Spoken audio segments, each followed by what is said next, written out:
All right. Good morning, Council. Everyone is looking great in your pink today, which is fantastic to see. I'm calling this meeting of the Standing Committee on City Finance and Services of February 24th, 2021 to order. This committee meeting is being convened by electronic means as authorized under Part 14 of the Procedure Bylaw, the City of Vancouver Electronic Meetings Regulation, and the order of the Minister of Public Safety and Solicitor General of the Province of British Columbia Emergency Program Act, updated Ministerial Order number M192. As such, committee members are participating by phone, and as chair of this meeting, I am also participating by phone. Please note, if my connection is lost during any portion of this meeting, we will recess the meeting until my connection is restored. If committee members lose connection during the voting process, we have staff on hand to facilitate getting you back online quickly while we suspend the voting process. The contact information has been circulated to you. Video of committee members speaking, presentations, and vote results will be projected to viewers when available. And the committee is also reminded that we need to ensure there is quorum during the meeting, so please make sure your video is enabled and connect with the clerk if and when this is not possible. We acknowledge that we are on the unceded territories of the Musqueam, Squamish, and Tsleil-Waututh nations. And we thank them for having cared for this land and look forward to working with them in partnership as we continue to build this great city together. I also want to take a moment to recognize the immense contributions of the City of Vancouver staff who work hard every day to help make our city an incredible place to live, work, and play. Acting City Clerk, may we have the roll call, please? Mayor Stewart. Present. Councillor Carr. Here. Councillor DeGenova. Present. Councillor Fry. Present. Councillor Swanson. Here. Councillor Hardwick. Present. Councillor Weeb is on a leave of absence for civic business. Councillor Boyle. Present. Councillor Dominato. Present. Councillor Bly is in the chair. Councillor Kubi-Young. Present. You have quorum, Chair Bly. Thank you very much. So we're going to go over the plan for the day. Following the updated guidance issued on December 4th, 2020, and further extended on February 5th, 2021, in-person participation for local government meetings and public hearings is not permitted under the Provincial Health Officer order on gatherings and events. And therefore, speakers who will be providing comments to council will be doing so by phone, and a moderator will assist in patching the speakers through when their turn comes up. Speakers should follow along on Twitter at VanCityClerk for updates on the progress of the meeting so they don't miss their turn to speak. Any comments on agenda items can be sent to council using the web form on the city's website. The link to that form will be tweeted out on at VanCityClerk. I also want to note the City of Vancouver's long-standing commitment to equity, diversity, and inclusion. When addressing speakers and staff, we will avoid using gendered honorifics and will instead refer to the person by first and last name or role or title. So we have 5 items of business on today's agenda, 2 staff reports, and 3 motions that were referred from yesterday's council meeting. We will begin with a proclamation for Pink Shirt Day, followed by our agenda. We will recess for lunch at noon, followed by in camera at 1 p.m. and reconvene the standing committee meeting at 2 p.m. I'm pleased to now invite the mayor to read the proclamation for Pink Shirt Day. Thanks so much. I'm just going to pull this up here if I can find it. There we go. Good morning, Council. I'm going to read the proclamation for Pink Shirt Day. Respect works here. Whereas the City of Vancouver, including elected officials, managers, staff, and unions, is committed to a safe, respectful, and inclusive workplace. And whereas bullying continues to be a serious problem in our workplaces, schools, public spaces, and on the internet. And whereas harassment and bullying in the workplace impacts an employee's psychological health and the overall health and safety of the workplace. And whereas addressing and eliminating workplace bullying is a priority of our city, city policies define expectations for respectful, appropriate workplace behavior and processes for reporting and resolving incidents of bullying, harassment, and discrimination. And whereas Pink Shirt Day has evolved since 2007 from a single act of solidarity by grade 9 students supporting their fellow student against bullying in Berwick, Nova Scotia, today is an international campaign against bullying and harassment. And whereas the City of Vancouver staff annually hosts a Respect Works Here campaign in recognition of Pink Shirt Day to promote respectful workplace behavior, inclusion of diversity, equitable and inclusive services, and a safe and caring environment for all.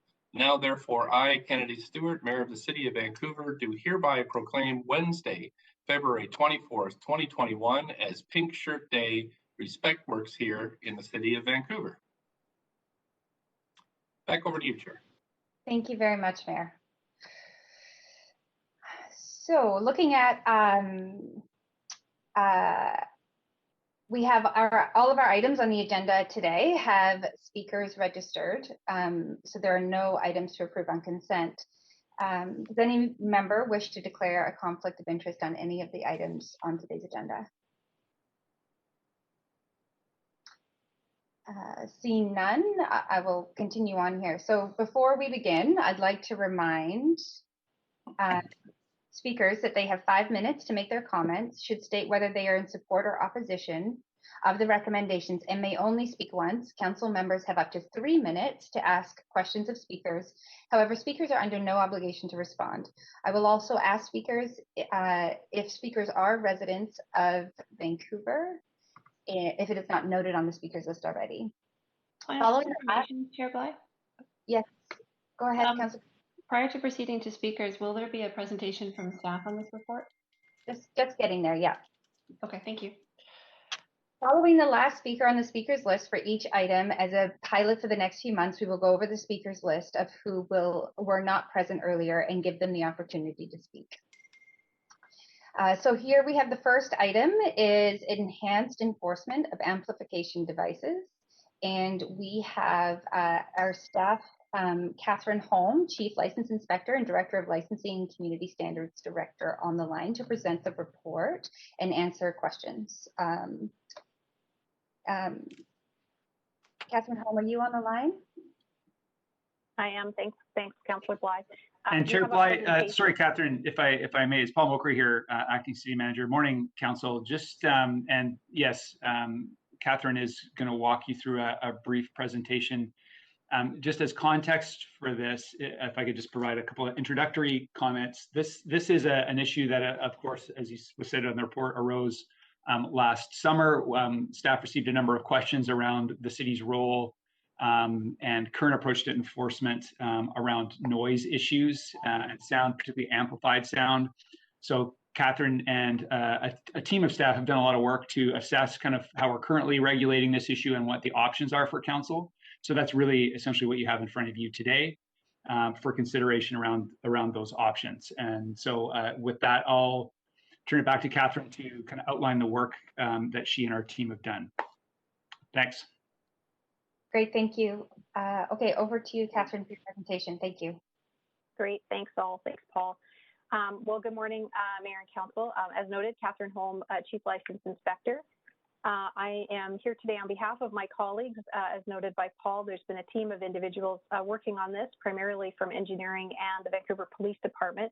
And I'm here to present an overview of the report to Council regarding options for enhanced enforcement related to amplified sound.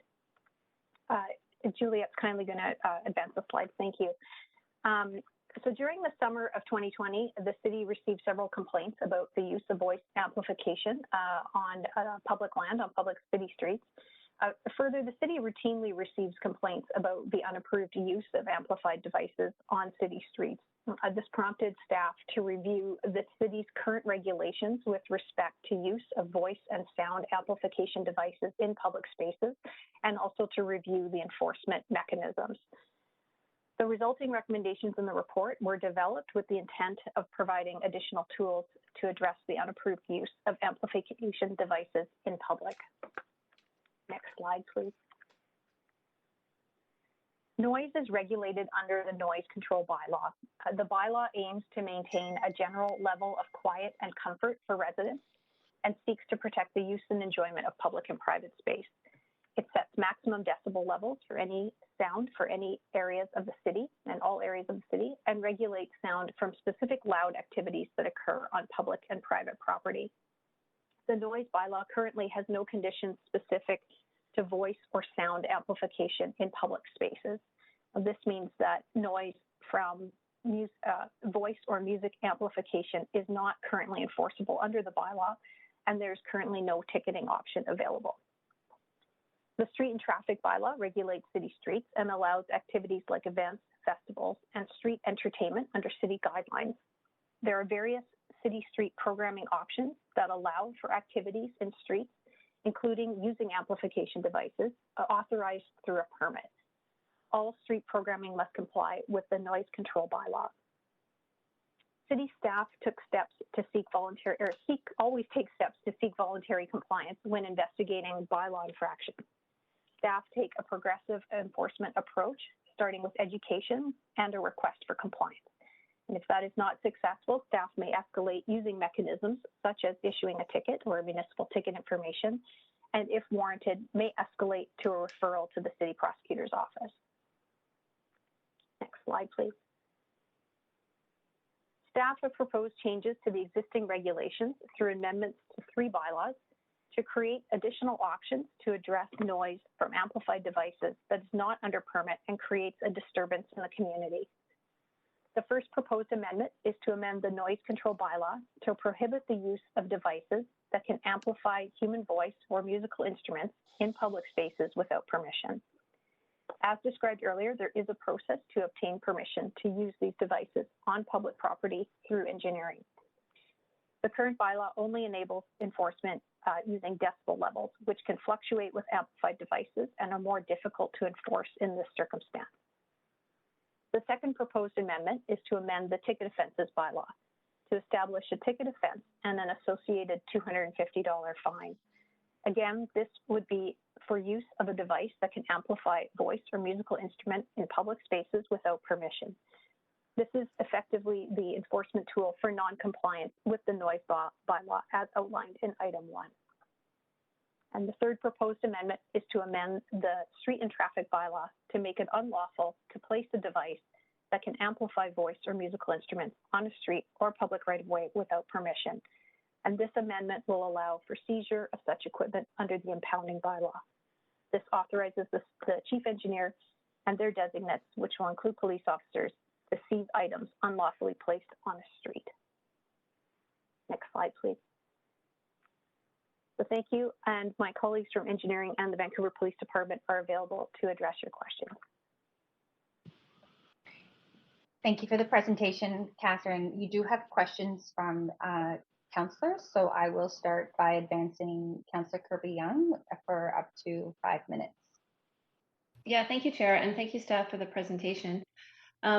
I have a couple of questions that, for clarification purposes, and that have come up from members of the public and based on correspondence council receiving. And the first one is just to clarify, we're getting commentary that this will impede freedom of expression and is contrary to the charter. But my understanding is that this does not stop people from expressing themselves. It simply regulates the use of amplification equipment and the level of sound due to that. Is that correct?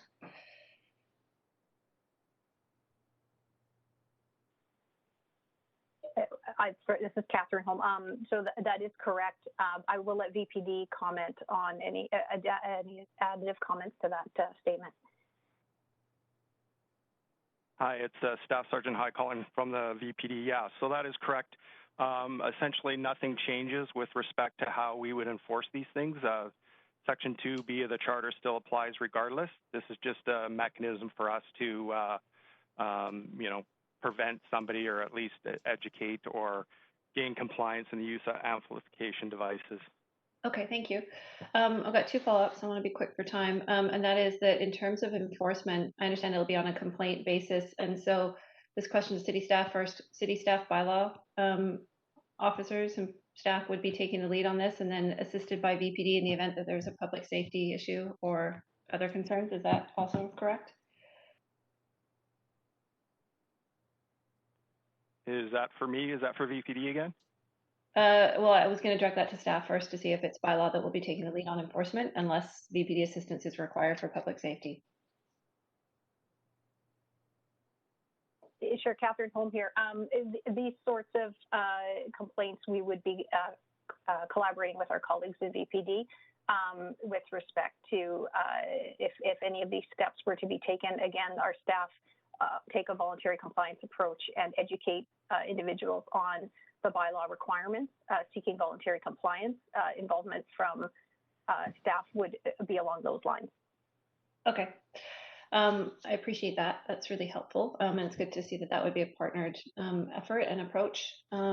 But even though it is the education pieces first, this does provide tools that were not previously available currently, where the bylaw, perhaps you could say, was weak or short up. There was no mechanism to sort of, how do I say, de-escalate a situation in terms of the volume and the noise in the existing noise bylaw. Is that right?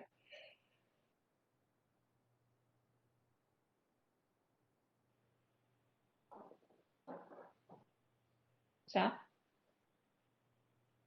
Catherine Holm here again. Yes, so again, in collaboration with our colleagues in engineering and Vancouver Police, it was identified that there was an opportunity to create additional options for enforcement should a situation warrant it. Okay. Moving on to a different line of questioning, and another point that's come up and speaking with a number of West End residents and people in the city in general is people love street entertainers, buskers, and performers. Sometimes there's amplification challenges and noise associated with them.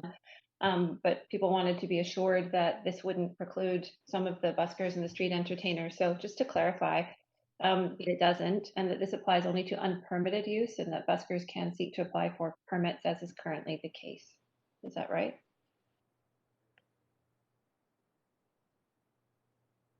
Councillor Kirby-Yung, through the chair, Scott Edwards from engineering.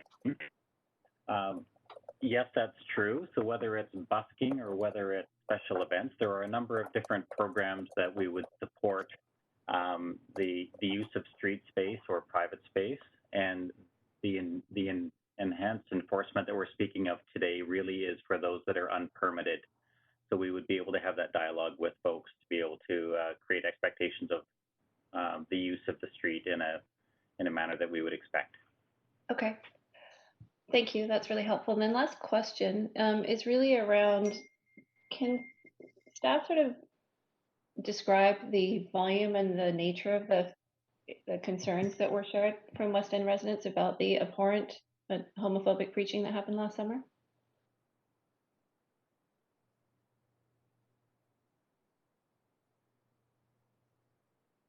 Hi, Catherine Holm here. I don't know that I have the exact number on hand of complaints related to that specific event, but we could certainly follow up with you. But just generally the tenor or the emotional nature of them? Just trying to get a bit of some color on that.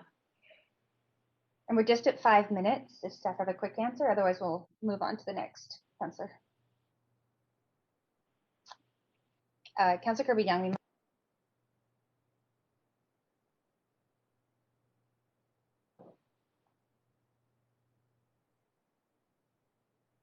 Chair Bly, I think we lost audio on you. Oh, sorry about that. I was moving on to Councillor Fry, and Councillor Kirby-Yung, you can always ask for a second round of questions if you'd like to have that question answered. Yes, please. I'll move for a second round. Okay, well, you are at your time, so we'll go through this list, and perhaps that will be. I think the audio's been cutting out. I think the audio's been cutting out quite a bit, Madam Chair. I think it is permissible for me to ask for another round of questions at this point. My audio's been cutting out. And mine. Point of personal privilege. Point of procedure. Okay, I'm just going to stop us. Point of personal procedure. Madam Chair, I think I have the floor, and I'm moving for a second round of questions. So I'm going to deal with the second round of questions. We can do that very quickly. So Councillor Kirby-Young's moved for a second round of questions. We don't have a seconder. All those in favor? Aye. Aye. Anyone opposed? Point of personal privilege, Chair. Okay, point of privilege. Councillor Kirby-Yung, I will just pause at this vote. Yes, Councillor Carr. Yes, thank you. Others are saying sound's cutting out. I have a doubled sound and somebody working on it, but it's still not correcting. So I'm hearing everything twice. Maybe I'm getting somebody else's into my computer, but it's extremely distracting. Thank you. You do have an option to call in. There's a number in the calendar invite if you wanted to try that while you're dealing with your sound, but I'll Thank leave you. that to you. Okay, so back to the vote. I understand we've voted in favor. Anyone opposed? Okay, so that carries. We'll have a second round of Point questions. of parliamentary procedure. Yes, Councillor DiGenova. Thanks. I also had some trouble hearing the answers, both of our staff and Councillor Kirby-Young's questions. So although she is having a second round of questions, if her questions aren't clearly on a recording where I can listen to them later, I would like the opportunity for her to be able to ask other questions, but also ask the question she just asked. And I think that's really important to consider. Because that would mean that the 5 minutes she just spent asking questions, it was cutting in and out for me, both with her questions, the answers from Catherine Home, as well as the VPD. Okay, I appreciate you raising that. I do acknowledge that staff were taking quite some time to come off of mute for whichever reason. There's 3 departments answering questions. So perhaps what we can do to resolve this is get an answer for Councillor Kirby-Young's last question, and then we'll move on to Councillor Fry. So Catherine, would you mind coming on and responding to that final question of Councillor Kirby-Young before we move on? For sure. I don't, and to Councillor Kirby-Young's question, I don't have the specifics in front of me with respect to the content of the complaints, if I recall your question correctly. But again, I'm happy to take that away and get that to you. Okay, Councillor Kirby-Young, does that satisfy your question for now? Yep, I'll follow up on me when we go around. Thank you very much. Great. Thank you. Councillor Fry, over to you. Thank you, Chair. And Ms. Holm and team, thank you for the work on this report and the comprehensive replies you sent to my earlier questions on the email.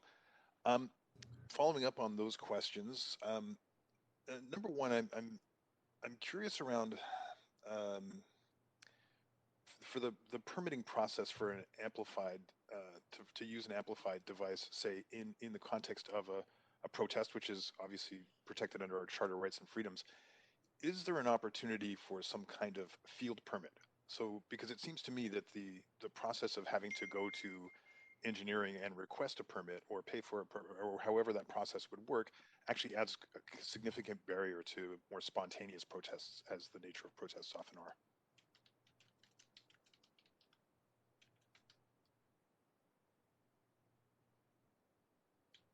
Maybe what we can have is councillors direct their questions specifically at a person. That's just going to help because we're working with many departments that are not together in one room. I think the pauses are the departments figuring out who's going to answer the question. So, Councillor Fry, who would you like? Procedure. Just 1 minute, please, as I just finish my question to Councillor Fry. Do you know who your question is directed at specifically? Well, I would assume whoever's issuing the permit. So the permit process being to have a permit to have an amplified device, and I'm assuming that's through DBL, Ms. Holmes' department. Is there an opportunity for a field permit to be issued that would preclude having to go to engineering and apply in person at a city office during office hours? Catherine Holm here. Permitting on public space is managed by engineering, so I'll redirect that to Scott. Hello, Councillor Fry. It's Scott Edwards from Engineering. When protests, to the best of our ability, whether it's through our special events or other offices within engineering or directed to VPD, being able to get information on the protest and where that might be so that we can manage the use of that space with them. It's encouraged that we try to get that information in advance, but it is sometimes an urgent response on behalf of the protesters to be able to use the public space. So sometimes a permit is not available. So that's something I think we'd have to take away and figure out how we could better manage that beyond the current sort of framework that's in place to coordinate and try to keep relationships open with some of the participants. Okay, thank you. That does answer my question, because I think that's one of the unintended consequences around an amplification permit and the legitimate right to protest.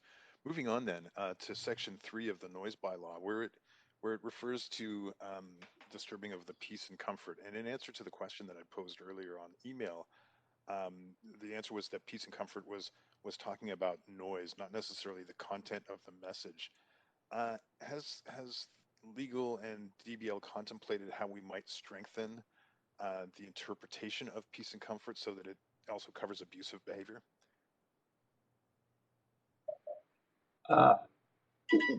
This is Ian Dixon from Law. We have considered that, and we would consider that to be outside our jurisdiction.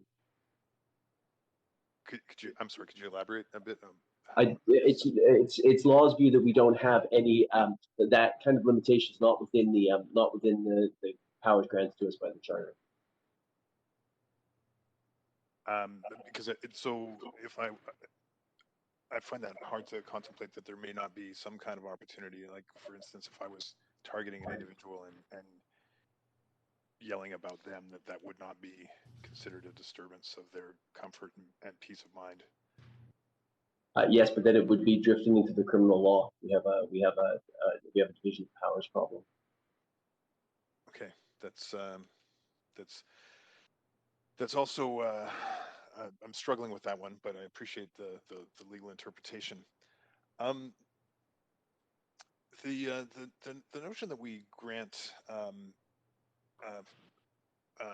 we don't charge permits for religious street meetings. Can somebody answer where that came about? Is that an issue of charter rights, or is that just a practice that we've had in the City of Vancouver? Hello, Councillor Fry. It's Scott Edwards again from engineering. The fact that we don't charge for those permits is just a matter of history at this point. I think that in my discussions with our legal department, there is an opportunity for a reasonable fee associated with the use of the public space. Historically, we just haven't charged for this particular permit type. So in addition to... Fry, that is your time. Okay. We do have a second round if you need to follow that up. Right, thank you. Thank you. And I just want to address Councillor DiGenova, you did call a point of procedure, which you do need to have the floor to do, unless it was something that needed immediate attention. But I just wanted to flag that you're coming on the queue in a few minutes. So I can't call a point of procedure now? Not without having the floor. You did say that you'd address me, so on a point of privilege, I just sent the clerk a note, and you were CC'd on that. Okay, great. Thank you very much. I will advance Councillor Swanson, up to 5 minutes, questions of staff. Go ahead. Yeah, thank you. I'm afraid that I'm partially responsible for this because I did send quite a few questions about what can we do to prevent the homophobic hate that was happening in the West End a while back. So what I would like to know, first thing is, do buskers have to get permits now? Hello, Councillor Swanson. Scott Edwards within engineering. So the busking program itself and some of our other programs such as Share a Square, yes, buskers are required to get permits with the exception of some free zones that we have, which are defined on our website as well. So we do allow for a free busking program at specific locations where we generally have more space, and it does allow for that item of free speech. So it doesn't require that someone get a permit, but generally, yes, they do have to get a permit. During this time of COVID, we have focused our busking and entertainment more so into some of our open spaces through Share a Square, just because of the limitations for physical distancing on the street. So as a temporary measure, we've had to sort of refocus where people could entertain in the streets. Okay, thanks. So the part about this that I wanted for us to try and prevent is the hate part.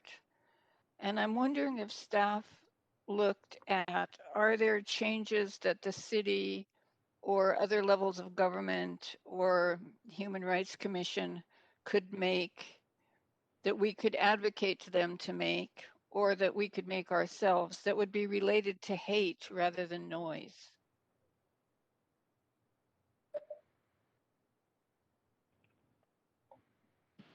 Staff, that's a question.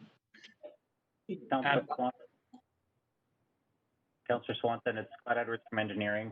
Within the permit programs that we have for use of street, the content itself is, we're neutral on the content. We try to secure the safe use of space, but the content itself, I think your question with regard to advocacy, that might be, perhaps I could direct that to my colleagues in legal department. I mean, there are the regulation of hate speech falls under the criminal code. It's Ian Dixon from law, and there is a definition of hate speech within the criminal code. The regulation of public speech is a very complex issue, which is predominantly dealt with through the criminal code in Canada. It's not something that municipalities have the jurisdictional authority to deal with. I haven't thought about whether the province does as well. But yes, there are things that senior levels of government could do, but it is outside the scope and the bounds of municipal regulation. Yeah, so I was just thinking, if there are things that they could do, maybe we could ask them to do that. And then the last question I have is, you said that you collaborated with engineering and VPD. Did you do any consultation with buskers or unions or Black Lives Matter or Vancouver Area Network of Drug Users or people that often do use the streets for demonstrations?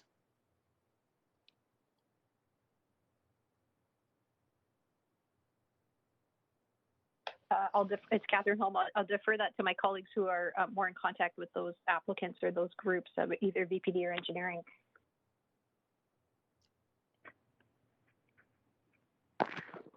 Scott Edwards from Engineering. With regard to engaging with some of the programs such as busking, given that the impact to busking program itself is quite nominal because this applies to those that are unpermitted, we didn't feel as though this was a significant change to the program itself. So no, we didn't do a major engagement over this time period during the pandemic for outreach because the program itself remains quite consistent. With regard to outreach to some of the other groups, whether they're involved with protests or not, I would defer to perhaps VPD if there was any information that was received back. Yeah, Staff Sergeant High, VPD. Over the summer last year, we did have quite a lot of feedback from the community through our diversity section, and a lot of that went towards in developing this sort of initiative to increase our ability to enforce the noise bylaw. Okay, and that is the 5 minutes. Thank you for your answer, staff. We're going to move to the next councillor on the queue. Councillor Hardwick, you have 5 minutes. Thank you very much. I'd like to pick up the discussion around busking a little bit more. Particularly during COVID, the opportunity for musicians to play in venues has collapsed. They can't even do open mic nights anymore. So a lot of musicians have taken to playing in parks and around town. And I'm pretty sure that a large number of them are not in a position to be getting permits. People that are playing in parks are not flush with cash, let's put it that way. Are we considering, I have 2 questions. One of the staff, Scott, you mentioned that there are parklets that are, or areas that are available for people, buskers to play for free. I'd like to have just a handful of examples of those.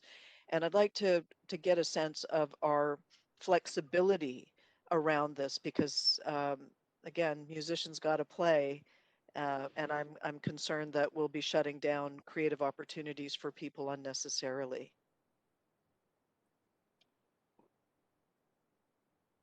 So where are some examples, and how rigid are we going to be on this? Thank you, Councillor Hardwick. It's Scott Edwards from Engineering, through the chair. Examples of where we typically have free zones are in some of our open spaces that I've suggested that are street right of way. So I'm not referring to parks, that's managed through the Parks Board itself, but through some of our near Science World as an example, where we've got some larger open space on the seawall, as well as some hardscape spaces or larger sidewalk areas near some of our transit stops as well.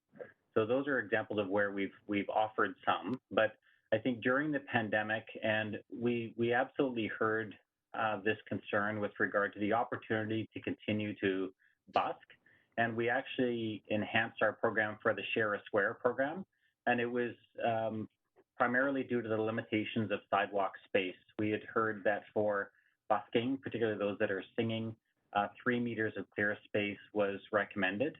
And there are fewer locations on sidewalk where we could offer that. So we actually did refocus our efforts and provided opportunities through Share a Square. And that way, using community partners, we could not only provide opportunities to buskers, but it would manage any potential crowds that would gather because of concerns about larger gatherings. So we wanted to make sure that the space for people enjoying the music was also managed. So an example of that would be within the Robson BIA at the Butte Plaza. That was one that we partnered with the Robson BIA as well. So those were in a number of locations around the city.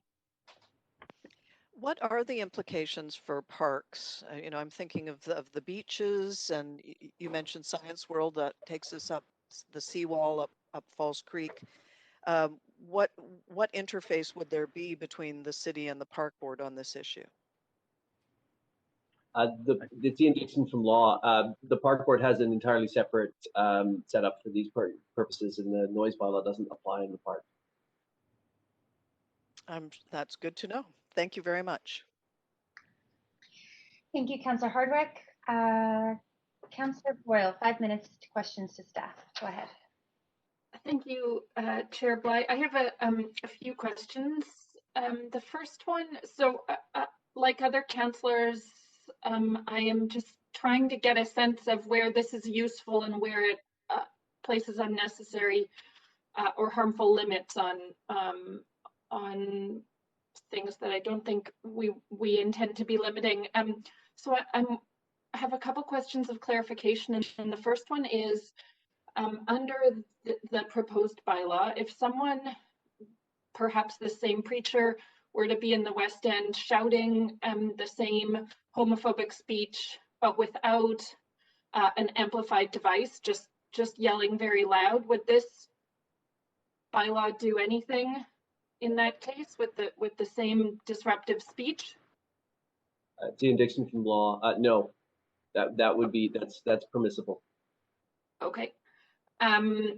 And so my second question is, does this bylaw leave it up to the discretion of bylaw officers or police officers when it's enforced? And in particular, I'm thinking of a couple instances I've been involved in recent years that I wonder if would fall under this. And one is a strike of striking hotel workers with a megaphone outside the place of work they're striking. Another is a peaceful protest of parents supporting SOGI curriculum in front of the school board.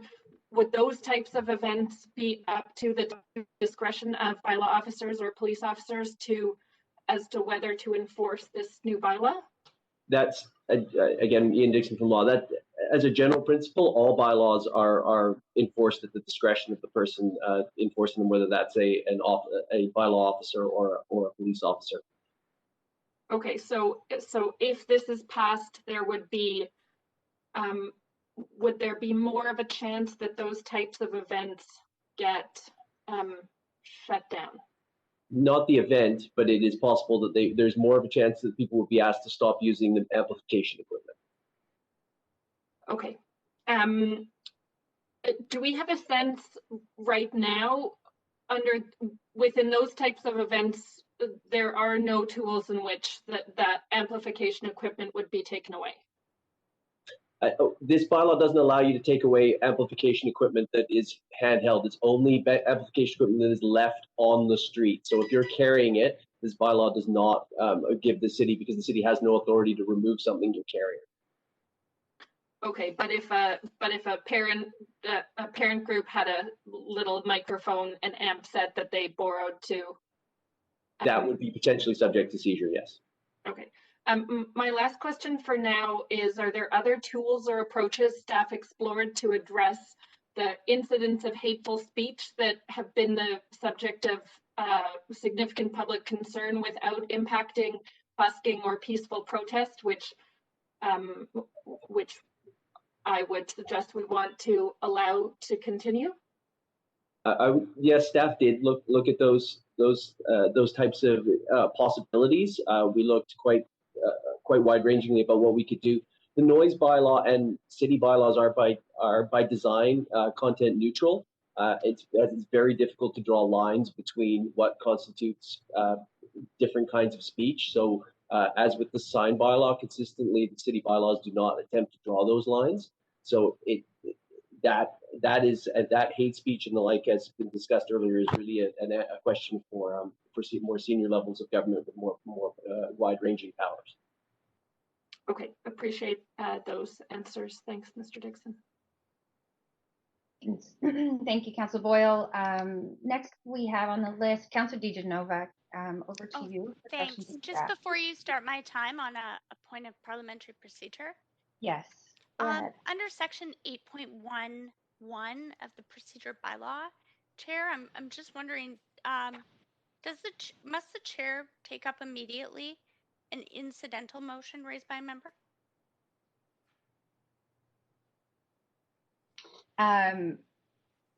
Let me just take a look. 8.1. 8.11, section 8.11. I'm not showing an 8.11. And it's further outlined in subsection C. Okay, and what is your question specifically?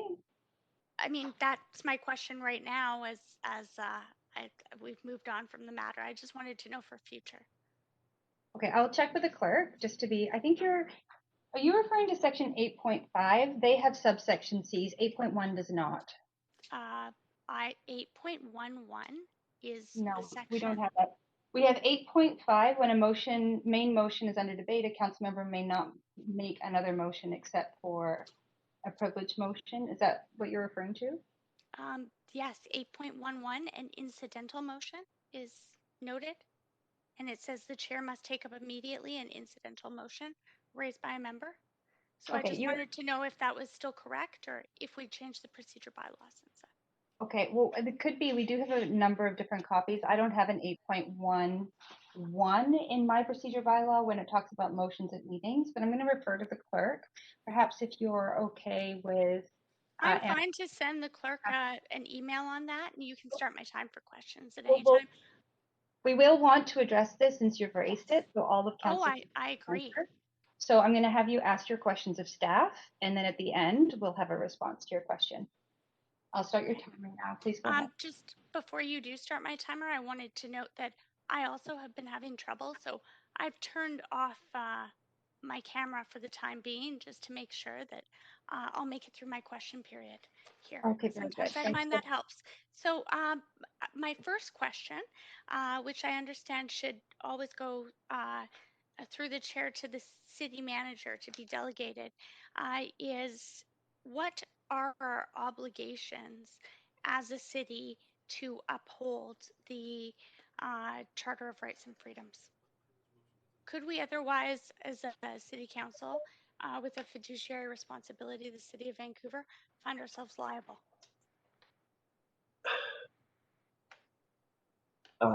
Through the chair, it's Ian Dixon from the law department. The city's obligation with regard to the Charter of Rights and Freedoms is not to pass any bylaws or take any actions that are contrary to any of the rights in the Charter. Okay. So if we were to treat certain situations differently and not treat all of them the same, that would perhaps open us up to liability. Is that correct? A discriminatory bylaw is always subject to challenge under the Charter. It's not a question of liability. It's a question of whether the bylaw as enacted would be struck down. Okay, thanks very much. And then I have another question. I'm just going to try and power through these so I don't need a second round. I suppose this question would go through the chair to the city manager, probably most appropriately for licensing, to Catherine Holm, our chief license officer. How many enforcement staff do we currently have that are able to issue bylaw fines on this type of infraction if it were to move forward? Is it still 20? Can you remind me if it's more than that? So thanks, Councillor. Actually, there's maybe a more comprehensive answer here, and I'll defer to both Catherine and Scott Edwards because we actually have engineering staff who do bylaw enforcement as well in relation to this particular issue, but perhaps have those two staff members speak to that. Hi, Catherine Holm here. So currently our property use inspection team is at approximately 25 staff. Again, that's enforcing a variety of bylaws throughout the city. As Paul noted, the tick defense bylaw proposal in front of you allows for delegates of the city engineer, the chief license inspector, and chief constable to issue MTIs in this circumstance. So it creates a large network of individuals authorized to issue that MTI. Okay, and then my next question would be then, and I'm not sure if this is best to city staff or to the VPD. So, Chair, I'd like to ask the city manager to decide, but has VPD, I mean, I know when we went through, I'm going to preempt this with an example, when we looked at the fines for not complying with the provincial requirements for physical distancing and event sizes, that VPD, when we originally amended this and the mayor called a special meeting, they said that they wouldn't be able to possibly fully enforce this considering the pressures on them. I'm wondering if the VPD, I mean, who is going to take the lion's share of this enforcement work on? Would it be our 20 bylaw officers? Would it be the VPD who's able to give the MTIs, or would it be other staff? Is there like a 60-40, 40-40-20 split here? Yeah, Councillor, I appreciate the question. I'm not sure we're going to be able to give you a kind of precise answer on that. There's a lot of variables here. Again, this is a complaint-driven process, so it would depend on what type of complaints we're receiving, what times of day they're received. I'm not sure we could give you an answer that would be useful. Sorry about that. No worries. And then would we see people still using like amplification devices if they were to get a busking permit? So this would force all buskers to get permits, or would there just be no any devices that amplify sound allowed at all? So yeah, Scott, maybe you can address that. Yeah, thank you. We've just got 15 Paul. seconds for an answer. Okay, through the chair. Councillor, so the allowances for loud musicians and or even amplification is something that is an ongoing concern, but we do allow some specific circumstances where the musical instrument requires that amplification. It wouldn't operate without it, but generally there are some limitations on amplification. So there would still be opportunities for some. Thank you. Thank you very much. And as I mentioned, we were to address your question. I think, Councillor DiGenova, you may have an outdated point of procedure, but I see what you're referring to as 8.5C, an incidental motion. And so there are a number of different reasons why where you can interrupt a motion that's under debate, but a point of procedure is not one of them.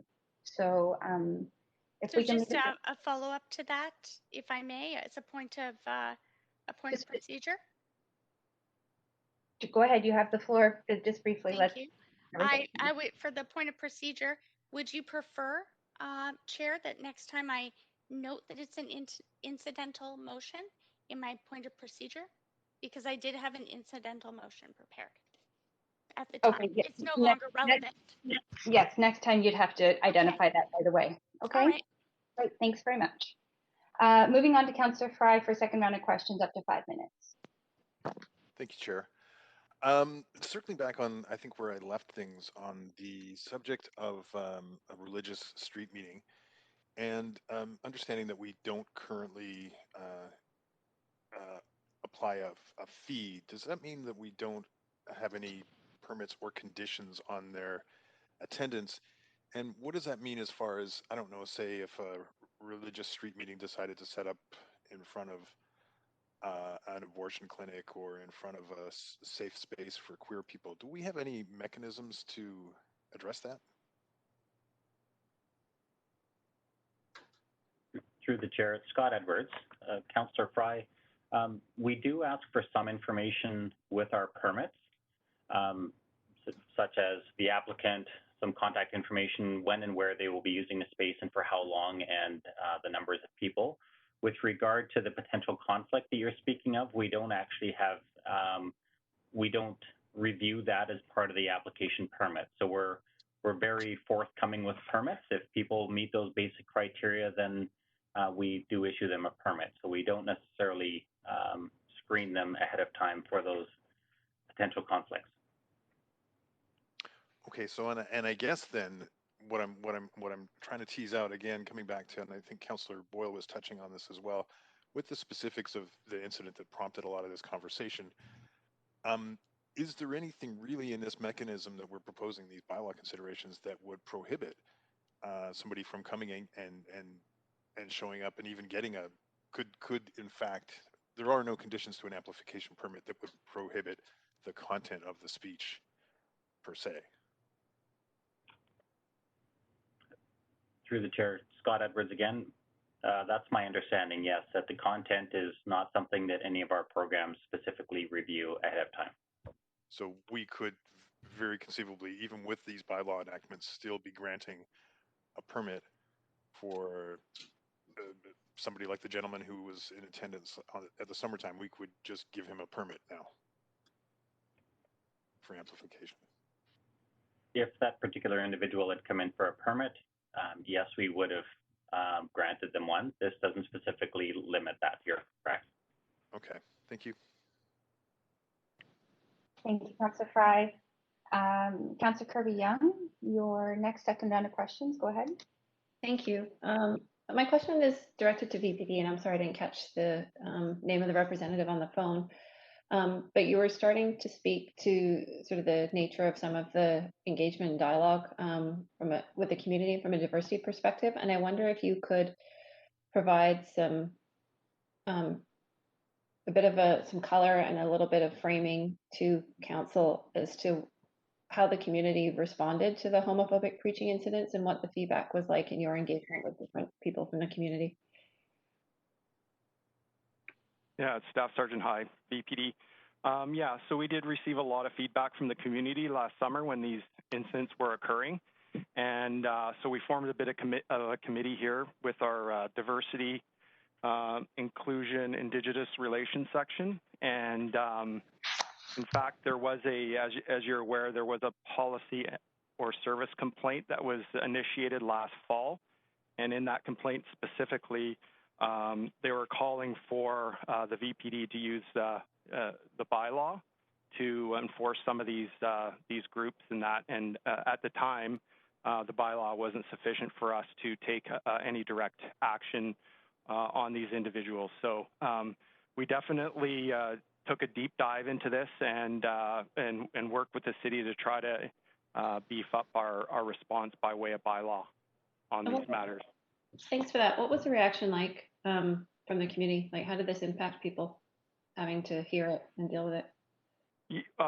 People were very upset. I mean, I know firsthand. I was out on the street dealing with many of these situations and that, and you know, my feedback was that the amplification was quite offensive. I think that most people respect that you know, people's right to free speech and that, but it was just, as you can imagine, in some of these neighborhoods, you know, they're basically canyons, and the amplification was you know, being heard amongst, you know, many hundreds, if not thousands of people in some areas. So that part of it was particularly offensive.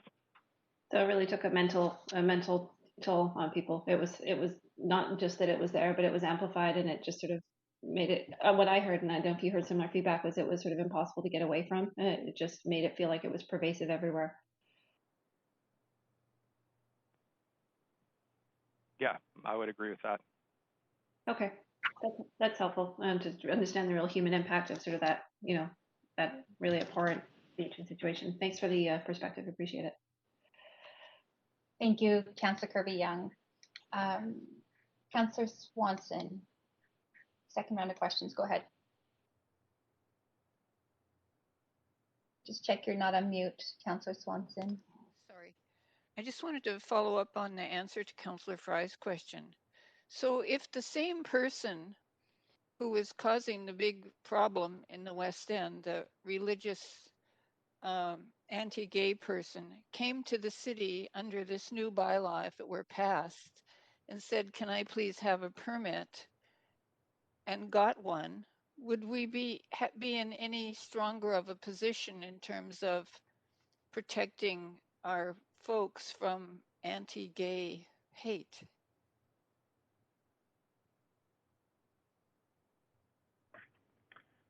Councillor Swanson, through the chair, it's Scott Edwards again from engineering.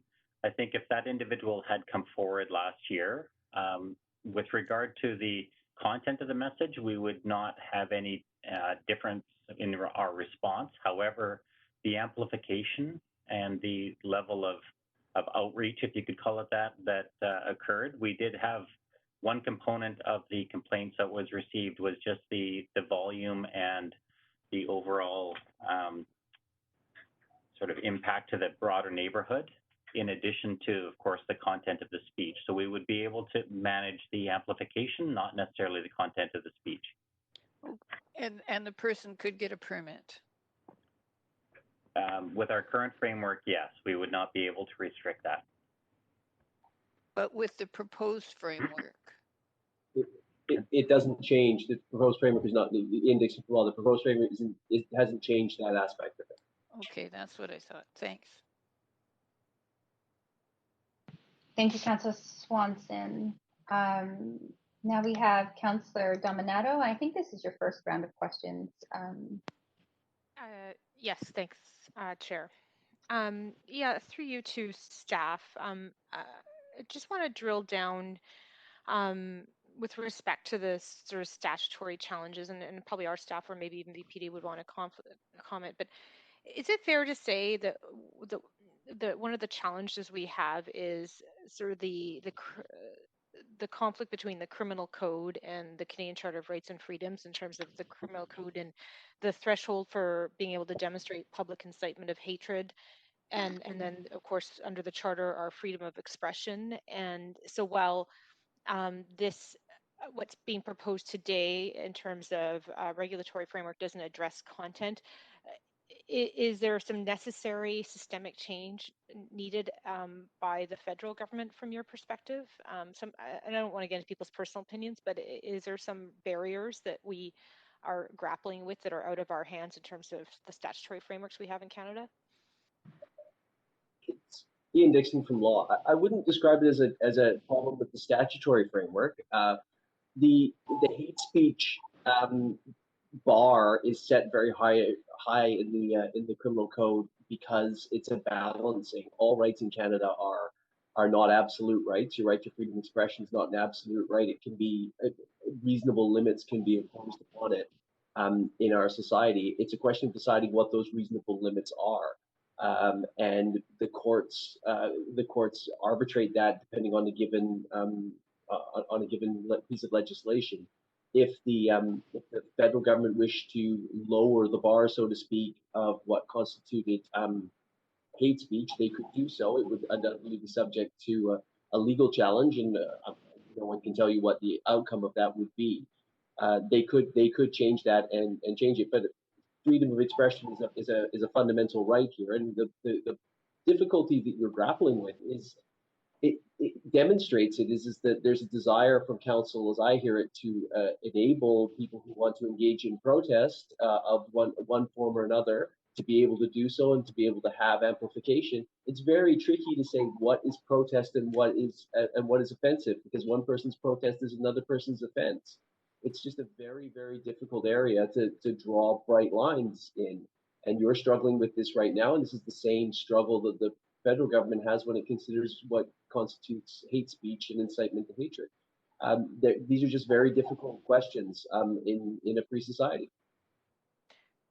I really appreciate that, and thank you for addressing that so clearly. And I guess my last question then would be is that in terms of what is proposed here, it seems like it's a measured step to address and respond to public concerns last year around the application. And again, it doesn't deal with the content, but it gives the city and VPD some additional tools to respond to such circumstances. Again, in that context, it was around what was perceived, and I think most of us thought was deplorable speech. But is it fair to say these are tools that we have within that will enable the city to respond, even if it doesn't deal with some of those broader issues that you talked about in terms of the criminal code and the Charter of Rights and Freedoms? And that was certainly the intent of the amendments, was to look at the powers that a municipality has and try to make them as robust as possible to deal with the most intrusive aspects of the speech, which is obviously, if it's amplified, it's much more broadcast than if it's just one person yelling or speaking. Thank you. That was really helpful. Thanks, Chair. Thank you very much, Councillor Dominato. And next, we have Councillor DiGenova for up to 5 minutes. Second round of questions. Thanks so much. I have a question. I will direct through the chair to the city manager, and if the acting city manager might allow for VPD to answer this question, if they're able to. What is the capacity that VPD has to enforce what is currently in front of us? I'm trying to understand how much of this our staff will be able to enforce, knowing that those staff also deal with licensing, they deal with short-term rental, empty homes tax, and that's 20 of those specific inspection and license officers. So does VPD have the capacity citywide in future to enforce what's being proposed here? Thanks, Councillor. Yeah, I'm happy to defer to the Staff Sergeant to respond to VPD's capacity. Yeah, Staff Sergeant Jason High, VPD. We do. However, calls such as this are, dispatched on a priority basis. So depending on the volume of other calls that are out there, and the nature of those types of calls, these calls might get deferred. The current sort of framework that we would be, looking at is that the city would, take the first steps to enforce. But obviously, if there's a public safety aspect to it, or it's after hours or what have you, then, our officers, every officer that's on duty would have the ability to enforce this. Okay, but you are saying, and this is what I'm asking, what would the priority of this be if it was nonviolent? That would vary day to day. If it was a repeat person, it would probably receive a higher priority. If we're getting lots of calls on it, it would certainly be a higher priority. If it's a one-off or somebody who we're not familiar with, might end up being a lower priority. And again, we would use our discretion and education enforcement in, that order. So it's hard to say, day to day how quickly we'd be able to get to these calls. Okay, but if someone wasn't calling, and apologies, I'm just understanding that if City Council passes this, we then will get lots of emails and phone calls if someone is standing in a nonviolent way on a street corner, saying things that may be within their freedom of expression, but again, may also conflict with the criminal code, as Councillor Dominato pointed out, and I had pointed out in the Charter of Rights and Freedoms. So I'm trying to understand when we do get these emails and calls, and they're trying to figure out why this someone's not there immediately. In that in that case, would it be the city that would be expected to deal with that, or how would that, if that call came in through 911 or through non-emergency, would you defer that to the city if it was nonviolent, or would it go to you directly, or would they have to call 311 for it to be a city issue? No. If somebody called our non-emerger 911 for a particular reason, obviously information would be obtained, and if there was a criminal element to it, it would definitely get bumped up higher in the priority list. So, but if this is an ongoing concern where somebody set up, on the same street corner every day at the same time, we would probably engage our partners with the city to see if we can collaboratively deal with that person and, ensure that they have a permit, etc. Okay. But right now, we're not sure how much of this there would be, so you would have to monitor it to see if you had the correct amount of resources to be able to respond to this if it wasn't in your priority. Yeah, I can speak from experience with the incidents that we had last summer. Those were dealt with on a pretty high priority basis, so it's just going to be completely circumstance dependent. Okay, thanks very much. And then just a quick question for our staff. You have 30 seconds. Okay. Is it 20 license officers that we currently still have with the ability to issue those MTIs or those types of fines? Just a yes or no is fine. Hi, Catherine Holm. We currently have about 25 property use inspectors that are actively enforcing bylaws. Okay, thanks. Thank you, Councillor DiGenova. So that is the last councillor for questions to staff at this time. So we will go to now hear from speakers on this report. So all speakers will be heard by phone, and a moderator will assist in patching the speakers through when their turn comes up. We do have our first speaker on the line, Daniel Snyder. Hello. Hi, Daniel. You have 5 minutes to speak to council, and I will start your timer now. Good morning. Oh, my dog wants to speak too. Speaking of annoying noise, I'm a resident of the West End. I'm a member of the LGBTQ community, and I'm also a lawyer. So I'm very familiar with this issue. I was on the ground a number of times last summer. I spoke to the media about this. I've emailed everybody, most people listening, I think. I'm also involved in coordinating a group called the Disco Task Force that uses dance as a method of countering these messages. I wholeheartedly empathize with your legal department because this is a very thorny issue to try to explain in a short amount of time. So I'm going to motor through some of this. I tentatively support the amendments. I do echo the comments that I'm not sure how effective this will be, but I still think change needs to happen. I understand that discerning content isn't within the city's ability to regulate, as has been mentioned. So what we're left with is noise restrictions as well as area. That is within the city's purview. There are legal precedents, because I heard people mention the charter as well as the criminal code. There are legal precedents specifically about street preachers and sound amplification. They're not directly binding upon British Columbia because one of them was an Alberta Court of Appeal decision, and that did involve a street preacher and amplification.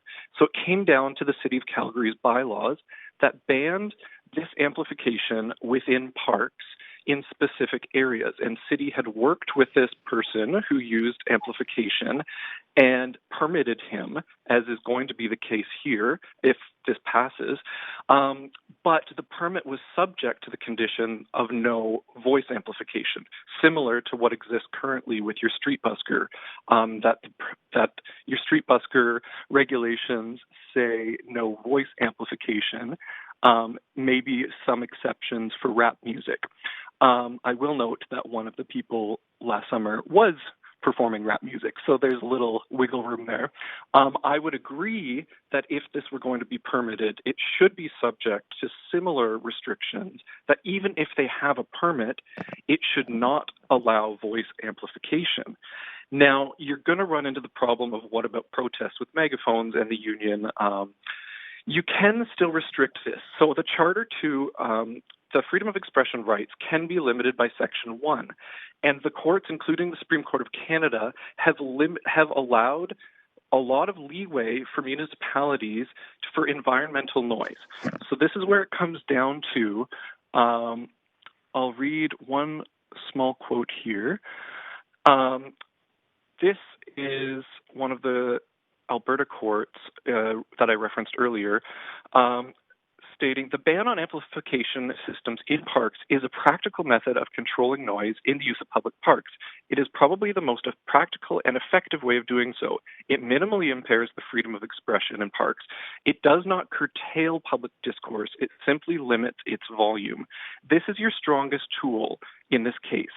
I, as a gay man, am a very, very, it's hard to put into words. I find it hateful, but I agree that it doesn't rise to the level of criminal hate speech. So you're in a bind. What you need to do here is try to limit it to different areas. I know that in the West End, when this was happening, people in their homes were hearing this. So you could allow for different spaces. I don't know if a speaker's corner idea is permissible, where you kind of have it from the furthest point from people's residences, something like that. But even the Supreme Court of Canada in a 2005 case dealing with noise amplification, this was in the city of Montreal, did agree that Section 1 does allow cities to limit this sound amplification, even though it restricts freedom of expression, and perhaps in our case, freedom of religion, to a degree, because they can still do it without amplification. Sure, you have to treat it just like any other demonstration, but at the same time, certain demonstrations, people realize that it's a part of civil disobedience. Part of that civil disobedience is, oh, maybe they're in the middle of the street, and that's going against the traffic bylaw. And they could be ticketed for that technically. Similarly, with the noise bylaw, they could be using a megaphone, and that is breaking the noise bylaw, and that could be enforced, but it comes down to officers' discretion. And I think the public would have, we do have to treat things like street buskers the same way here. So as much as we need to reduce the sound amplification of these street preachers, and it's not based on content, even though it is, in my opinion, undesirable, you can't get into that debate. Right. Daniel, I'm sorry, I must be running out of time. Yeah, well, you're at your 5 minutes, but you do have questions from Councillor Kirby-Yung. So I will advance Councillor Kirby-Yung, and you've got up to 3 minutes, Councillor, for your questions. Please go ahead. Thank you. And thanks, Daniel, for being here. That's a lot of information. I appreciated your points, particularly emphasizing it does not, I think you said, curtail public discourse, but limits its volume. I guess in practical terms, and you've outlined, the complexity of it from a legal perspective and the importance of freedom of expression, but trying to limit the impacts on individuals, as well as the municipal rights to sort of limit noise levels or amplification.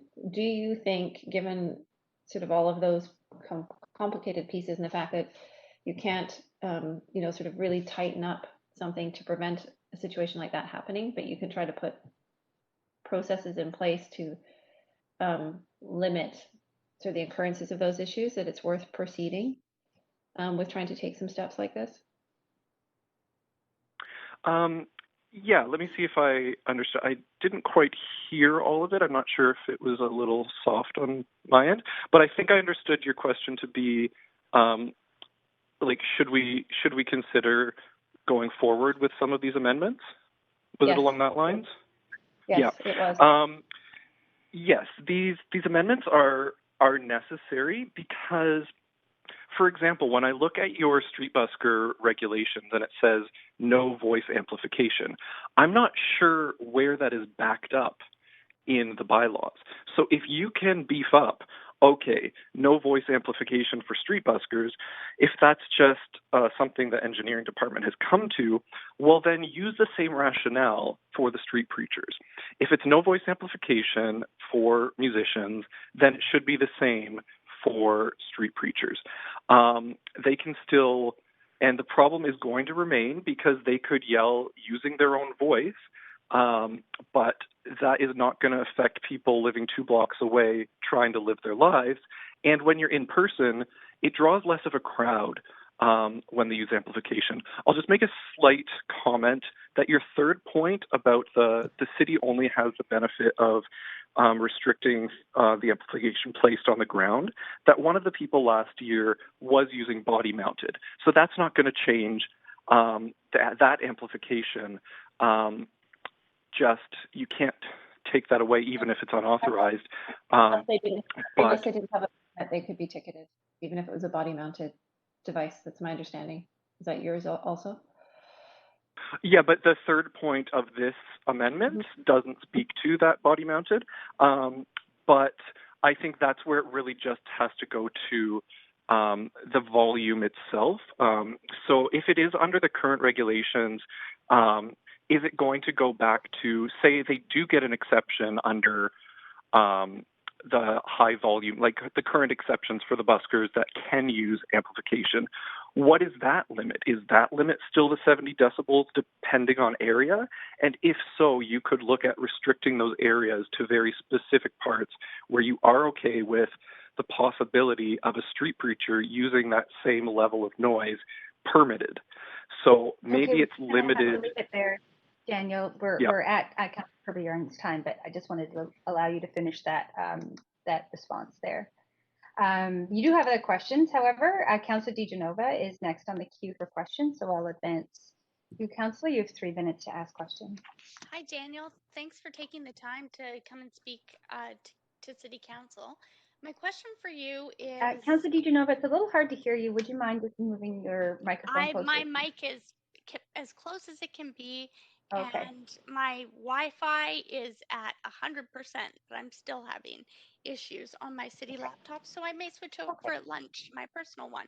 Now, Daniel, my question for you is, how would you feel if you were to call in to the city or to VPD after this bylaw is passed and there isn't that capacity, and there isn't, City Council passes this, we endorse this enforcement plan.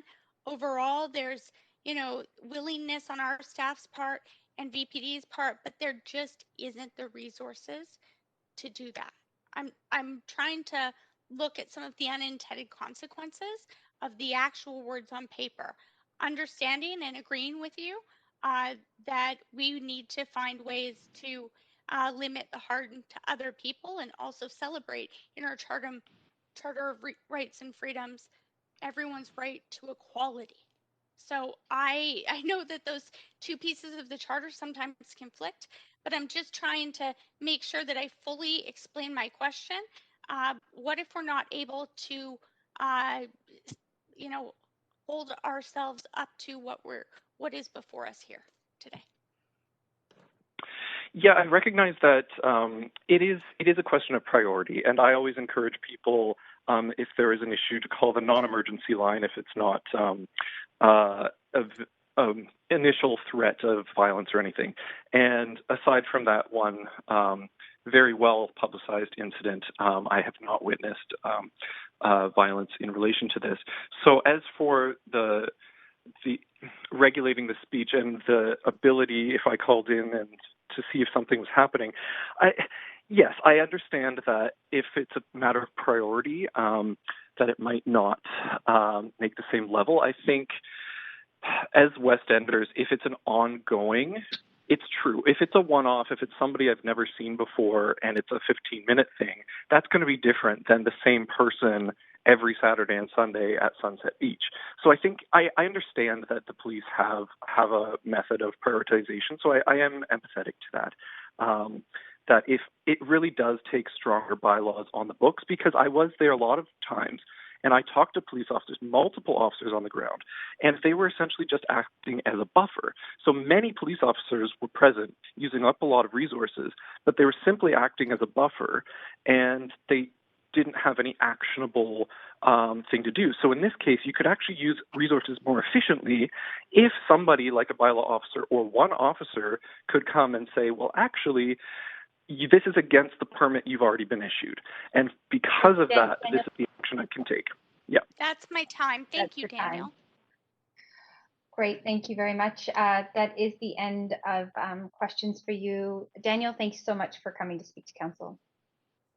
you very much. Next on the list, we have Imtiaz Poppet. Hi there, Can you hear me? we can hear you, and you have 5 minutes to speak to council. Your timer starts now. Yes, thank you. I'm Imtiaz Poppet. I'm with the Coalition Against Bigotry Pacific. I want to acknowledge that I'm speaking on this unceded, never surrendered, never stolen territories of the Musqueam, Tsleil-Waututh, and the Squamish people. I'm really concerned about this proposed bylaw because I don't think it addresses hate speech. And, there are, I think, bylaws that have been used before in situations like that for breach of the peace.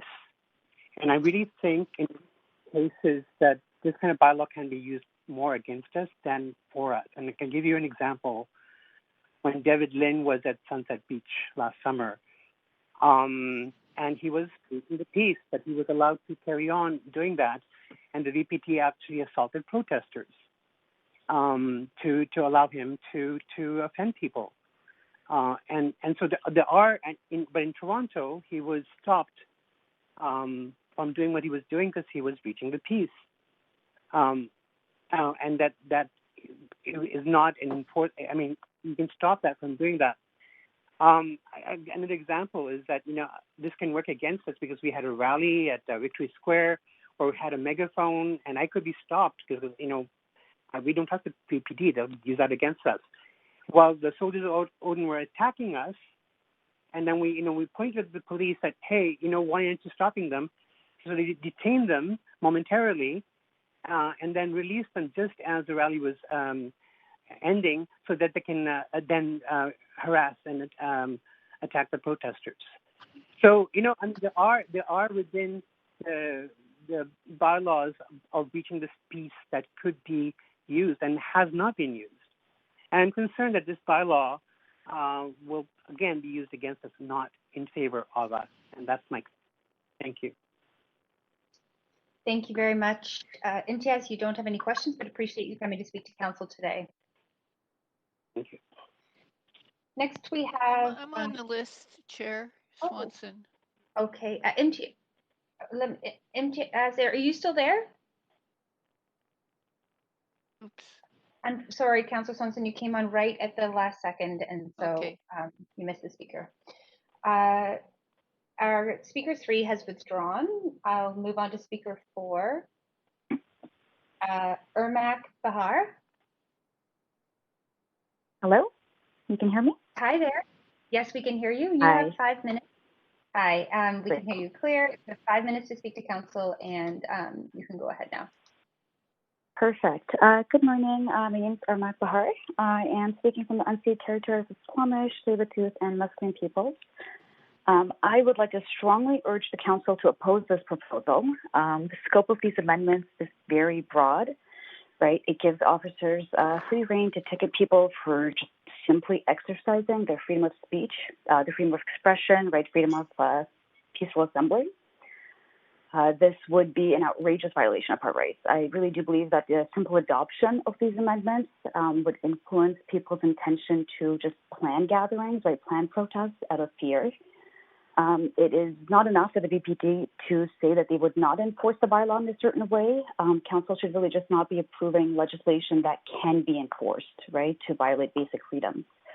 I do worry that this may leave the city vulnerable to lawsuits. And speaking on a personal note, as a queer woman, I do understand deeply and appreciate where this is coming from.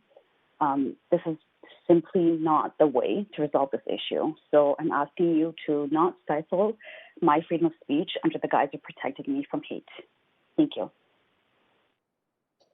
Thank you very much, Ermak. There are no questions for you, but appreciate you sharing your thoughts with council today. Next, we have Speaker 5 has withdrawn. Speaker 6 is Sarah Sagai.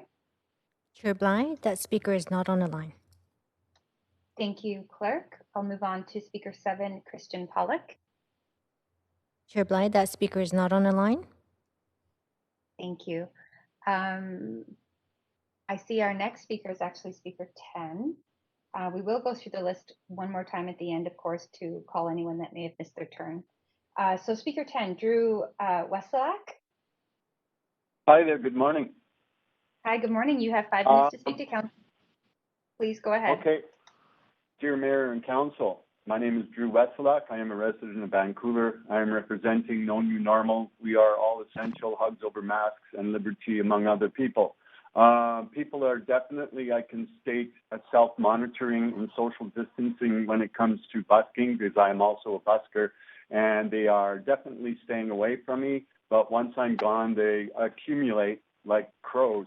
And I'd also like to give a big thank you to the VPD for expressing their desire to hold to their oaths that they took when they took offices, when they took their positions. When you took office, you swore an oath. The oath includes your sworn testimony to uphold our constitutional rights, freedoms, and laws. If one should act against these oaths, then one is, in all intents and purposes, breaking the law, of which one can be held accountable for up to $20,000 in fines and 5 years in prison, I do believe. Right now, I'm really glad I tuned into this. I had a big spiel all written out here to protect our rights and freedoms, but thank you very much to all council members and the mayors for bringing this up very many times. And thank you for giving me the confidence that you stand behind those oaths that you have taken. And that's basically what I was here to talk about. But seeing till I got 5 minutes, I have to explain that I have been bullied by noise gray areas for quite some time. I was evicted from an apartment building for playing an acoustic guitar on a Saturday afternoon, and it seems under the discretion of the richer. If you can be a landlord, you can make all the noise you want at any time of day or night, and you can't do anything about it. But if you disturb their yoga routine in the middle of the afternoon, you're out on your ear. So if you exacerbate restrictions on our rights and freedoms, other words, what we're talking about today, other tools of resistance will come into play. I've got a snare drum that doesn't do anything right now. Unused hockey horns will initiate a new vocabulary. Metal oil drums are looking for reverberant demonstrations. So pushing buttons right now is not a good thing to do. So I'm opposed to this. And again, I really want to thank everybody for your wonderful statements on our rights and freedoms. Thank you for guiding them. And you've taken the steam out of my engine here, but I'm really grateful that I tuned in. Yes, I am opposed. Okay. Thank you very much, Drew, for coming to speak to council. There's no questions for you, but we appreciate hearing your thoughts. Absolutely. Thank you so much. Next up is speaker 11, Susanna Quayle. Good morning. Good morning. My name is Susanna Quayle. Thanks. I'm a resident of Vancouver. I just let you know we could hear you, and I was just going to indicate when your timer started. You have 5 minutes to speak to council, please. Thank you. This is your time. Go ahead. Thank you. I'm a resident of Vancouver. I'm also a small business owner in Vancouver. I'm speaking in opposition to this proposal. I want to note that the existing noise bylaw already prohibits making noise or sound in a public place that disturbs unreasonably the quiet, peace, rest, enjoyment, etc. of persons in the neighborhood or vicinity. The noise that was occurring last summer certainly did so. I don't see any basis for a change to the bylaw on that basis. Sorry, I'm seeing maybe people speaking but not hearing anything, so I'm not sure if I'm just going to keep talking. We are listening to you. Everyone else is on mute, and they won't speak back to you. Okay. Question if time. I see faces talking, I can just keep going. Okay, thanks. I'm very concerned about the approach taken here, which is to expand police powers.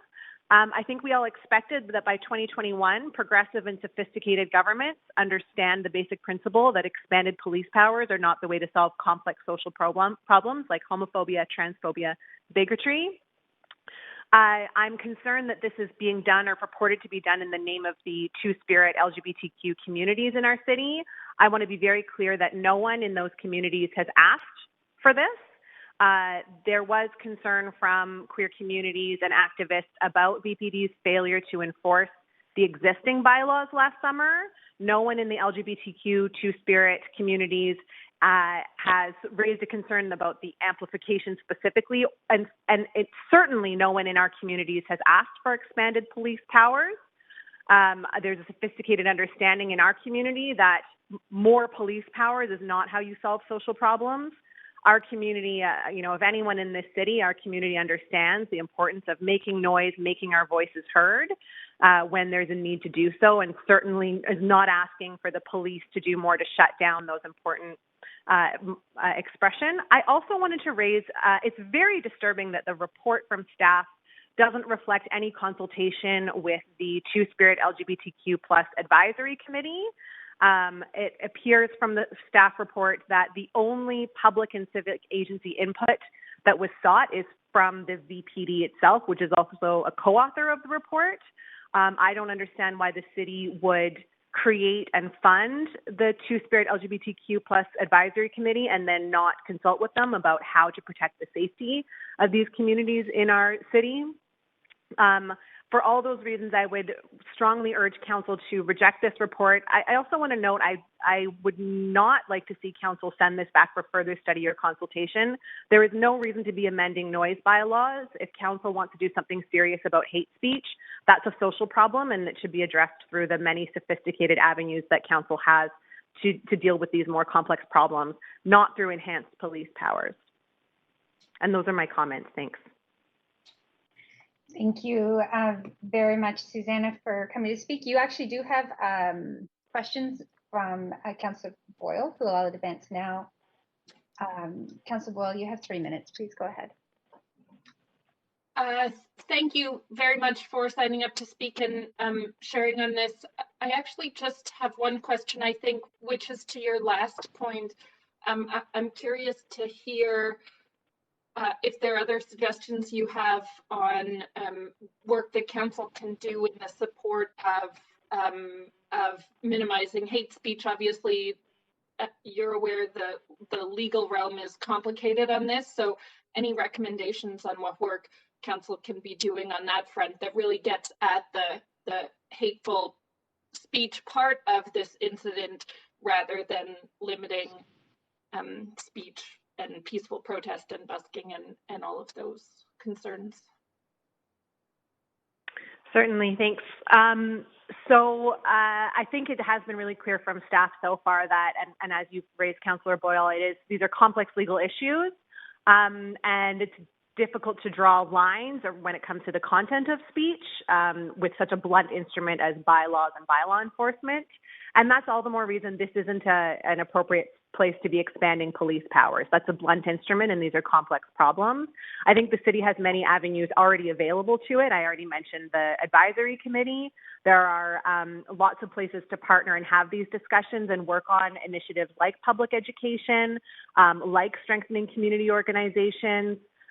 We have a Human Rights Commission in British Columbia now that's very alive to these issues. That would be a great place to start.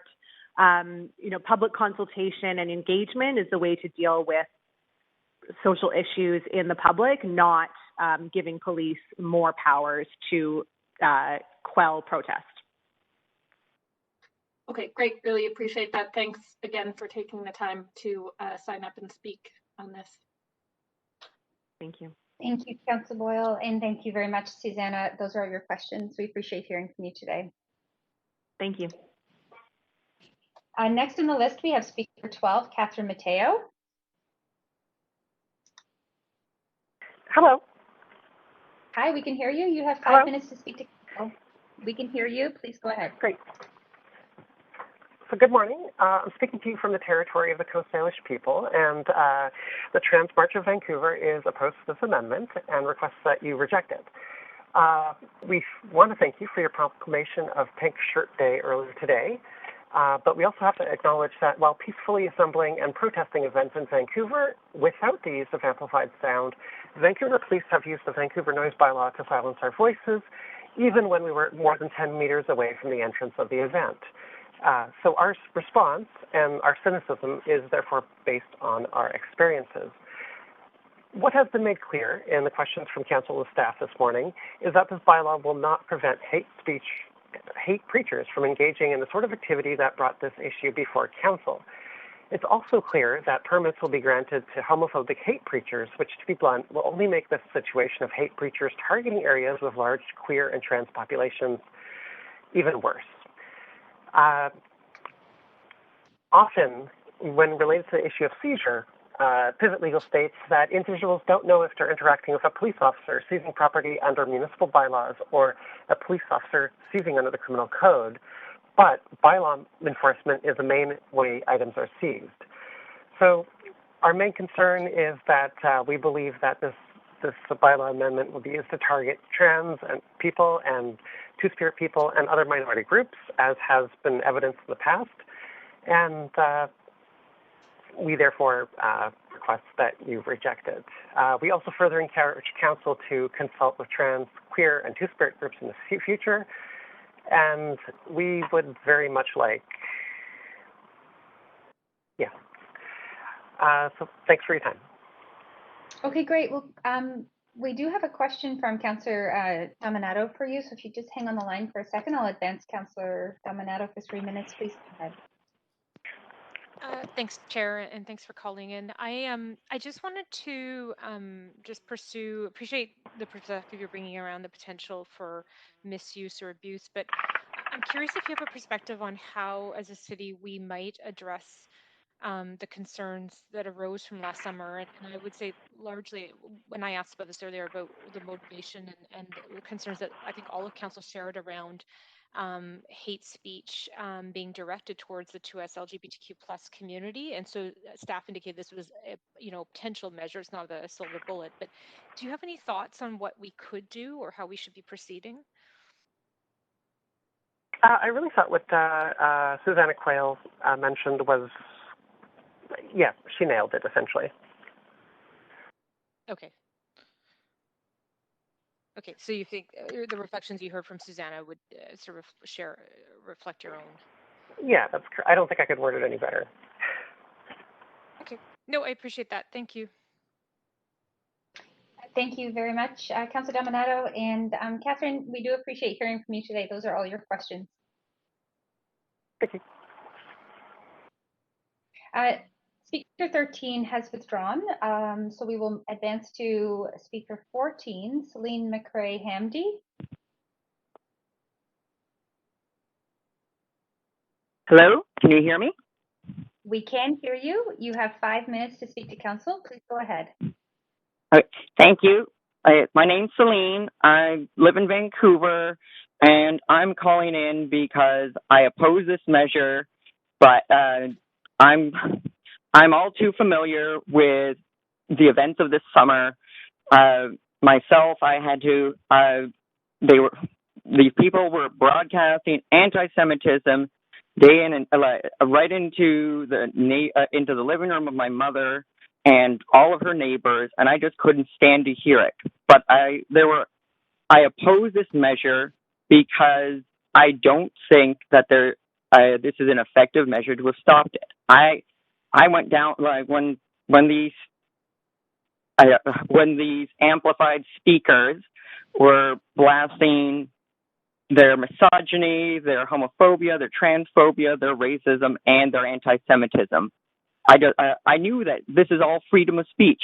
I'm pretty sure. I'm not a lawyer, but I understand that unless there's some imminent threat, there's not a whole lot that someone could do, and maybe creating fines or something like that could have an effect. But all of a sudden it becomes a big process, and that's going to be just applied discretionary. So in my personal example, I went down and confronted them. I went down and just blasted ABBA in their faces just to annoy them. But one good turn deserves another. But if you had a situation where having an amplifier was a bylaw infraction, and I'm there with I'm there trying to drown out their amplifier with my amplifier, and so the question then would become like, if one person's complaining, like the enforcement would become a judgment call for the boots on the ground, and I'm sorry to say it, but especially given the events of the past week, I do not have the confidence that the VPD would be able to make those decisions consistently and impartially in a given situation. We all, just this Friday, we saw the VPD pulling on the hair and attacking peaceful protesters opposing the TMX pipeline. And also this week, we also had, Peter Walz, donating money to support policing where he thinks it's important. So we have the ultra wealthy, trying to influence police decision making. We already have a current record of questionable enforcement and discretion by the VPD. And where you put all these factors together, I just don't see a way that this is going to end up being, I don't see how this is going to be a better solution than the situation we already have. And that there might not be a legal, I'm not a lawyer. I don't know what the legal remedies ahead of this are, but I know what the social and community solutions involve. And it is we need to support our community centers, our resource centers, and we got to show up and oppose these people. We got to say, if this is not us, this isn't something I'm going to just take quietly. And I say this not from some Pollyanna-ish response or thinking can't we all just get along, but my own grandmother fled Berlin in 1933 when she was 5 years old with the rest of her family. But she still remembers the Nazi rally held across the street. And if we and I'm not saying that this is that yet. I'm not, but the specter of it is with me still. And I think I don't know. This isn't a legal response, obviously, but we, as a city, as a community, need to come out and oppose this kind of thing. I don't think we can shut them down I don't think the VPD are the right to do it. I think we're the right ones to do it. And I don't know what else. I don't think I could say a lot more on it than anyone else has or said it better, but I just don't see a way that this is going to be enforced in a clear way or in a fair way or an effective way. So I don't see any reason to go forward with this. Thank you. This has been Celine. Thank you very much, Celine. We appreciate you coming to speak to council. You don't have any questions, but we appreciate hearing your thoughts. Thank you. So that we don't have speaker 15 or 16 on the line at this moment. So what I will do is call back through the speakers who were not on the line when we first called their name. And if they are, we'll hear from them. Otherwise, we'll be moving on to moving the motion and debate and decision. So speaker 6, Sarah Sagai. Speaker 7, Christian Pollock. Speaker 9, Maria C. Speaker 15, Nathaniel Canuel. And Speaker 16, Paul Speerbrecher. Okay, so there is no one on the line. Those speakers are not on the line. So we will move now to move the recommendations. And so move, Councillor Kirby-Yung. I appreciate that. Okay, Councillor Kirby-Yung has moved the recommendations. I do have Councillor Fry on the queue. So Councillor Fry, please go ahead.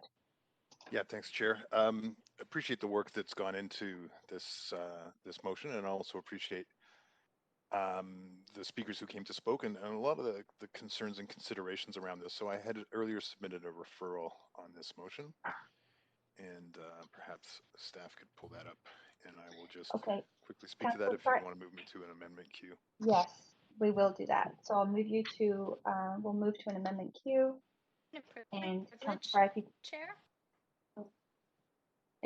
sorry. Councillor DiGenova. Yes, Councillor DiGenova. I can't bring my panel up, so if you please add me to the Oh. referral queue. You'd like to be on the amendment queue? Sure. So Councillor Fry, I'll ask clerks to advance Councillor Fry so he can introduce his amendment and for 5 minutes or up to 5 minutes. So go ahead, Councillor Fry. Great. Thanks, Chair. So basically, recognizing some of the concerns expressed and that this is some complicated work. So touching on a few of the kind of issues, I think fundamentally recognizing also that as proposed, this bylaw amendment wouldn't actually stop somebody like the obnoxious and egregious homophobic street preacher that was operating last summer. We still aren't effectively addressing that. So a couple of the considerations in this referral, and hoping that staff can report back on them. The ability for a field permit system. So how does a spontaneous protest actually generate a permit to amplify if they are outside of office hours or what have you? Obviously, permits are often, or sorry, protests are often a spontaneous thing. So I think that coming up with some system that can give one out, maybe through the police or bylaw officers or what have you,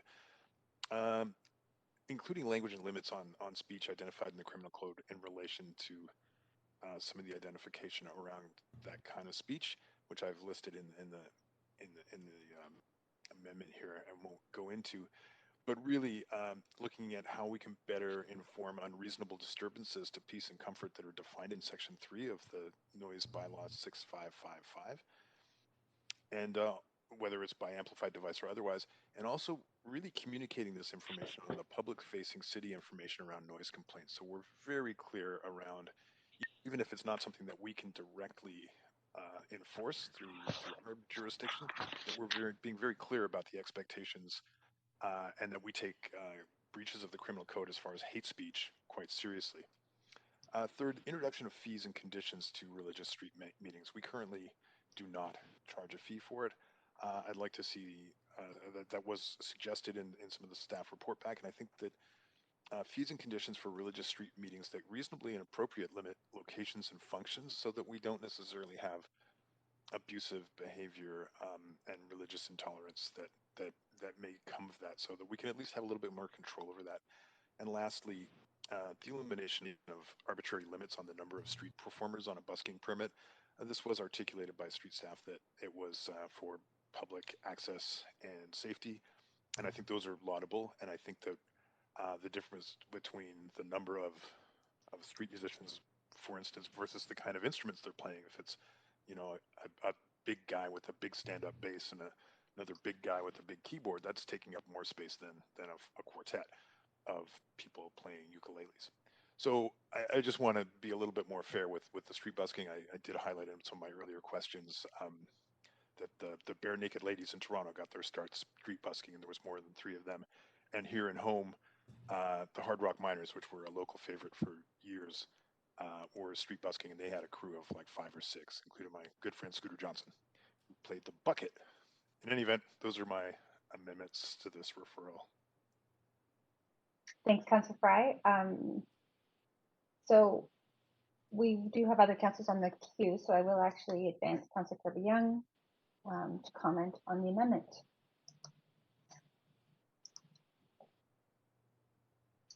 Just check your mute, Councillor.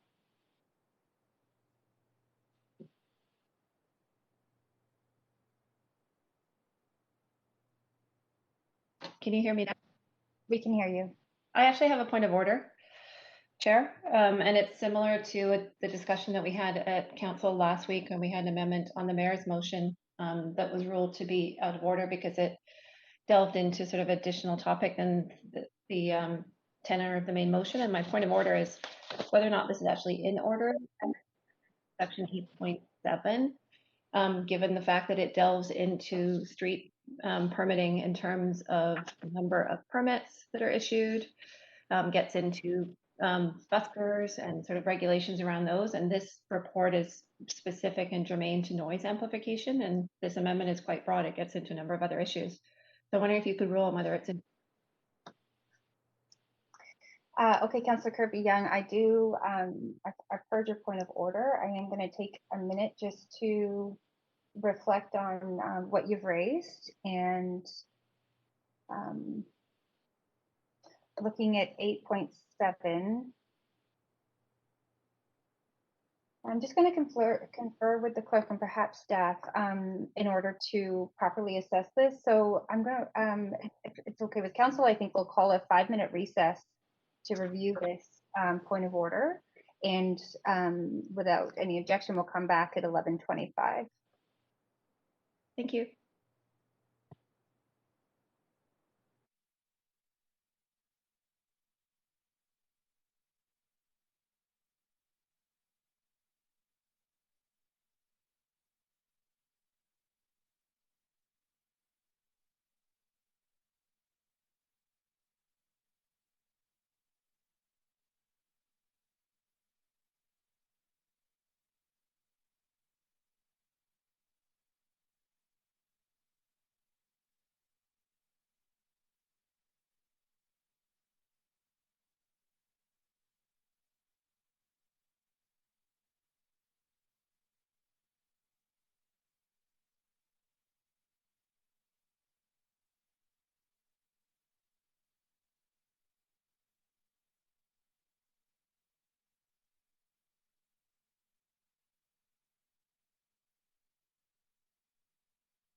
just want to make sure we've got quorum. I believe we do. So thank you, Councillor Kirby-Yung, for raising the issue, the point of order. After reviewing the amendment as proposed, I would agree that section 3 and 4 of the amendment are in fact out of order. Section 1 and 2 are germane in that it does refer to amplification devices and is also identifying the intent of bringing this report forward in the first place in number 2. So 3 and 4 are out of order, and in remaining consistent with our process thus far, we will rule the entire amendment out of order, and we will close this amendment queue and go back to the main queue. Okay, having done that, we'll go back to the main queue, and I see Councillor Fry is back on that queue. So I will advance Councillor Fry. Thanks, Chair. And I've just resubmitted that with 3 and 4 removed. Apologies, I had circulated this through for review, and it wasn't flagged that it might be out of order, so apologies for adding that and adding that consternation for Councillor Kirby-Yung and others. But Okay, here we go. I'll move us to an amendment Q1, and I'm going to clear this queue since that amendment was ruled out of order, and open up a fresh queue to address the revised amendment. And Councillor Swanson, you are first on the list, so you have 5 minutes to speak to the amendment.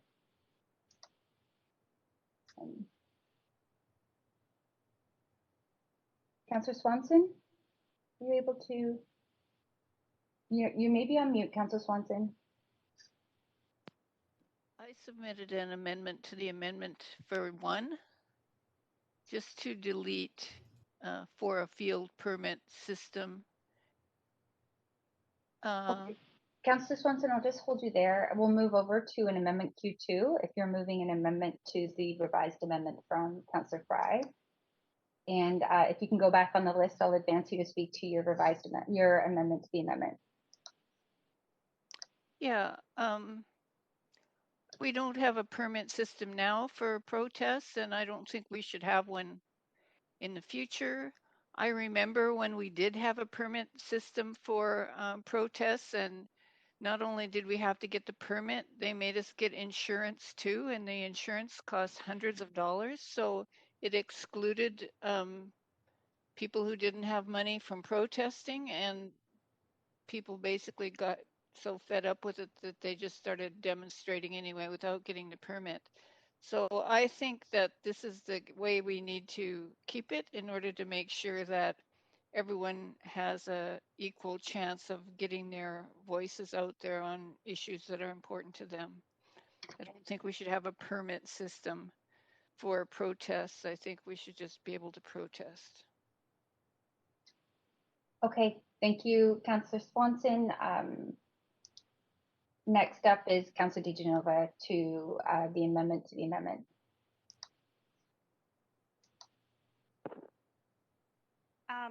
Just a point of procedure. Are we on a revised amendment, so a brand new amendment? You're speaking to Councillor Swanson's amendment to Councillor Fry's amendment that is in order. Oh, that's not the queue I was on. So that's why I was wondering why you were calling on me. Thank you. You're on this queue, so I'm not sure why. I'll take you off, Councillor Fry. I'll advance you for 5 minutes. Yeah, I appreciate Councillor Swanson's concern with this. Again, it's really just to have staff report back on. I don't necessarily think that a permit needs to cost money. And the idea of a field permit, of course, is that it could be issued on site. And I, in fact, think that based on some of the feedback from staff, it might not even be a doable system because it could be too complicated. But I think when we're talking about permits for amplification specifically, I think there are considerations that may include even just, like safety, ability to hear traffic signals or something that are adjacent. I don't know. The reason I included it for consideration is that if we are taking an approach to amplified noise, and that we do want to have some kind of rules around it, that a permit needn't be a cost money ask. It may not even have to be a specific, like, we're not going to give you a permit because you're having a defund the police rally, and so as the police we refuse to give you the permit. This is not the question. I think the question is what and where is going to be an appropriate framework for amplification of whatever. And I don't think this has to be a permit cost factor, but really what I would like is for staff to report back as part of just looking at how this might be a tool to support, sort of the public's right to comfort and peace, and any concerns around amplification, and just put it all together in the report back that we're expecting. So I'm going to vote against this amendment to the amendment. Thanks. Thanks, Councillor Fry. Councillor Boyle. Thanks, and I just wanted to briefly say I'm happy to support this amendment to the amendment as well as the original amendment. Well, there may be pieces of a field permit system that are interesting to hear about.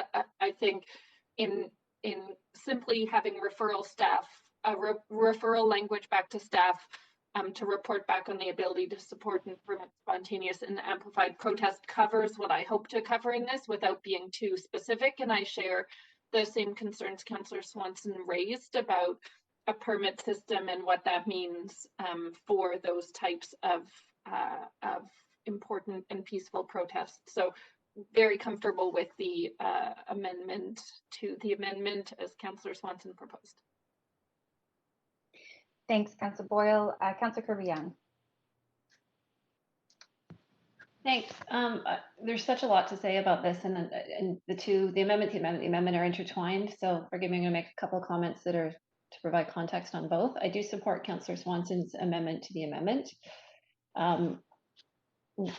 The right to protest is one that there's a lot of sanctity to that. It's a fundamental freedom that exists in a democratic society and in Canada. And I think we've heard clearly from City Legal, I think all of Council are well aware, and we've heard from many others, that we have the freedom of expression and we have the charter, and the municipality does not have the right to permit protest. What we are talking about broadly today here is the right to manage amplification and noise. So I support the amendment for that reason. I'm concerned about the original amendment because, again, I think that we're getting into this slippery slope of talking about permitting protest, which is a right that already exists and is well entrenched in law. It's a well established human right. And I actually think that the original amendment is conflictual with the original direction because the report clearly states that somebody who is out there protesting, which you could define the homophobic preacher as a protester, if you will, does have the right to apply for a permit or amplification. So to me, it's redundant on the original amendment. We'll get to that conversation, but I want to provide some context in terms of sort of the holistic nature of how these two pieces fit together. But at this moment, I will support the amendment for the reasons stated. Thanks. Thanks, Councillor Kirby-Yung. Councillor DiGenova. Thanks. I will not be supporting the amendment to the amendment. I appreciate that Councillor Fry's amendment, without striking permits, is asking staff to consider and report back on something that I think is very important. I'm not a lawyer, although there's a lot that I do learn from our legal department. I also understand that as Mr. Dixon, as Ian Dixon, from law had stated in response to my question, the city could be challenged in a number of ways. That being said, we do have specific obligations, and we as council also have priorities. And I think that one of those priorities is to be open and inclusive. That being said, our staff may come back and say, no, we would be concerned that this would see us open to, you know, liability issues. I'm trying not to say anything that would be in camera, council.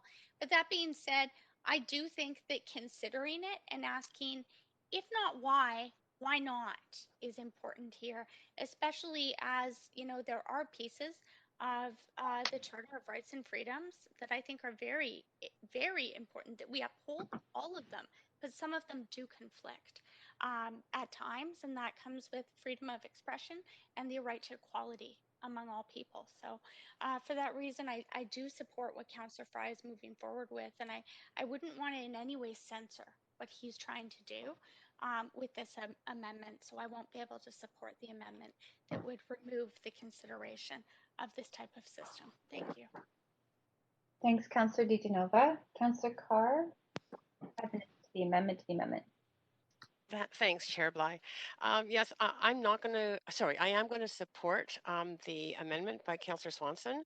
And the reason for doing so, I think fellow councillors have already stated, and having been involved in, I don't know, countless protests over the years of my life. You know, I think that that for me, the whole of this amendment is excellent. The reason why this specific amendment to the amendment, I think, is good.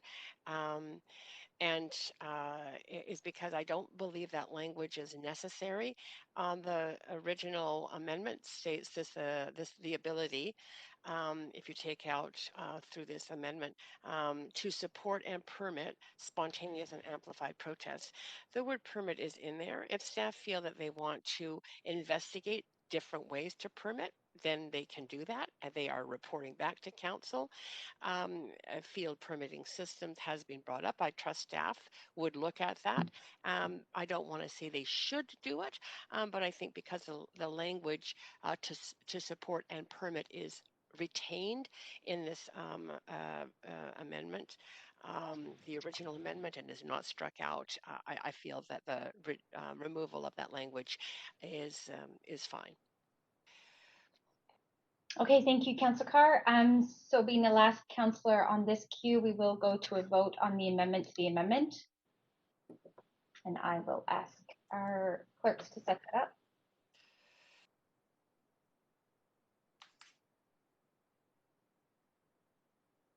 And clerks, I will be voting in opposition. Oh, thank you.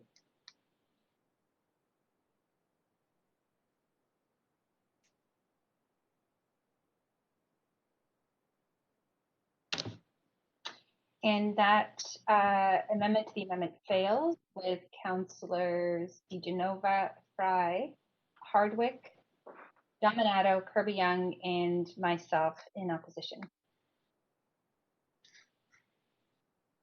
So back to the amendment queue. Councillor Swanson, you still have the floor. Is there anything further you'd like to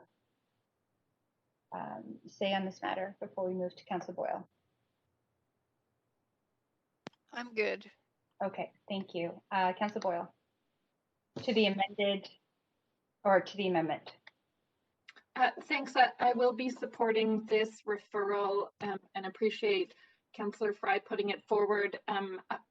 As we heard from a number of speakers very articulately, I have real concerns, both that what's being proposed, while it makes feel good, that we feel like we're able to do something about this this very hateful speech that we heard so much about last year.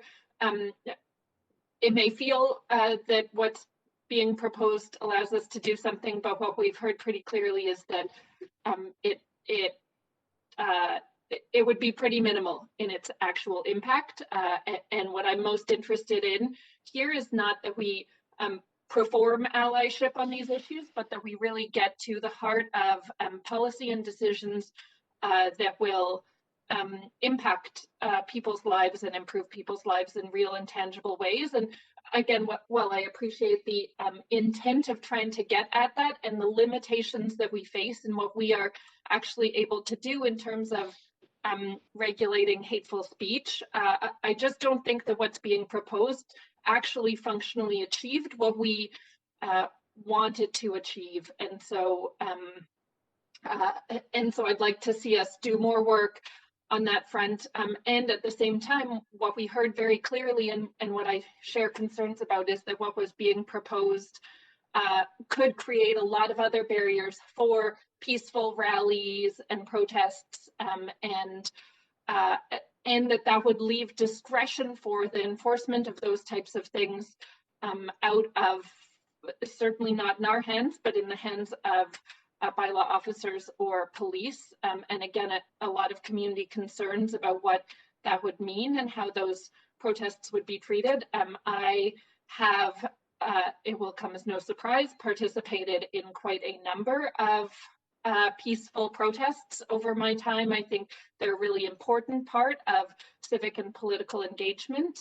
And I want to make sure that while we're looking at the important issue of hateful and homophobic speech, that we're also allowing that peaceful speech, particularly, as I mentioned, the rally I think of was parents showing up outside of the BCTF building in support of SOGI curriculum in the school board. And there was a small amplification device and a megaphone and a lot of young speakers and parents, and it was incredibly moving and important. And I want those sorts of actions to be able to continue. So all of which to say I support this referral going back to staff to keep looking at some of those nuances. I hope that that will include engaging with the 2S LGBTQ committee, who have a lot to offer on this front. And while that work is still ongoing, I know that I certainly will continue to be active as an ally in all sorts of ways in resisting homophobia and transphobia and supporting the dignity and presence of queer folks in all of our communities. Thanks. Thank you, Councillor Boyle. Councillor Kirby-Yung. Yeah, I have a point of information first, if I might, through you to the acting city manager. Please go ahead. What are you able to say at this point, Mr. Mulcree, what type of time we might be looking at for a report like this to come back? Paul, if you could respond. Yes, thanks, Chair Blythe, through you. Difficult to say, Councillor, at this stage. The staff that are involved here have a lot of other work that they're currently undertaking on other kind of priorities for council that pertain to the public realm, use of public space, temporary patios, and so on. So I think we'll have to take this back. I don't interpret this memo as necessarily displacing that other work, so we would have to phase it in. So it may take some time. I think if council wants to prioritize this over some of those other demands, it would be helpful to understand that. But otherwise, we would do our best to bring it back as capacity allows. Okay, but it might not be follow-up point then on that point of information. It might not certainly be before in time for summer this year. Is that a reasonable supposition? That could be a challenge given the other things we're trying to tee up for summer. But again, we would obviously do our best. Understanding council's interest in this, would do our best to bring it back. But yeah, I would not able to commit to that at this point in time. Okay, thanks. And then just following up in terms of speaking to this, I have several issues and concerns with this referral. The first one being specifically with respect to point 1. And I actually think that this will work against the intent of the report in the first place by having a field permit system, which I think actually is practically very difficult to achieve, honestly, in practice. But I think having that would actually enable individuals like the person that was in the West End and is a homophobic preacher versus with the proposed report that we have on the table, they would have to go and get a permit. Now we're saying, okay, you know what, we'll service you and we'll come right to you and make it a whole lot easier for them. And I actually think it works against the intent and the point here. I also think that while there is language here that relates to amplification, it also talks about permitting spontaneous protest. And again, In my view, the city cannot permit protest per se, because that is a federal and fundamental right that is held by all residents in Canada. And so I just think that sort of the framing of this is really problematic. I'm concerned about the timeline. If this had been proposed as additional work as a separate motion, or if it had been positioned as an additional clause, and we could adopt the main report, and could look at some other enhancements, I think that would make sense. I think that the community are looking for some action on this. I just think that we're going to result in inaction without tools in place to deal with this for the summertime. Again, looking at point 2, that gets into a lot of sort of legal that is beyond sort of the purview and the ability of the city. I think we've heard clearly from legal on that. And so for those reasons, I generally have a fair number of issues with how this amendment is framed. And I think that honestly, we're going to end up in a situation of either a fairly significant delay, potentially without a lot of changes, or with changes that will actually nullify the intent of what we're trying to achieve here. And either a delay or potentially inaction on this front. And so that's my gut feeling on it, and I'm concerned about it. Thanks. Thank you, Councillor Kirby-Yung. Councillor Dominato. Thanks, Chair. I have a series of points of information through you, starting with we spoke about the time frame. What would be a reasonable time frame to be able to bring back information on the 2 considerations identified in the referral?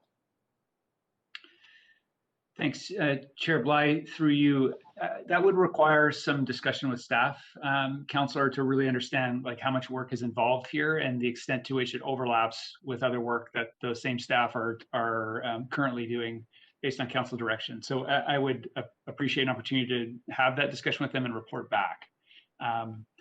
It's off the cuff, it's really difficult to assess the amount of work that's involved here.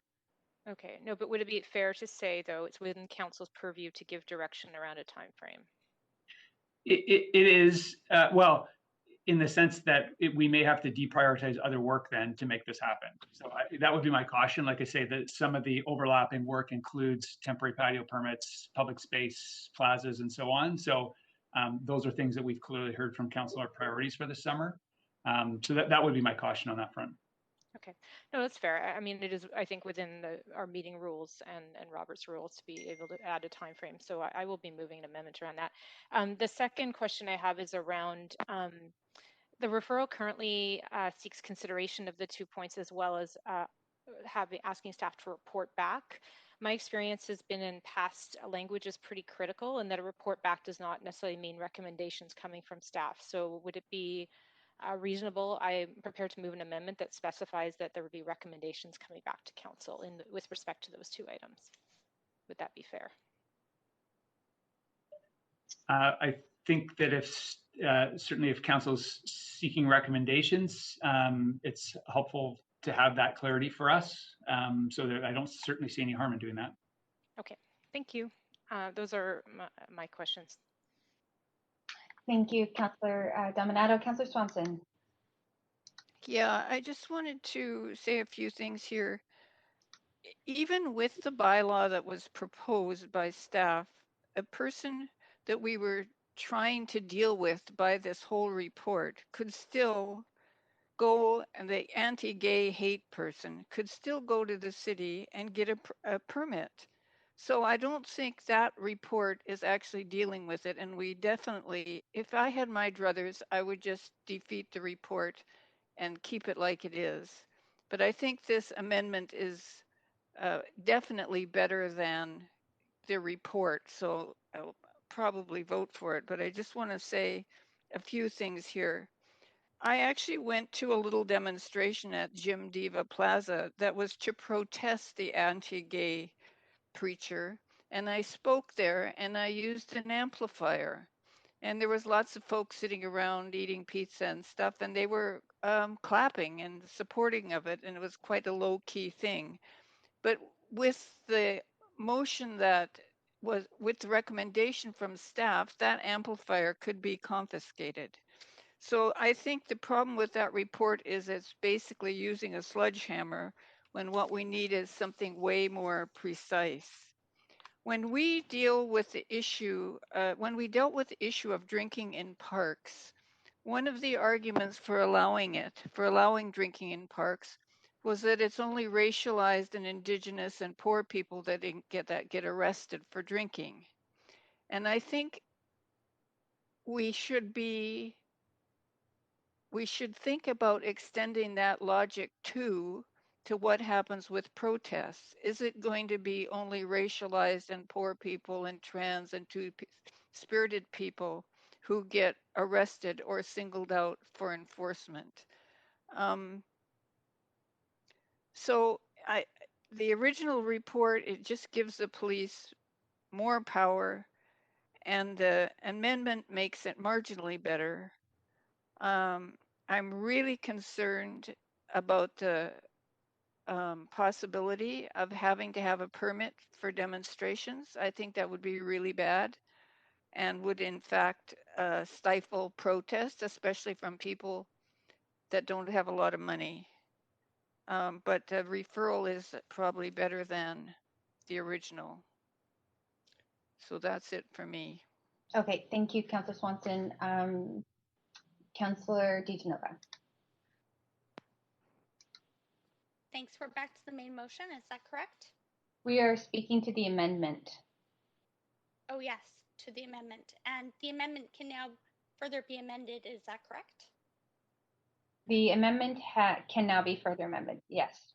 Okay, and I understand my clock is running, but bear with me while I do send something in.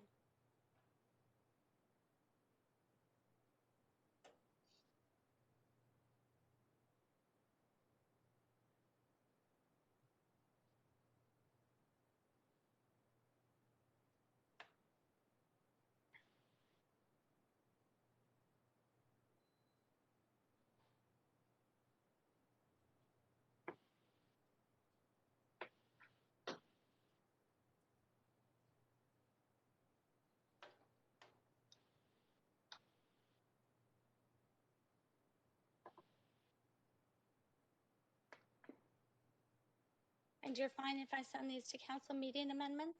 That's fine.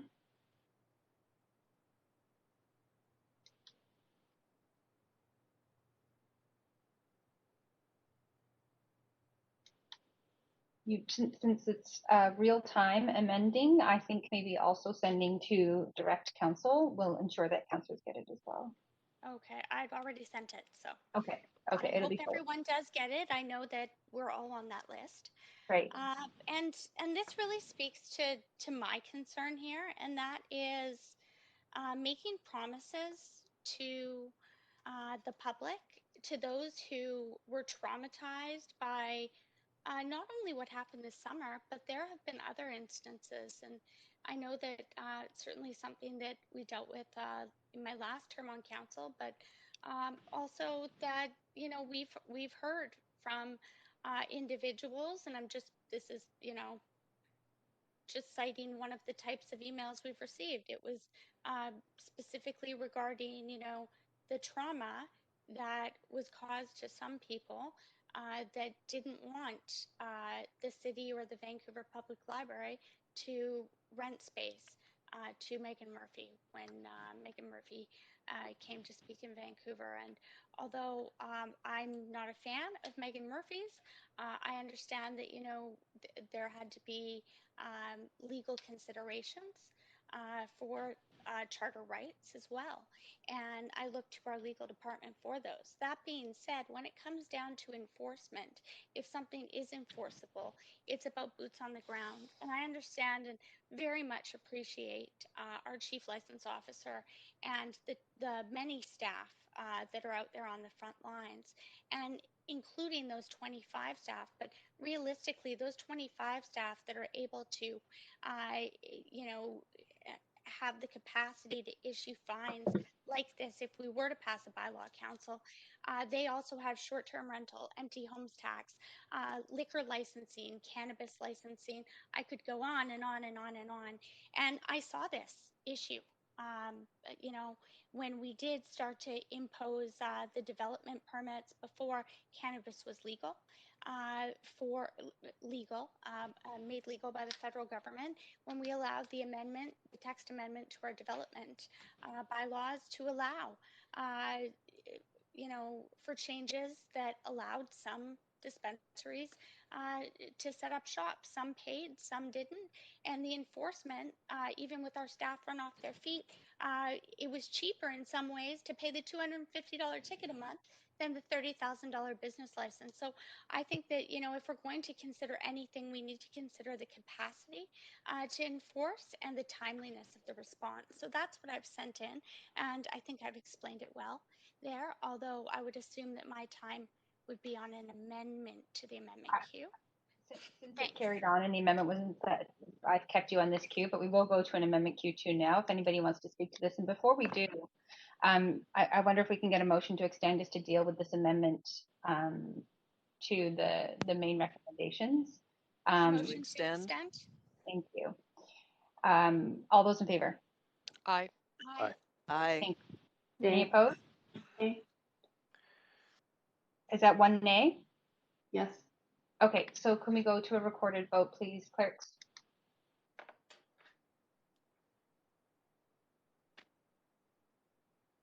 And I'll be voting in favor. So that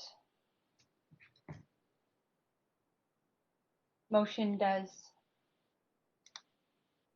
pass. It keeps popping up for me with one in opposition, Councillor Kirby-Yung. Thank you. So we will extend. So over to an amendment Q2. And I see Councillor Fry. Go ahead, Councillor Fry. Thanks, Chair. Yeah, and just speaking in favor of this amendment from Councillor DiGenova, I think Councillor DiGenova's touched on an important point in this entire conversation, and that's the efficacy of how these proposals would or possibly may or may not work for folks. And certainly as a lot of this is being contemplated in the context of some of the egregious and abusive behavior that we had over the summertime directed to a vulnerable population in our city, I don't want folks to be of some kind of misconception as it spreads on social media and people start suggesting that we're not doing our jobs because of X, Y, Z, and this guy is still operating, because we know full well from what was proposed already that the proposed bylaw wouldn't necessarily have addressed that particular incident. I think it's important to set some realistic expectations. So I do support this amendment to the amendment. And while I'm on the queue, I just want to clarify to the point in number 1 around the field permits. I think it's important to distinguish that the amplification devices and the permits proposed for amplification devices are on public property. So they're actually physically put in a place blocking a right of way or what have you. So these aren't bullhorns, these aren't portable backpacks, these are blocking the sidewalk. And so the idea of a permit for an amp on public property does not preclude the portable stuff, and it doesn't presuppose a fee associated with it. To my mind, it's about. I'm just going to pause you. Sorry, you do have more time to speak to your amendment. I know. Right I thought I'd do it now. So okay. I do that. Okay. So being the last on the queue, thank you. We can move to a vote on Councillor DiGenova's amendment to the amendment.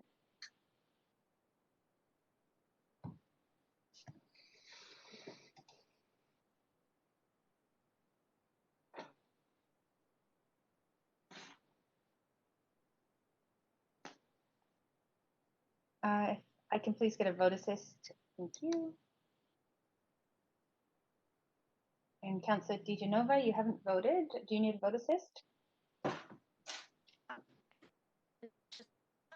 I'm assuming you're in favor, but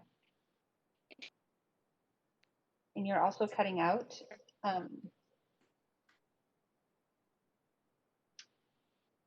We're not able to hear you, Councillor DiGenova.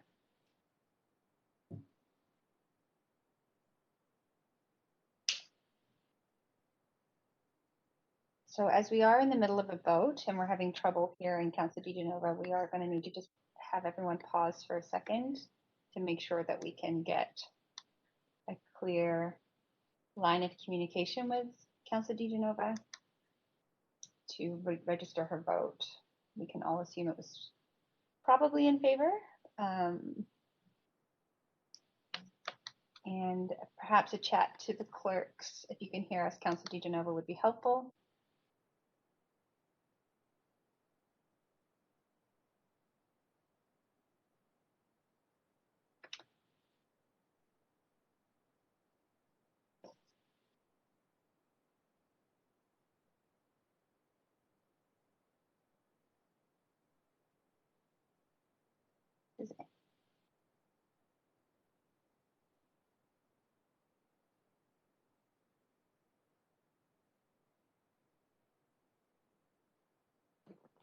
I think I'm back, Chair. Oh, you are back. So There if we we can go. register your vote, please, for Yes, your own in amendment. favor. Thank you.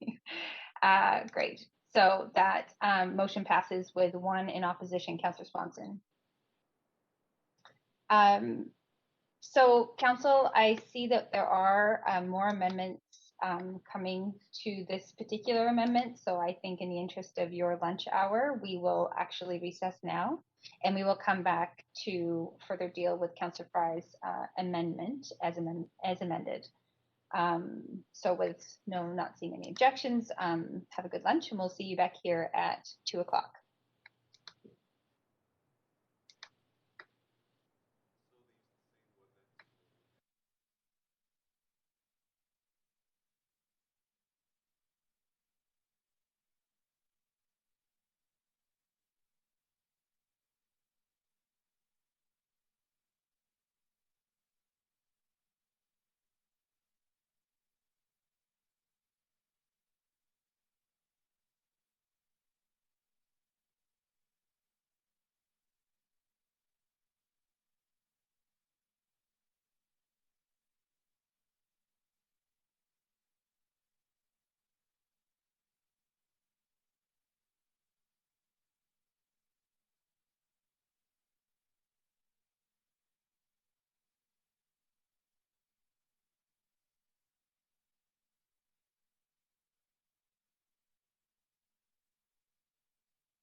Welcome to TELUS Conferencing.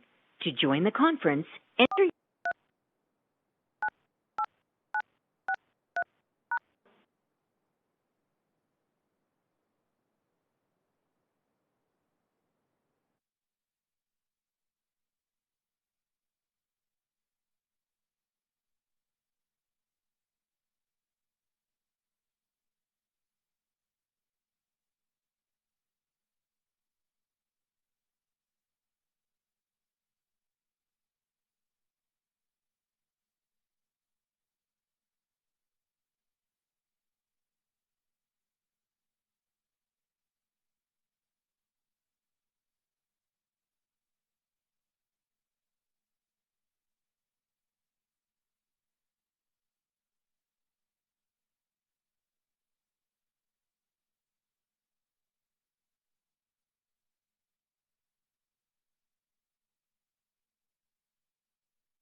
Hi guys, you guys look great. I did check the YouTube feed today.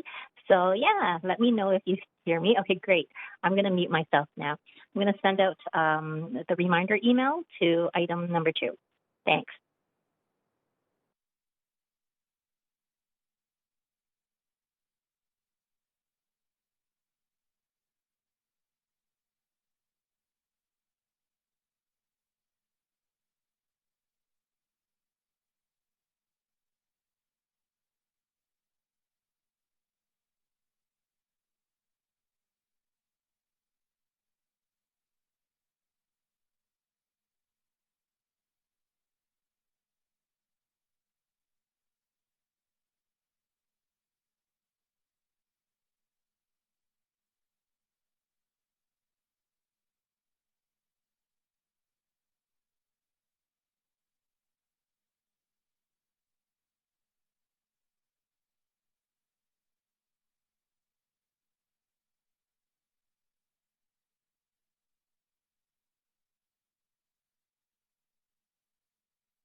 Council, we are in the midst of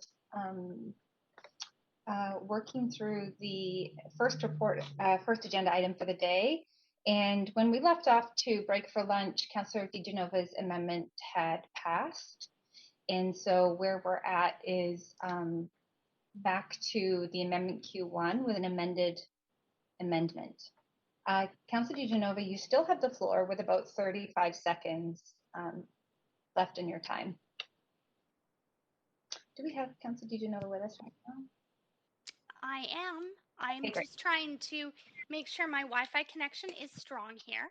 Excellent. I think I've almost done that, but actually, Chair, as you'd acknowledged, I was speaking to my amendment in the referral queue, in the original amendment queue, while I was moving my other amendment.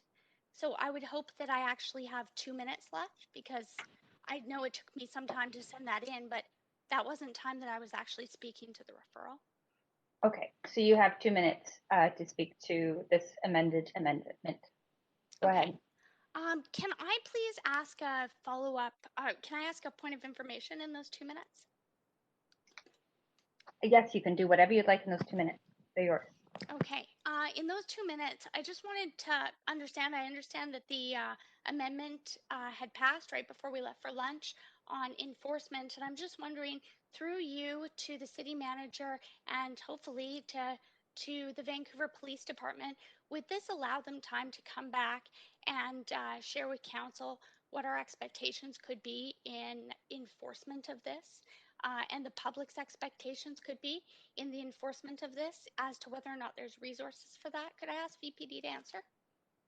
Yes, I will just see with the clerks if VPD are still on the line with us. Can you pause my time for that? Chair Bly, yes, we should have VPD on the line. Okay, over to you. I apologize, I don't have the name of the VPD rep who's speaking to council, but please go ahead.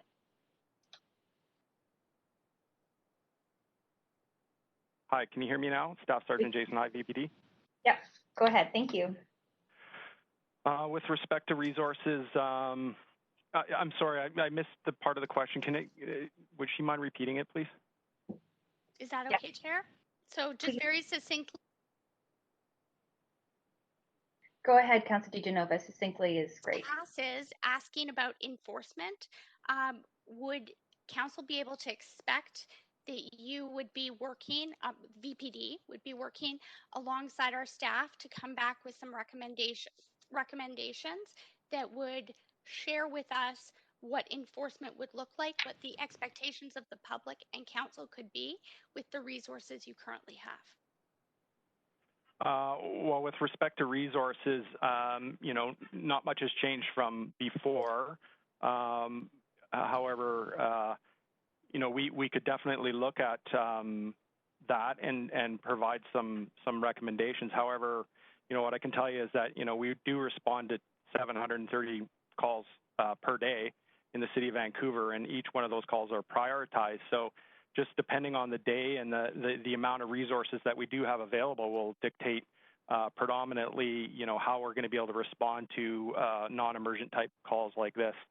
So, that, as I explained before, fluctuates day by day, and depending on the circumstances and the nature of the public safety that may be involved. Thanks for that, and I will be supporting the referral. Great, thanks very much. I'll advance Councillor Kirby-Yung. All right, now speaking to the amended amendment. Right, yes, thank you. I'm going to let Councillor Dominato go first. I think she has an amendment and I want to speak to this overall. Thanks. Okay. Go ahead, Councillor Dominato. Thanks, Chair. I've recirculated an updated amendment to the clerks, and it is simply to revise the referral to indicate that that staff, in referring it back, that they consider the following points and report back with further recommendations in Q3. Okay, so we will move over to an amendment Q2. And anyone interested in speaking to this amendment, and I'll also ask staff do have that updated language up on the screen. So, Councillor DiGenova, go ahead. Thanks very much. I wanted to thank Councillor Dominato for bringing this forward.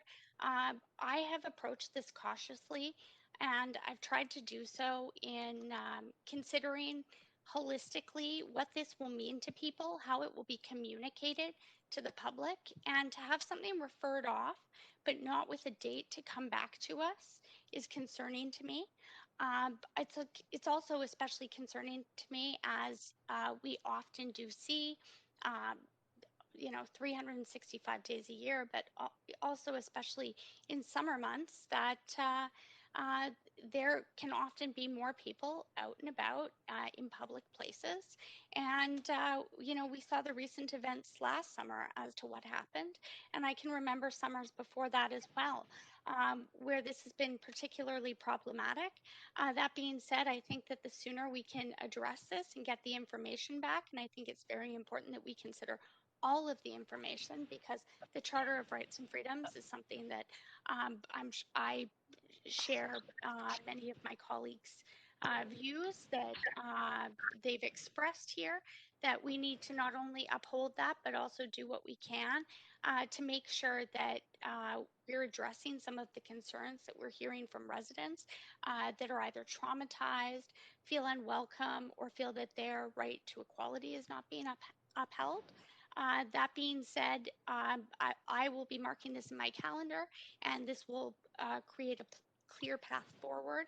And when we think about some of the other things that we'd heard from our acting city manager may just be a little bit slower moving, I would hope that this could move in parallel with that. Just hopeful that there's a way forward. And I was very encouraged to hear I know that our staff will look at this in their work plan, but also that VPD would be working alongside our staff on this as well. So for that reason, I am supportive, and thank you, Councillor Dominato, for putting that timeline in there. Thank you, Councillor DiGenova. Over to Councillor Fry. Thanks, Chair. I'm wondering if through you could ask a question to the city manager about this timeline. Yes, please, Chris.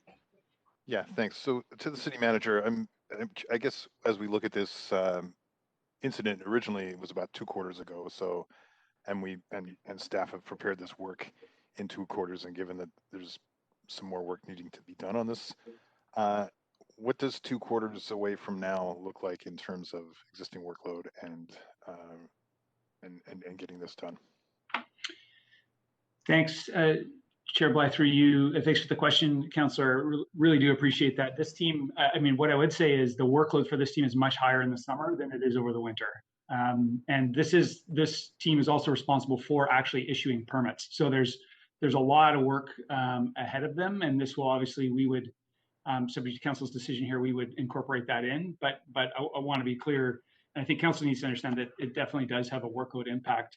I guess the other thing, Council, for what it's worth, is I'm just listening to the debate here. I'm not clear that the work that you're asking us to do here is actually going to address the problem that I've heard everyone articulate, or most members of Council articulate, which is actually around hate speech and offensive speech. We can do more work on a permit system, but what you've heard is the permit system we put forward relates to amplification.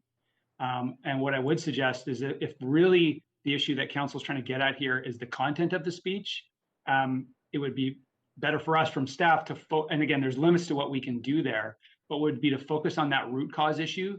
Otherwise, we're going to spend a lot of effort on a system and recommendations that aren't actually going to solve the problem that you may be trying to get at. And again, I'm interpreting from questions and so on, so forgive me if I've kind of overstepped there, but just considering the demands on staff, if we're not really going to solve the problem that you're looking to solve, it'd be great if we could contemplate that now. And then as a follow-up on that, then, so you're saying this is the staff that would be doing festival permits if we did those, but more importantly, like patio permits and that kind of thing. Yes. And possibly, I think, if I might suggest, I think some of the concerns are really lying in a bit of a legal context as well, not just around the permitting, but yes, as you allude, I think you did interpret that pretty correctly, that I think the big concern here is around the content of the speech, and speech that may be hateful, if not hate speech. So I appreciate that. Thanks, City Manager. Thank you. Thank you, Councillor Fry. I'll advance Councillor Boyle, or sorry, Councillor Swanson, for 5 minutes. Go ahead, please. Okay, I appreciate the acting manager's comments. They make a lot of sense. I'm not going to vote for this amendment. It's not a priority of mine to come back with a permit system and conditions around protests. I think we should leave that as it is. And enforcement isn't a priority for me right now, particularly if it's going to be enforcement about protests. And yeah, so I'm not going to support that amendment. Thank you, Councillor Swanson. Councillor Boyle. I think actually the comments of the acting city manager were very helpful, because I do feel quite clear that the challenge here for us is responding to the hateful speech. The concerns I heard were about the content of that speech, and I also feel like we might be spinning our wheels and unnecessarily adding a lot of workload to staff around a permit system if a permit system isn't going to address this. Again, I think it's really important, as I said this morning, I think it's really important on this issue that we focus on the actual issue and not performative solutions that feel good and don't actually address the problem. So I'm comfortable with the original language because I want us to be looking at the root causes of the issue. And if there's a permit tool, great. But if there's not, I don't think that we need folks, staff to focus on permit tool recommendations, even if they aren't the solution, instead of focusing on the actual solutions. So I won't be supporting this amendment. I'm comfortable with it as it was before. Okay, thank you, Councillor Boyle. Councillor Carr. Yeah, thank you. And I also want to appreciate the comments made by the acting city manager. Those made sense to me. I do, if it's possible, to ask through you, Chair, of the city manager, acting city manager, a question and, sorry, point of information. And that is regarding the field permit system. I understand that a field permit system would enable a very quick issuance of a permit in the case of a spontaneous protest rally that might occur. And do I have that wrong, or is that correct? Through you, Chair Bly, that's how I interpret it as well, is that the intent would be to look at some sort of an expedited permit system. And we can do things like automated permits, but the challenge with automated permits is anyone can get one, and they're not being screened in real time, or they're being screened in a relatively perfunctory way. So, but that would be the work we would need to do, is to really dig in and understand what might be possible there. Right. Okay. Well, I heard very clearly the points raised by the acting city manager. I think there is in this original amendment, without its secondary amendment, the ability of staff to look at how we could kind of deal with both with the issues, one being how do we make sure we handle issues around hate crime, etc. I mean, hate speech, and the amplification and sound issues that were raised by a number of our speakers. At the same time, not in any way stifle the ability for spontaneous and very worthwhile protests that are rooted in just cause. So I am not going to support this amendment. I think that that work that is outlined there can be taking place by staff, as it seems to me the acting city manager indicated, over sort of less active months rather than right up into summer.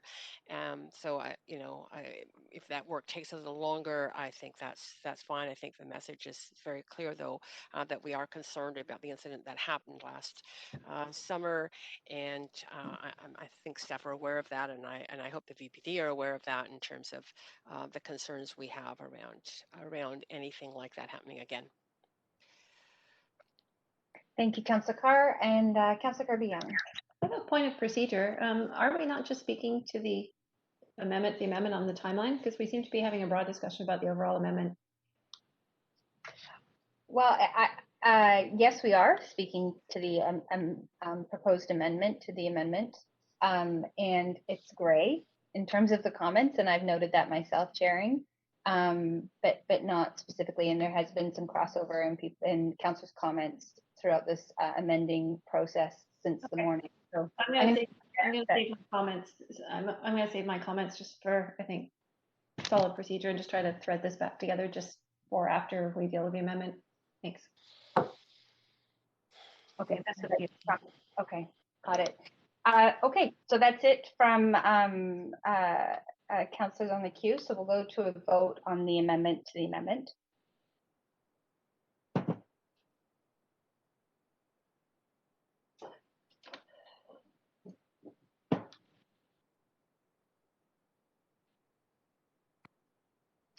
And that amendment fails with councillors Carr, Fry, Swanson, Hardwick, Boyle, Mayor Stewart, and myself in opposition.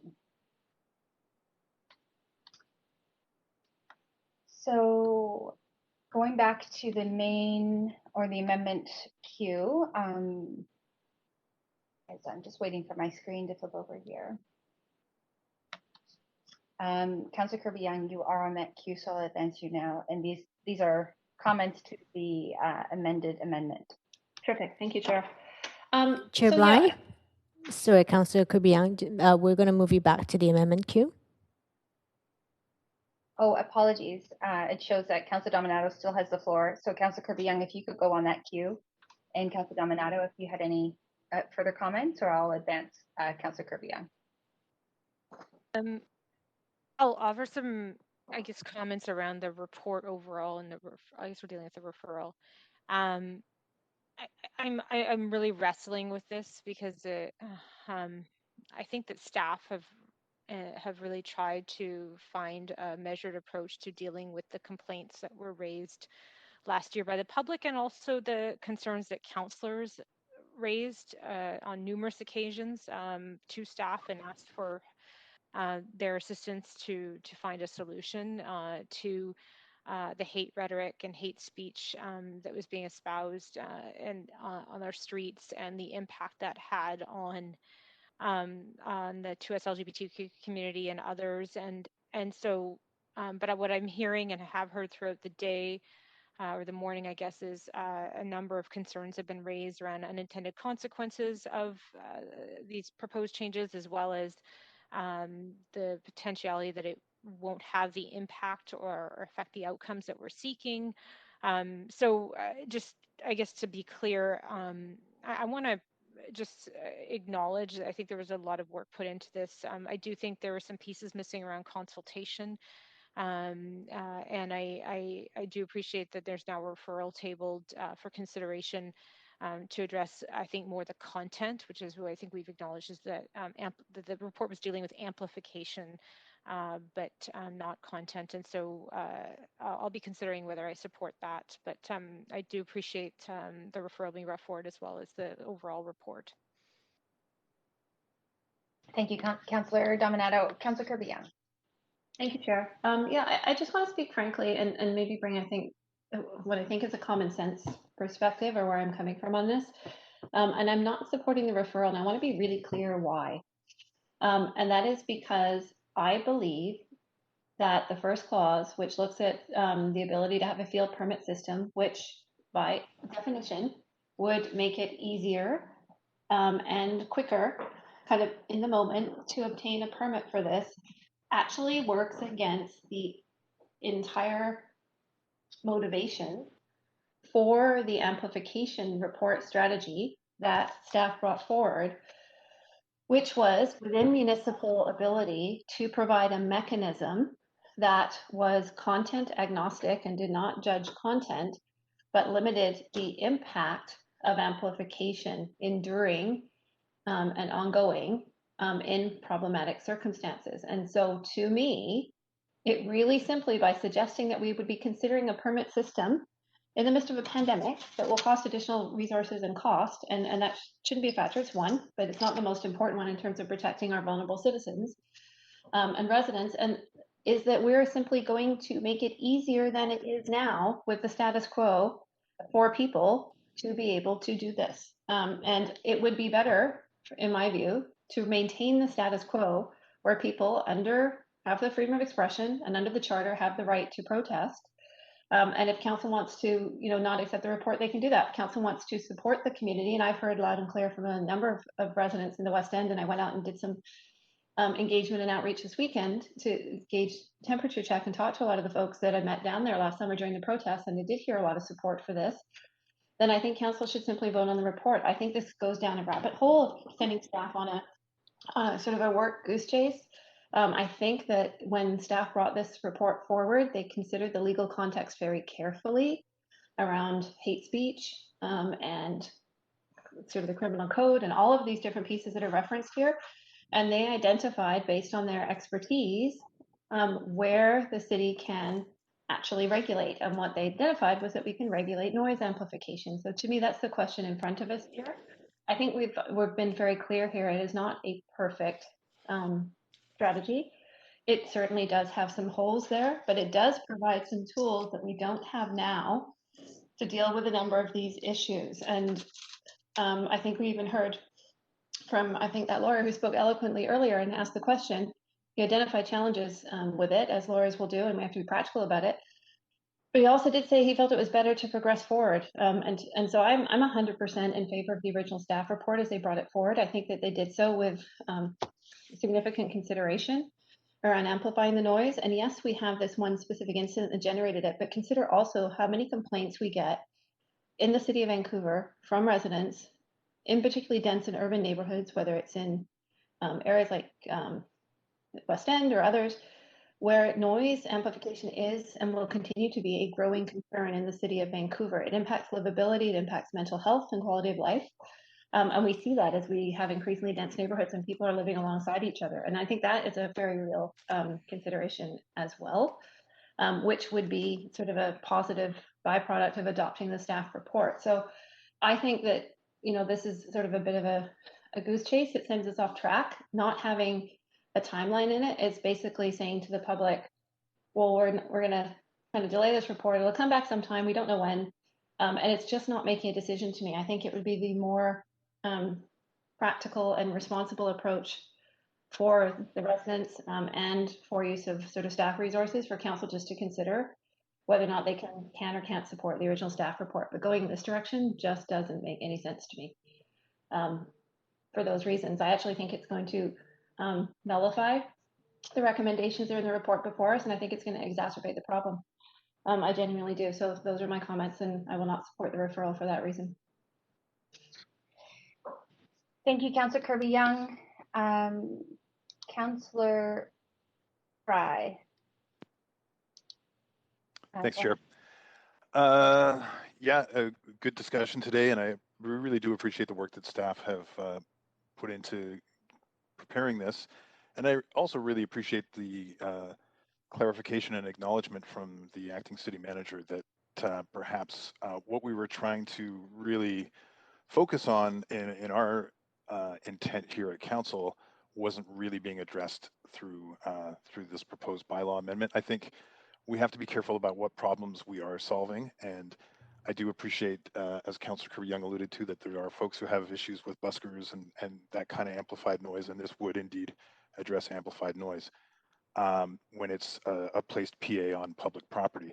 However, what we also heard is that it wouldn't necessarily stop an incident like we had to endure in the West End this summer. So I attended the disco dance party protest at Sunset Beach when the supporter of Mr. Dory Love came from Toronto and marched from, I think, for SkyTrain station at Broadway and Commercial, then through the downtown east side, the whole time carrying a portable PA system, broadcasting his offensive, abusive rhetoric to Vancouverites, and where he culminated in the West End. And that, under this proposed bylaw, would remain entirely legal because he was not setting up an amplified PA on the sidewalk, he was carrying it on his back and with a portable unit.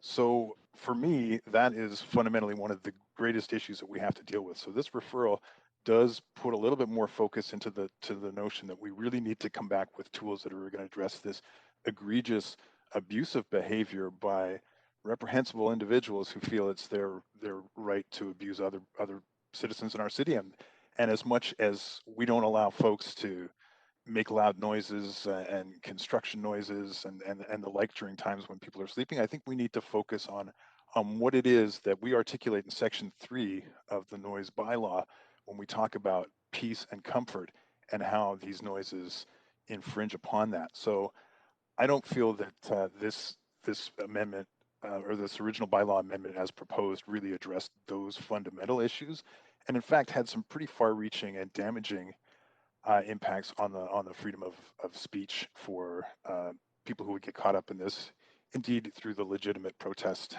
that we as Canadians enjoy. So I'm looking for more work on this, and I stand by this referral and appreciate that we haven't burdened staff with an unrealistic timeline, given that we do have a lot of stuff on the go. And hopefully we will come back sooner than later with some stuff to deal with to really address the content, which I think is the crux of the biggest concern. Thank you. Thank you, Councillor Fry. Councillor Swanson. Yeah, well, I wouldn't vote for the original report, although I think it was well-intentioned.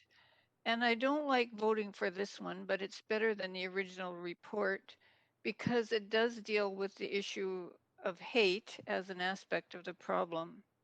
The downside is the point about permitting protests and using enforcement, which could be used against protests, which I don't think we need to do. I think if we're concerned about actual noise and the level of noise, then we need to look at maybe decibels instead of amplification. And the other thing is it's just a report, so we'll get another kick at the can. So I guess as the lesser of evils, I'm going to support this referral. Thank you, Councillor Swanson. And Councillor Kirby-Yung, I have a clarifying point of information to staff, the city manager. Sure, you just have 20 seconds. Yeah, I've heard two councillors state, and I think it's erroneous, that this doesn't deal with somebody if they're carrying amplification equipment on their person. But my understanding is you cannot seize it if it's on their person, but they can still be ticketing because the use of amplification devices is still prohibited. Is that not correct? Yeah, that's my understanding, and I'll just ask maybe if Thanks. you can confirm that. I've heard two. Go ahead. Ian Dixon from Law. Yes, that's correct, Councillor Kirby-Yung. Is that amplification equipment would be contrary to the bylaw. The only difference between it being on a person is our ability to seize it. Right, but it's still prohibited use because I've heard still prohibited use, and then when people routinely violate our bylaws, we then would decline to issue them a permit if they sought a permit in the future. Thank you, because I heard two councillors state that it doesn't apply to that, so I want to clarify that for the record. Thank you. Thank you, Councillor Kirby-Yung. Councillor DiGenova, I believe you have just. I'm speaking to the main referral, correct? Yes, you have 2 minutes. Okay, thank you. Do I think this is a perfect referral motion? No, I don't. Do I think that we should spend any more time on it? No, I don't. Am I concerned that there are, some unintended consequences that come along with the staff recommendations that we currently have? Yes, I have some concerns. That's not because staff didn't put a lot of work and effort into this. It's because of all of the different considerations that need to be made. Maybe there are other ways forward. Maybe we're talking about amplification, but maybe instead it's issuing permits for events based on the City of Vancouver's priorities and goals, and those happen to include priorities and goals that, some of these amplification pieces would be at the bottom. That being said, a protest I do believe in the right to freedom of expression, but we've also there's sponsorship packages for $50,000 and they don't pay any fees to the City of Vancouver. Meanwhile, BC Children's Hospital does. So I'm not sure if I've lost connection. Chair No, Bly, can you hear we me? can still hear you. Your video's coming in and out, but we can still hear you. You could just turn your video off, perhaps, but I'll stop your timer. Can you hear me? I can hear. We can hear you right now. I Okay. have now turned my video off. Again, I think it's a problem with the link, but if you could start my timer again, I will just I say stopped that. your timer. You have 25 seconds. Thanks. I think that this referral gives us a chance to, with our comments today, with the words and language in there, to send this back to our staff, because I think that it is really important that we uphold the right to freedom of expression, but at the same time, we do what we can to represent the people of Vancouver, and that we're very genuine about what we're actually able to do in enforcing this. And I wouldn't be able to support this otherwise. So I will support the referral, but if it does not pass, I will not be able to support the recommendations. But then we'll be back to another That's your queue. time, Thanks. Thank you. Okay, great. That's the end of that list for the amended amendment. So we are going to go to a voting on this amended amendment. Please vote on screen.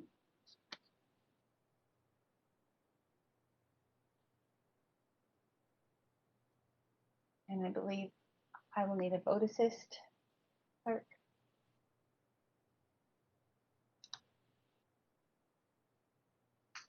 And that amended, oh, actually the mayor is not voted yet. Oh, there we go. So that motion passes with Councillor Kirby-Yung and Mayor Stewart in opposition. Okay, so going back to the original motion now as amended. So we'll go back to the main queue. Point of procedure. Yes, Councillor DiGenova.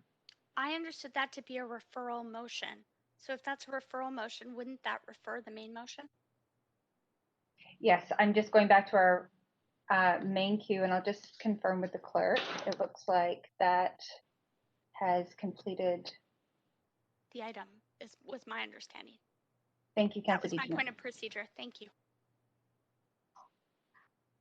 Right, so we do need to take another vote because that was a referral in an amendment, and we need to incorporate that into the main motion. So back to the main queue. I'll just confirm with the clerk if there's further comments allowed to be made.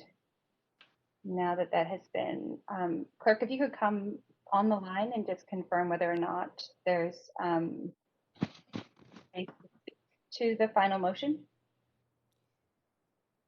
Chair Bly, Council could still speak to this. It is the final vote for the referral. Okay. It's just an extra step for Council to vote on. But typically in the past, Council would just move to the vote instead of speaking, but it's up to the chair. Great. So we do have a few councillors on the line, and it's 2:40. We're hoping to get started on the next agenda item, but we will advance councillors for their final comments. Go ahead, Councillor Fry. You know what? Given that the time, and I think I've made my point, so I'm happy to let this go and move on with the vote. Thanks. Thanks, Councillor Fry. Councillor Boyle. Thanks. I also am happy to just move on. It's 2:40. Thanks. Councillor Kirby-Yung. No, I'm fine. Thanks. Okay, we will go to a voting screen.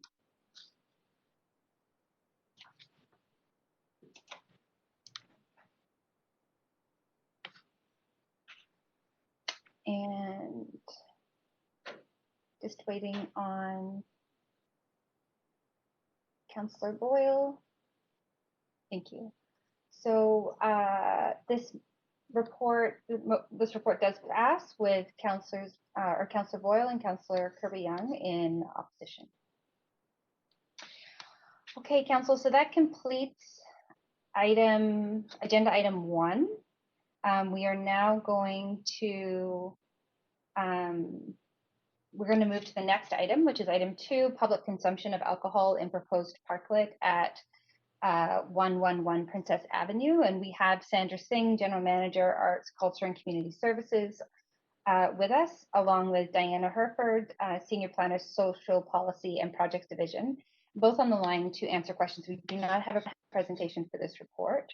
So I'll ask councillors to add yourself to the queue if you have questions of staff.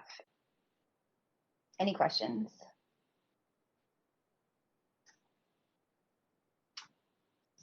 Seeing nobody on the queue, we can actually then move to hear from speakers on this report.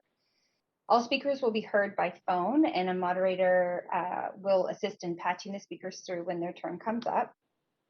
I will just confirm with the clerks that we have our speakers on the line. And in the meantime, I see Councillor DiGenova, you've just added your name to the queue. So I wonder if you... Well, I've been experiencing some technical difficulties. And I'm just wondering if, because we have speakers coming on the phone, although I did have questions, if I could perhaps suspend the rules to ask questions after speakers, if that's that works for you.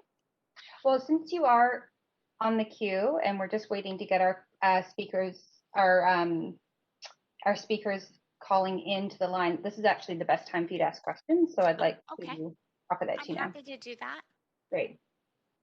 So we have our staff team. So please go ahead, Councillor DiGenova, you have 5 minutes.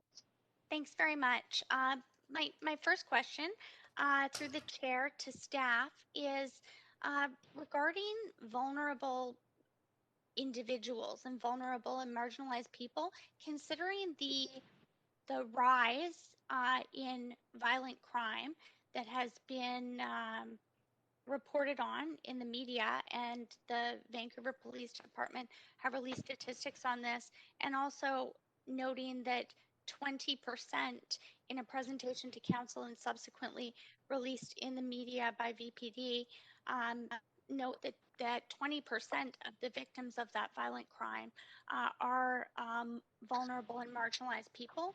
I'm wondering if there is any concern as to this being a safe space for people. Yeah, go ahead, Sandra. Thank you. Sandra Singh, General Manager, Arts, Culture and Community Services. Just very briefly, I'll also note that we have colleagues from engineering and also PHS on the line with us. And what I think I'll do is I'll ask Diana Herford to respond to your question. Thank you. Thank you. Hello, Mayor and Council. Through the chair, it's Diana Herford, Senior Planner in Social Policy and Projects. Thank you for your question, Councillor DiGenova. I would say that for us, what's really important is that we move from an unmanaged location and space to a managed program where people have really strong connection to services, including physicians, cultural medicine, elders, and other types of services. So really taking a look at how we can decrease that all those vulnerability factors that people experience now, especially for this population, and we really align them with a physical location that can be supported with an existing program and some real experts who have been working really closely, including peers, with this population.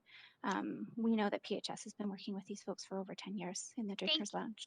Thank you. I also just had a follow-up question to that, and maybe you could answer that, but also if VPD is on the line, I'm also interested specifically about, will there be any Councillor DiGenova, just before you ask your question, I don't have VPD listed as a staff. Oh, are they not here to answer any so questions? let's just check before you ask your question, double check, but they're not listed as a staff team. Could you stop my timer, please? Yes, no problem. Clerks, I wonder if you could just comment if VPD are on the line, or if City Manager is aware that VPD are on the line. Chair Bly, I'll defer to the clerk, but I don't believe so. Chair Bly, I'm confirming that we do not have VPD on the line. Okay, I will try and put together those questions and send them subsequently. I appreciate the answer that I was given. I suppose I'm looking at um, this being a safe space, and will there be extra lighting added? Will there be extra community support? Will there be, monitoring of this space 24 hours a day for anyone who is, vulnerable and marginalized? If we are changing the use of a space or opening it up to public consumption of alcohol or changing it in any way, it's a consideration I like to make. Councillor DiGenova, can I just point you to your question directly? That's my question directly. Is there going to be any monitoring of this space Okay, great. on Thank you. a 24/7 basis? And Chair Bly, it's my time, is my understanding, unless you're telling me otherwise. And I like to frame my questions. Sometimes they're answered more concisely that way. I see. I'll pass it over to staff to answer that question. Thank you, Chair. I think Russ Maynard from PHS is in a position to talk about the operations. Sure thing, happy to. Yes, so I think it would be really useful for everybody just to picture it in their head. This program's been there, as has been noted, for a long, long time, many, many, many years, 10 years in continuous, and about 4 or 5 years at the current location. And all we're doing, the only change, is adding this 2-car parklet right in front of the front door of this project. So, and the parklet will only be used in the context that we're talking about here today during hours of operation of the project. So really, it's in the probably easiest to digest way. It's an extension of the project in a COVID context, just like we're using parklets around the city.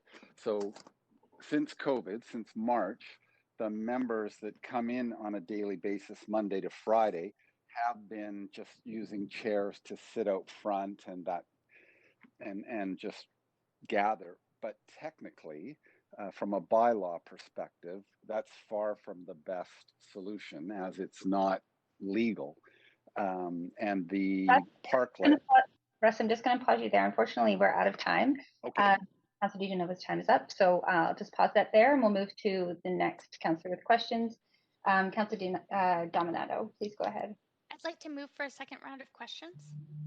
Okay, I'm just going to, and perhaps Councillor Dominato will do that on your behalf. You're out of time, and you need the floor to do that. So, Councillor Dominato, please go ahead. Yeah, thanks, Chair. Yeah, a couple of questions. To staff, there were discussions with TransLink around relocating the bus stop in front of the Astoria, and I'm just looking for an update on that, because while I appreciate the intent of the report and having a managed space, and I think that has a lot of merit, the residents' concern is that you'll still have persistent issues outside the Astoria, and there's a bus stop there, and people are afraid to wait there for the bus. And so I'm just wondering if we've further discussions with TransLink. Hi, Lisa Parker in Engineering Services here.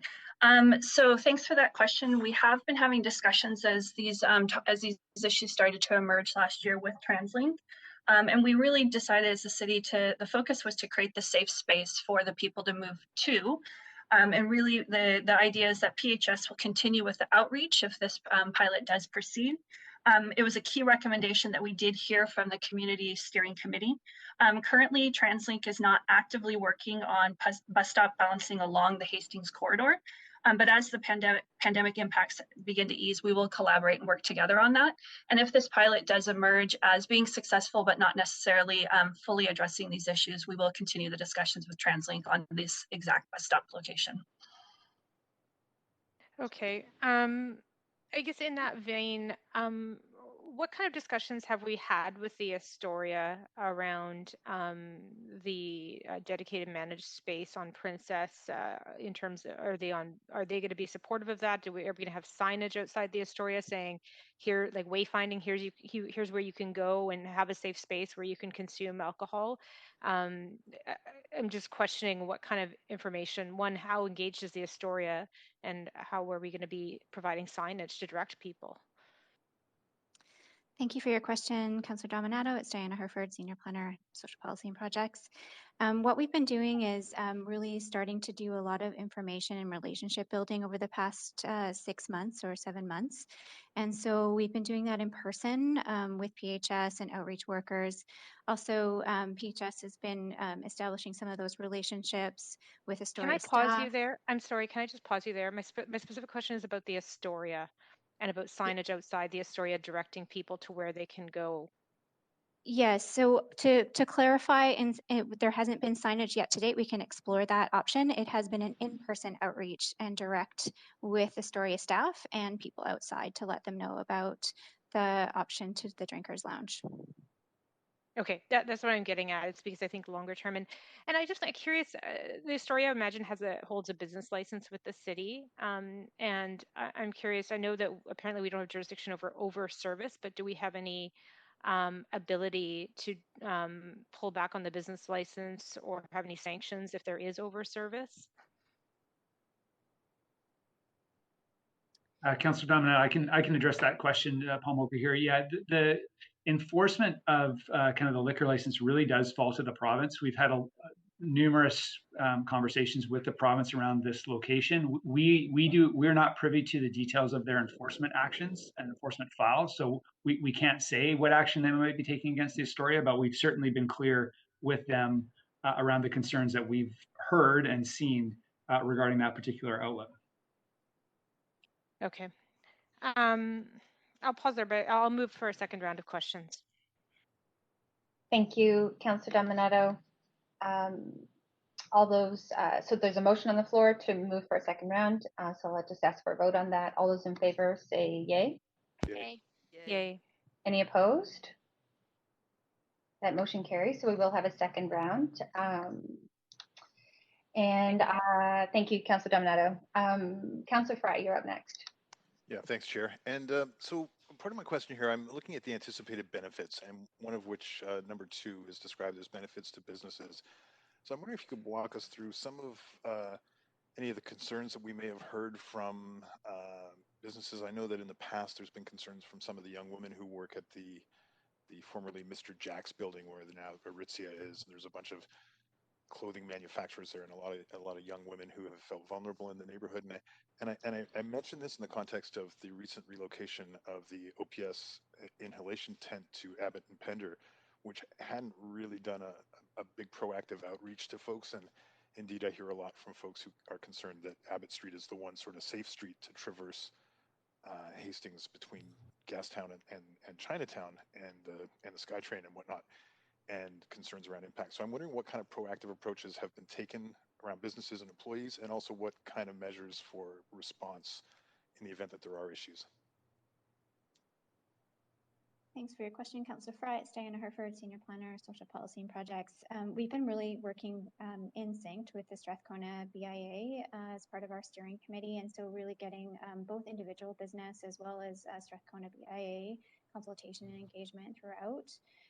I would say that for us, what we've heard directly is that there's been quite a bit of violence, a lot of congregating in the bus stop, which and across kind of that area that does impact employees coming into work. And so I think what we know is that if we target safety for folks who need it in that area in terms of who are congregating there and design those programs, there'll be safety that impacts overall.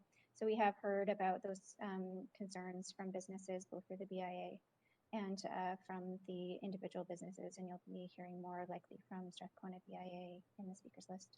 Sure. So staff do anticipate that this will reduce a lot of the issues we have around the bus stops at 800, 700, and 600 block Hastings?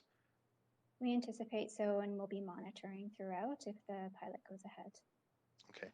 Now is the alcohol? I'm familiar with the Drinkers Lounge, and I was of the impression that it was supplied alcohol. Is this a BYOB program, or is it a mix of both? Russ, could you speak to that? It's a mix of both. There is what's called the Brewers Co-op, where the people who are members actually brew or make from raw ingredients beer and wine, and other people are welcome to BYOB. The point is just to gather and be safe together and supervised and or supported. And so, thanks, Russ. And while I have you on the line, operationally, what does that look like? You have, is it a security kind of approach, or is it more just a supportive approach with maybe just like a quick 1 minute explanation or less? Yeah, this is a challenge for me to be so brief. It is very much a group that comes every single day that the project's open. We're talking somewhere in the range of 10 to 15 people. And we have really good outcomes. They know each other. It's been in place for a long time. If it was a problem, I think you guys would be aware of it through VPD and probably other mechanisms. But I would say it's less a security approach and more of a community approach, and it's worked really well for a decade. So, Russ, if I may, with what we're contemplating here as a tool to sort of reduce some of the disorder at the bus stops at 600, 700, 800 block of Hastings, we'll be presumably bringing in a new population to use this service. Are you concerned at all that that might disrupt the sort of community vibe that you just described? No, it's not. We're talking about folks. It's about as extreme as alcoholism probably gets, and what you're conscious of around you is a fairly small bubble, and that's why people sit at a bus stop for hours and hours and hours and that kind of thing. So my guess would be an experienced guess would be that people will come. And I'm hoping that 3-block distance won't be onerous, and they will just kind of blend in. There are many supports. So unfortunately, 80% of people are Indigenous, but we have Indigenous cultural outreach that comes from, you've probably heard of Culture Saves Lives as a program. They come every single week, a couple of days a week, and do events. And there is clinical supports from the building, et cetera, et cetera. That's perfectly timed, Russ. Thank you very much. And thanks, Councillor Fry. Councillor Hardwick, please go ahead. Thank you. Part of my questions were asked by Councillor Fry regarding, the type of alcohol and what is the program. You mentioned that this is working really well. Really well in what way? Really well leading to recovery? Really well in what way? Could you elaborate, please? Sure, I love the question because it's not an intuitive situation. Most of us don't get it. So, Councillor Hardwick, when you walk into a store and you purchase something and you leave, you have so many options: friends' houses, your own houses, restaurants, bars. We're talking amongst the poorest people in the city, oftentimes no housing or unstable housing. So where do they go? And as soon as I purchase a beer at the Astoria and I walk outside and I open that for a lack of options, I'm criminalized. I'm breaking the law. And there are lots of interactions with police, with the justice system, the negative consequences where I end up at the hospital, costs to society, and more importantly, cost to those individuals. So in the program, people come, it's a more programmed or coordinated environment. So those things are much less likely to happen. And just quickly, Canada is a leader in managed alcohol programs, MAPS, and we're a leader in the world on research on these. And the research is amazingly homogeneous. The outcomes are the same from here to Toronto. You may or may not, and I'll close now, the oldest map I'm aware of in Canada is over 30 years old in Toronto, and it's called Seton House. The reason I'm asking this question is my family has intergenerational experience with chronic alcoholism. I had a great uncle that died in an SRO down the downtown east side. I had a first cousin that died in the old American upstairs. I won't carry on, but it's something that we've dealt with up close and personal. And I'm just really struggling to understand through the lens of my own family experience how this would work. So I think we're limited to 3 minutes, are we, Chair, in our questions here?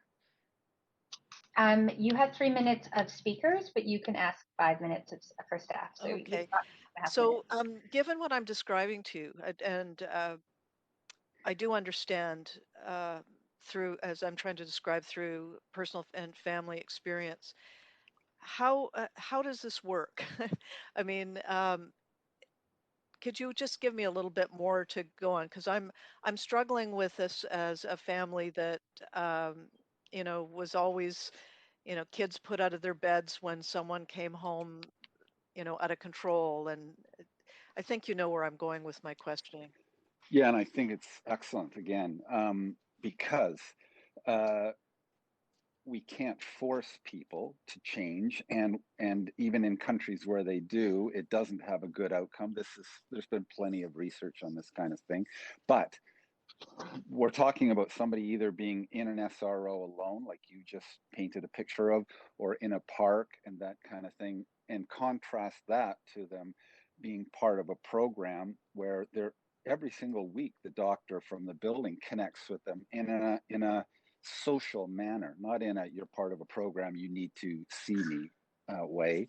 And so we can connect people with services from family medicine, from primary care to treatment. And we have, if people ask us, they say, we just can't do this any longer, I need a break. If the city wants to work with us to do a much better job at treatment, I would love to have that conversation, because we only just do the minimum. But does that include a component of recovery? It definitely includes a component recovery for people who ask for that. It's not a condition of the program. A condition of the program is to take you from being not welcome anywhere in the city to giving you somewhere to be welcome, where there's food and programming and people who are glad to see you, as opposed to brushed aside. But encouraging more of the behavior?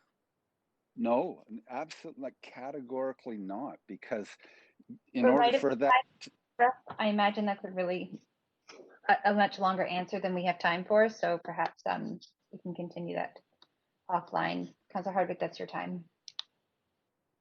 Councillor Dominato. Thanks, Chair. I wanted to follow up on the subject of the Astoria and the province distributes the extended liquor hours to respond to COVID. And at the time it was announced, it was particularly focused on having extended hours to protect seniors and vulnerable persons. And I'm wondering if staff have had a conversation, and it's totally voluntary for the liquor stores to adopt those hours. But have we had any conversations with the owners of the Astoria to maybe suggest different opening hours? I understand they did adopt the 7 a.m. to 11 p.m. hours.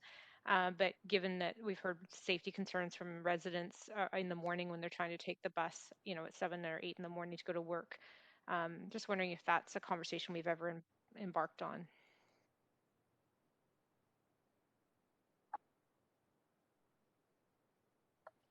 Hi, Sandra Singh, General Manager, Arts, Culture, Community Services. To my knowledge, our staff have not had that discussion. Paul, I'm not sure if you can speak to DBL.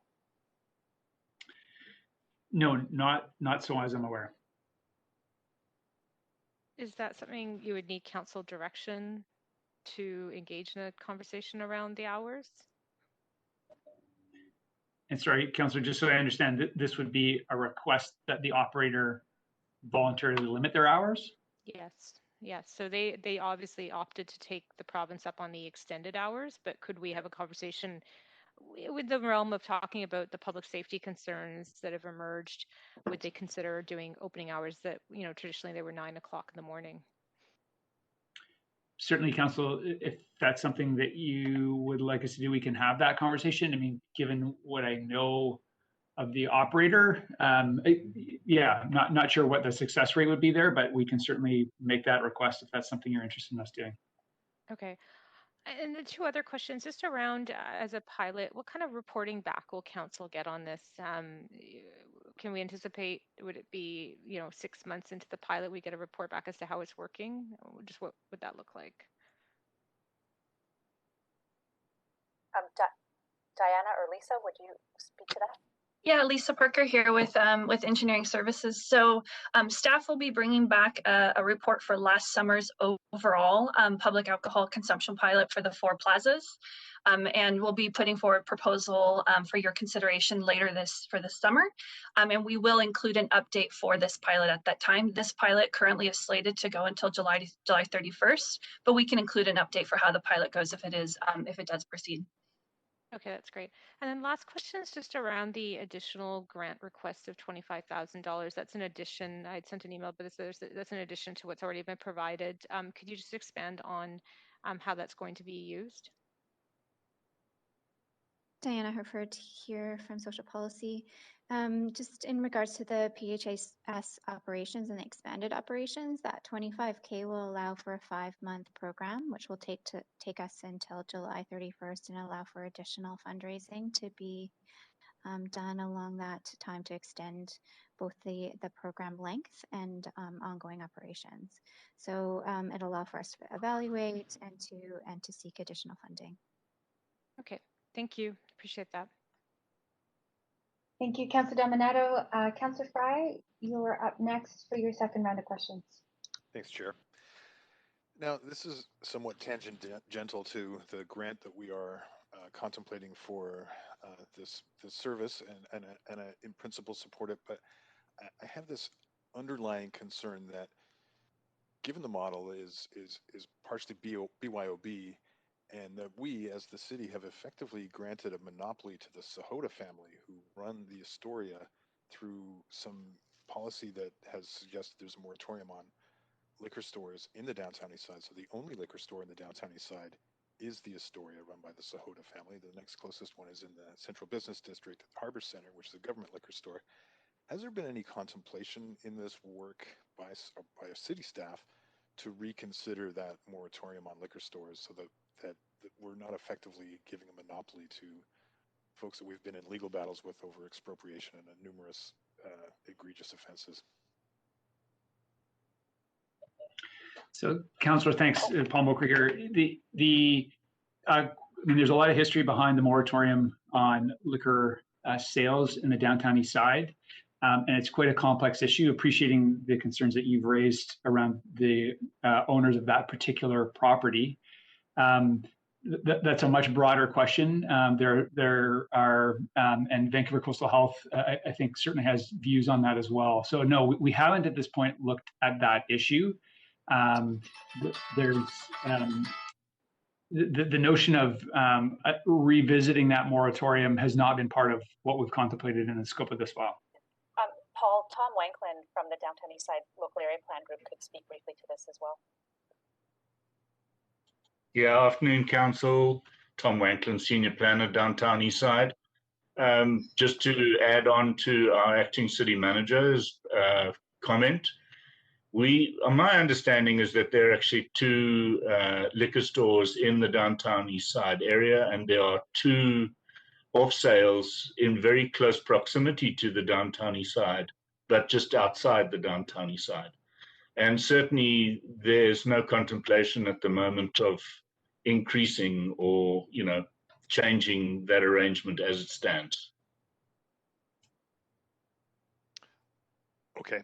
I'm registering my displeasure at the monopoly that the Sahotas hold on the downtown east side, because indeed the other ones are adjacencies or pub off sales, which aren't really the same as a liquor store. Okay, I'll leave it at that then. Thank you. Thank you, Councillor Fry. So that actually comes to the end of, looks like Councillor DiGenova has just got on the list. So go ahead, Councillor DiGenova, for your second round of questions. Thanks. And I will ask this question through the chair, city manager, and possibly DBL if they're able to answer this. But my question specifically would be if there was any consideration for changes like this, are there any other layers or steps through the liquor licensing branch? I guess now it's the liquor and cannabis regulation branch that would preclude this? Would we be in line with all of their policies, or would there need to be any other oversight or consideration? No, Council, that you would have the authority through, in adopting this recommendation, we wouldn't be offside with provincial regulation. Okay, and then another question would be any risk or liability that would be added to this space because of what could be presumed to be, a claim that there was public consumption of alcohol in a situation. Is there any legal risk to the City of Vancouver over that specifically? More so than other space in the City of Vancouver? Lisa, could you speak to the work that was undertaken in the original liquor pilot from Engineering Services? Thanks. I'm sorry, Councillor Dejanova, could you repeat that question and how it could relate to last summer's pilot so I can ensure I answer clearly? So I just wanted to understand if we are designating this specific space at 111 Princess Avenue as a space where public consumption of alcohol is allowed, then would the City of Vancouver be more liable than any other space where it wasn't allowed, where we hadn't said it was allowed, after we passed this today? Oh, thank you for that. Okay, so we did last summer's pilot, we did talk through this in great detail with risk and liability, and we didn't assume any further risks around that. We did identify some key components to look for from a trip and fall or a locational perspective, but there was no overall flags like you were just asking about. So we didn't actually take on anything additional from my perspective, as far as I understood. Okay, thank you very much. That's all. Thank you, Councillor Dejanova. Councillor Swanson. I'm ready to move the recommendations in the report. Well, I appreciate that, but we do have speakers, so if you wouldn't mind perhaps coming on after speakers, perhaps you could move it then. Okay, I'll take.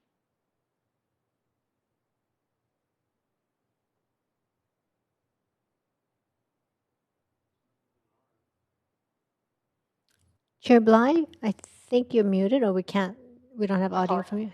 There. Thank you, clerks. So we will now hear from speakers on this report. All speakers will be heard by phone, and a moderator will assist in patching the speakers through when their turn comes up. So we do have our first speaker on the line, Theodora Lamb. Hi, Councillor Bly, can you hear me? We can hear you just great. You have 5 minutes to speak to council, and I'll start your timer now. Thank you, Council. And I'm calling from Strathcona, where I live and work on the unceded territories of the Musqueam, Squamish, and Tsleil-Waututh Nations.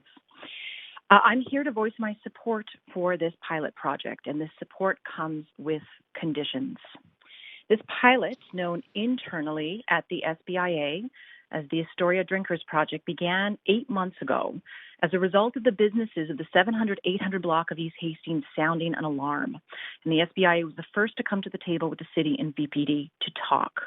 Now, over the years, the amount of street activity and disorder at that intersection, particularly at the bus stops on both the north and south side, were becoming more and more concerning. Business owners, their employees, and their customers, no one was feeling safe, and people couldn't access the bus stops.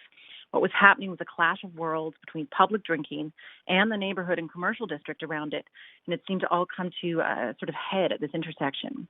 So fast forward 8 months later, through conflict, through discussion, through trial and error, we've arrived at this pilot project, and it's my role to represent the business voice. Now, I also know that not all of my business members support this approach. I am and will continue to take some criticism and heat for attempting to support this new way forward, and I don't blame businesses for that. Good relations have been strained for years, frankly, between the city, the VPD, even the BIA, and many of the businesses operating in Strathcona and the downtown east side. And there's just not a lot of trust, and that things will get better for businesses in Strathcona given all of the complexity they are required to navigate. And where there isn't trust, as we know, there's a lack of empathy and understanding, and my business members are tired. So I have to insist that with approval of this project and as part of the evaluation process, that businesses and property owners around the Drinkers Lounge on Princess be brought into the conversation and learning, and I will be looking to the city to hold that peace, and we will help. Now, the bus stops on the 700 to 800 block on East Hastings remain a source of tension and conflict. I'm not convinced the bus shelters can stay, regardless if the pilot is successful or not. I know there's an option on the table to move them further west, which I think could serve community. And I know that's not the decision before you today, but it is an important piece of the puzzle. Council, I urge you to ask what can be done about the bus stops as we go forward. The question then is, why am I supporting this project? And the answer is for extremely pragmatic reasons. We've never had this specific constellation of players come to the table before. You know, the BIA and Vandu and PHS working together, that just doesn't happen every day. So often the business voice in Strathcona is cast as this kind of evil other who holds no regard or compassion for those involved in these complex social challenges. And what's been remarkable through this process is everyone involved, businesses and others alike, want the same outcome, which is safe streets, safe humans, and safe businesses. But we diverge in how we get there, and that's informed whether we're a business or we're a social service organization, a resident, or you name it. We all have these different lived experiences, so we see different ways forward. The difference here between the Drinkers Lounge and a proposed parklet versus the bus stops as they exist is A, it directs services and resources and staff to directly support those who are using the parklet, and B, it gives us parameters. You know, all of a sudden I have city staff and VPD and council I can turn to celebrate if things are working or be critical of if things aren't. We have agency and levers. I know this will not be easy, but in the absence of any other solution, frankly, and with so many unlikely allies coming together with funding and support from our city and our provincial partners, and the fact that this feels like a new and different way, we are moving in support of this pilot.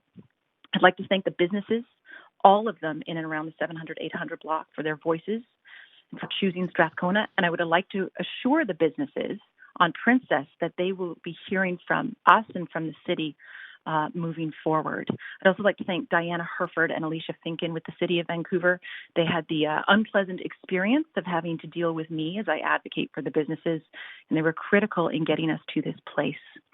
So I'm here to answer any questions, and I'm always here moving forward, and I look forward to sharing the progress of what I hope is a successful pilot project for the businesses. Thank you. Thank you very much, Theodora. You do have questions from councillors. First on the queue is Councillor Fry. Up to 3 minutes. Go ahead, please. Yeah, thanks, Ms. Lamb, and also echoing your gratitude, in particular for Ms. Herford, because I know Ms. Herford from our city staff has been doing a lot of heavy lifting on this file, and it's been a tough job, and gratitude there. I'm curious what kind of reactions you've been getting specifically from businesses, like where at the two ends of the extremes, as far as some of your membership and what they're thinking about this proposal as it's playing out. Yeah, that's a good question. So we're like you. If we don't hear from our members, it means we're doing our job, right? And it's when something isn't working, it's when we hear from them. And so I've had a few in-depth conversations and discussions with a couple of property owners very close to the Princess location. And I would say two themes are emerging from these folks who are concerned. The first is exhaustion and fatigue that, yet again, the businesses are expected to fund, support, and find the solution to these issues while they continue to simply survive and make ends meet. And one member said to me just a few hours ago, quote, "We're in the trenches here," which leads me to the next theme, which is consultation. So I have reached out to the stakeholders of the 700, 800 block of East Hastings when I have updates. But we need to see a significant increase in our communication with the businesses around the Princess Parklet. And I need to own a part of that, absolutely. But I also need help from the city in making that happen. Everybody who's involved needs to be brought along now. And, you know, questions around, well, what... Limited time. Specifically, yeah. What can the city do to help you on that capacity? Just, you know, everything. Give me Diana Herford, right? Like everything you're already doing right now. I'm probably going to have to go door to door of the businesses and make sure that they have a place to vent and to make suggestions and let us know how things are going. So are you anticipating you're going to be shifting BIA resources and service delivery to support this parklet at 111? Oh, yeah. We are increasing our safety patrol stops up to 4 times a day now. We are rerouting micro-cleaning services. to at least a 2-block radius out from the parklet. We're going to be scheduling regular meetings with the VPD and the CPC regarding the parklet. And I want to remind council that the city is not funding any of that. That is the BIA levy, which is funded by the businesses. The businesses are funding all those resources. With my remaining bit of time, you just touched on something when you mentioned the security patrols and stuff. Have you at all contemplated, because the gentleman from PHS mentioned something about hoping people would make the 3-block walk to the new location. Has there been any contemplation about some sort of shuttle service? I think, I don't recall a shuttle service being discussed, but I know we're looking very closely at a stewardship program. You know, folks aren't going to move because I asked them to move. They need to be encouraged and invited by their peers and by Russ, who you heard from, and the folks who are working with the organization. But I will support anything that helps folks get safely to that parklet. Yeah. Thanks, Ms. Lamb. Keep up the good work. I'm out of time. Thank you. You do have more questions from councillors. Councillor Dominato's up next for 3 minutes. Please go ahead. Thank you. Hi, Theo. Thanks for calling in today. I just wanted to follow up on your point around the bus stops. So I was asking about that earlier, and just want your opinion on, so move ahead with this parklet. You're obviously speaking in support of that, and I think it's great. But do you think simultaneously we should still be pursuing relocation of the bus stop? Is there merit in that? I know staff have had some conversations with TransLink. Yeah, and this is an incredibly unpopular position, and yes, I do. I know, there hasn't been sufficient consultation with the community centers, the library, more of the residents. I live 3 blocks away myself. I understand that, but my job here is representing the business needs. And right now, the temptation to sit at those bus stops is too great. And so staff, Diana, everyone working on this knows my position on this. And I remain an advocate of moving those bus stops. Okay, thanks. I really appreciate you calling in today. Thanks. Thanks. Councillor Dominato. Up next is Councillor DiGenova. Please go ahead, Councillor DiGenova. 3 minutes. Thanks so much. Thanks, Theo. Just another quick question on safety, and it was one of the questions that I had asked of staff in the beginning of this. Are there concerns for safety? I mean, do you feel that there's been, I might ask our staff as a follow-up because VPD wasn't on the line to answer questions.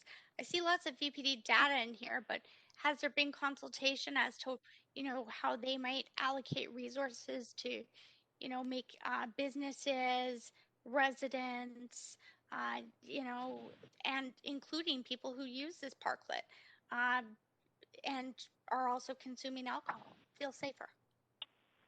Yeah, safety is. Sorry. Yeah. Nope. Yeah, no, safety, Councillor, safety remains a concern. This pilot project is not without its risks. I don't know if the VPD has intentions yet to increase their patrol of the area, but if the pilot project is approved, now I have a very solid reason to advocate for that, to meet with them about that. And I know in Dan Fumano's article earlier this week, Vancouver Sun Civic reporter, he was able to invite in a statement from the VPD who support the project as well. Okay, thanks very much. And I see that. I just was looking at the resources and the safety. Can I also ask, I mean, are there any other factors when we think about lighting or signage, things the city could do on a pathway, anything creative that isn't in here that we could do to make sure that we help beyond a shuttle to help people find the right way and the right place to be? Yeah, I think those are great ideas. I think those are great ideas, and I know Lisa Parker's probably building the agenda from those thoughts for our next talk about what we do to support this. I also think signage, in the Astoria that Councillor Dominato had suggested. I think these are all really important ideas. We have to throw everything we have at it, right? So maybe even like signage like we see for physical distancing places, like on the ground, like a little pathway to find this parklet or something like that. Would that be helpful? Look, I think we should talk to Russ and the team and ask what would work for the folks at the stops and see if we can implement what we can. Yeah. Thanks. I didn't mean to put you on the spot, but really appreciate you coming and sharing, the thoughts of all of your businesses, although they might not all agree on this specific issue. Thank you. Thank you. Councilor DiGenova. And Theo, I just have a couple of questions regarding, I'll just start my own timer here. Regarding, you mentioned around resources from the BIA, added patrols, cleanup, things like that. Is it am I accurate in understanding that these are resources that you're pulling in recently, maybe over the last 6 to 9 months, that you're pulling from other parts of your budget to manage this? And and if that is or isn't the case, if you could explain that, and then I have a follow-up question. Yeah, we've increased everything since COVID hit. So our patrols and our micro cleaning. Once the parklet is live, if it's supported and approved, I will need to reallocate hours and human power to focus on this area. And that is the trick of the BIA. You know, we manage 44 city square blocks. This one block takes extra attention away from every other part. And so right now I don't have more money. I have to make do with what I have. And I also have to make sure every one of our members across the entire district feels like they're being attended to, whether they have a parklet or not. So that's my challenge. And it won't be a fun one. Yeah. Okay. And right now for, in terms of services and providing those patrols, the sort of extra presence and work, who is doing that work? Oh, we have a safety patrol team that runs 16 hours a day, 7 days a week. And what I need to now do is go to them and say, okay, folks, we've got this new parklet coming up. We need to redraft our routes and our stops. We have a very disciplined system. I just want to be really clear. Are they internal team members, or is it an external company that you hire? Yeah, to do that work? I contact a private security company, but they are my team members as well. They report directly to me. Have you considered bringing that type of work to your local community policing center and or in-house if you see that it's going to be ongoing? Well, I mean, we were founded on a private security model 20 years ago, but we actually have a pretty awesome pilot project going on right now that involves partnership with the local community police center and my private team of patrollers. So they'll be working together. Yeah. They work together. Okay. Okay. All right. I'll leave it there. Thank you. And that's it. No more questions. So thanks so much for coming to speak to council today. Thank you and good luck. Next on the list, we have speaker number 3, Michelle Wishart. Hello. Can you all hear me? Hi. We sure can. You have 5 minutes to speak to council. Please go ahead. Great. Thank you. My name is Michelle Wishart. I live in Vancouver, and I am the manager of the Community Managed Alcohol Program and Drinkers Lounge at 111 Princess. So I am, of course, calling in support of this measure. As Russ mentioned, this program has been running for almost a decade. It was born out of the Drug Users Resource Center, which was located right across from Oppenheimer Park in about 2012. In 2016, Dirk lost his funding. So we've been at this new location since 2017 at 111 Princess, located in the front room of the Alexander Street Community Housing. It was important for us to stay in close proximity to Oppenheimer Park because that is such a historical place for the drinkers to hang out together and congregate. So this increase in street drinking isn't just because of COVID, lack of indoor spaces, but also due to the fact that folks can't access Oppenheimer Park anymore. We don't take implementing a parklet lightly. We did sort of briefly discuss it at the beginning of the pandemic, not knowing at that time how long these restrictions would be implemented for and not wanting to put any burden on the housing, both residents and staff, by creating more work from them. However, as we've continued and as more concerns have come out about public drinking, especially at bus stops, with consultation with the BIA and City of Vancouver, this parklet option was revisited. So we have all our members have been hanging out outside of the lounge anyways. We are open currently from 10 a.m. to 3 p.m. Monday to Friday. So we put chairs out and people are out there for that time.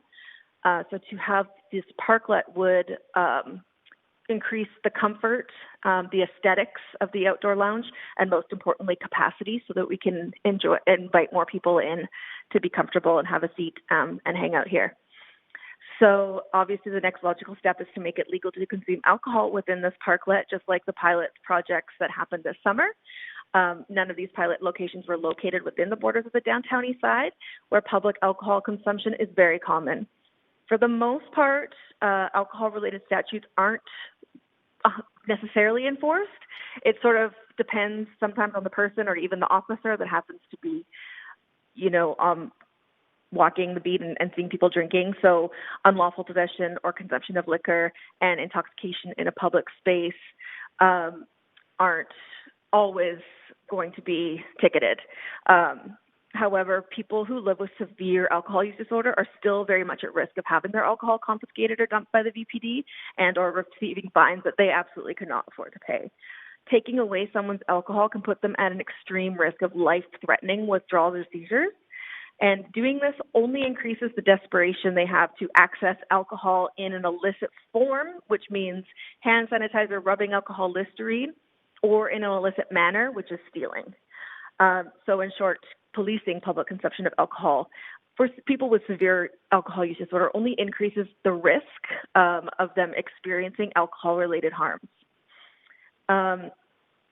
So the reason that drinkers do congregate on the streets like this is that it's sort of their own form of harm reduction. They're a very social group, 80% Indigenous. It's just very natural and normal for them to want to be together. They take care of each other. They will make sure their friends don't go into withdrawals. It's their own sort of form of harm reduction. So although we can't guarantee that the folks who do regularly drink at bus stops and on street corners will want to come to the parklet, we're sort of operating with an if we build it, they will come mentality, as well as increasing our peer outreach team to go out to the popular locations like Astoria, bus stops in front of Oppenheimer, Main and Hastings, and Pigeon Park to take support and outreach out to the people where they are, and also to make sure that they are aware of our services and to escort them back to the lounge if they do want to come. Another great thing that is coming along with this parklet is to increase our hours. We're currently looking at increasing Monday to Friday from 9:30 to 4:30 instead of 10 to 3. And hopefully weekend soon, but I'm not quite sure about that yet. Besides having just longer hours and more services, we'll also have more employment for the lounge. The parklet will be outfitted with bistro tables and chairs so that we can set it up when the lounge opens at 9:30 or 10, whichever time it is, and we can take everything in when we close at 3 or 4:30, whatever the hours are. This will ensure that it's not attractive for people to come and hang out after hours when we can't monitor them. And also that it won't create more work for the staff at the Alexander Street community, as well as more conflict for the residents. You're right at 5 minutes, but you do have questions from Councillor Dominato. So if you don't mind, I'll stop your timer and advance Councillor for questions, okay? Sorry, Hi, yeah. Hi, Councillor Dominato. Thank you for the presentation. I just have a follow-up question just in reference to the hours of the parklet. I think you said around 9:30 or 10. And I'm just wondering if there's been any discussions with our staff and others around that in the context of the Astoria being open at 7. I touched on this with staff earlier and that it's outside of our purview. Those are provincial hours that the Astoria has adopted. But I can see a kind of a gap there. The concerns I'm hearing from residents is that people are congregating at 7 and 7:30, 8 o'clock in the morning outside the Astoria. And so if the parklet isn't available till 9 or 9:30 or 10 o'clock, it seems like there's a bit of a gap in service. It's definitely a gap in service. Also, we wouldn't be able to be there for evenings, but we just don't have the funding to staff it at that time. So unless we wanted to set it up and have it unstaffed, which I'm not sure if that's ideal or not. So at this point, this is sort of just what's realistic with the funding that we currently have and are getting for the next fiscal year. If we could be staffed and have longer opening hours, I would love that. I think that would be amazing. But unfortunately, it's just not an option at this moment. Okay, no, that's helpful clarification. Thanks for that, and thank you for the presentation. No worries. Thank you, Councillor Dominato, and thank you, Michelle, for calling in. Those are all your questions for today. Okay, thank you so much. Thank you. Next, we have speaker number 4 has withdrawn, and speaker number 5 is not on the line. Speaker number 6 is Brittany Graham. Hi, can you hear me? Yes, we can hear you. You have Okay, 5 minutes. sorry, I'm on this. And you can please start now. Your timer starts now. Okay, perfect. Thank you. Hi, I'm Brittany Graham, and I'm calling from the Vancouver Area Network of Drug Users. We have a drinkers group as well called the Eastside Illicit Drinkers Group for Education. I'm here to support the Drinkers Lounge Parklet because I think a big part of the conversation that's happened today that has been missed is that people who've been drinking alcohol in the neighborhood for 30 plus years. I've lived 2 blocks from the Astoria for 10 years, and those people have been out there consistently. I think the conditions in which they're now having to drink outside have gotten worse. There's more guest policies at hotels. There's less public spaces. So Oppenheimer Park was mentioned. Pigeon Park was a place people who drank used to hang out before the construction.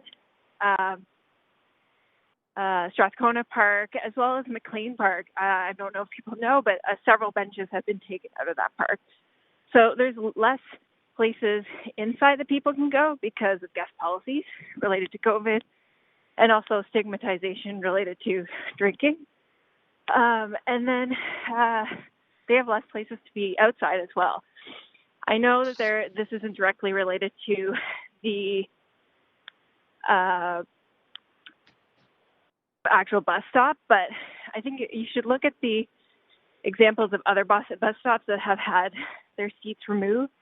So people still congregate there. If you look at Main and Hastings, if you look at like the 600 block, there's many, many other places. And those places continue to have people because they have nowhere to be. And so they're going to be outside, whether they have a place to sit or not. So I think creating a space that is open and welcoming will help create a more respectful manner towards this group of people in the neighborhood. And when people feel part of the neighborhood, they respect the neighborhood more. And up to now, in the last couple of years, the more we criminalize people who drink, the more aggravated they get. And if we are able to say, we support you, you've lived in the downtown east side or Strathcona for as long as we have, welcome, here's a space, let's be together, be respectful of each other, that like camaraderie will naturally happen. We've seen it both at Vandu and at the Drug Users Resource Center. Those places were traditionally places for people who use illicit drug substances. But when they opened up their spaces to drinkers who were already using their spaces but were sort of exhibiting similar signs of aggression or belligerency that people usually associate with this group, and when they finally allowed them to have their own groups and have their own rules and have a place to feel safe, a lot of those issues went away because people were able to feel safe, to feel welcome, and wanted to be there. So by expanding the Drinkers Lounge and making people feel safe in the neighborhood again, it will benefit everybody in the neighborhood. Sorry, I'm so out of breath. I'm like walking up a thousand hills right now. That's about all I have to say. You could ask questions if you want. Thanks.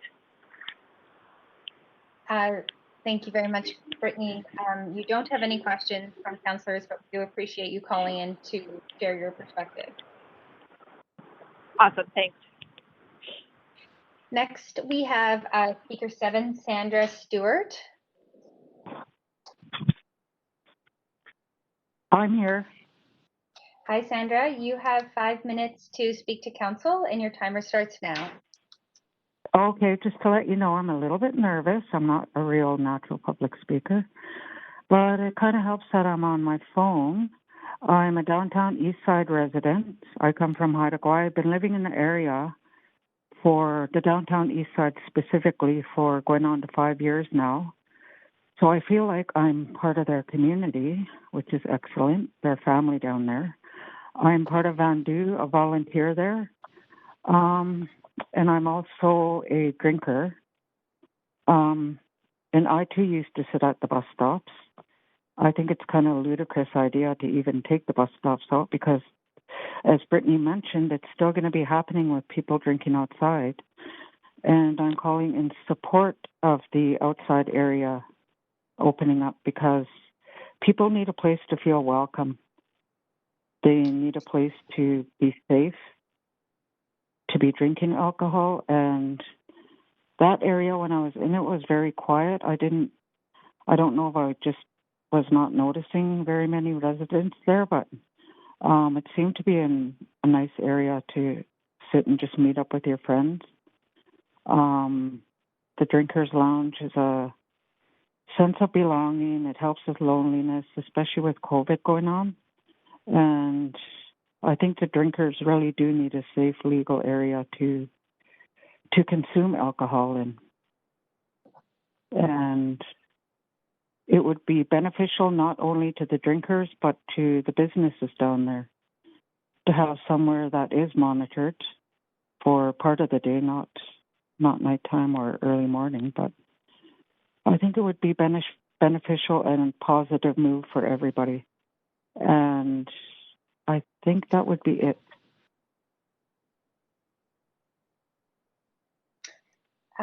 Thank you very much, Sandra. There's no questions, but we do appreciate you calling in to share your perspectives today. Okay. I just have a question also. When exactly are your council meetings? Because, and what do I have to do to get a subject on put in for Sandra, a council meeting? what I'm going to ask you to do is reach out to the city clerk. If you can, via our City of Vancouver website, meetings and agendas, and it'll share with you all the ways in which you can get in touch, or you can email councillors directly.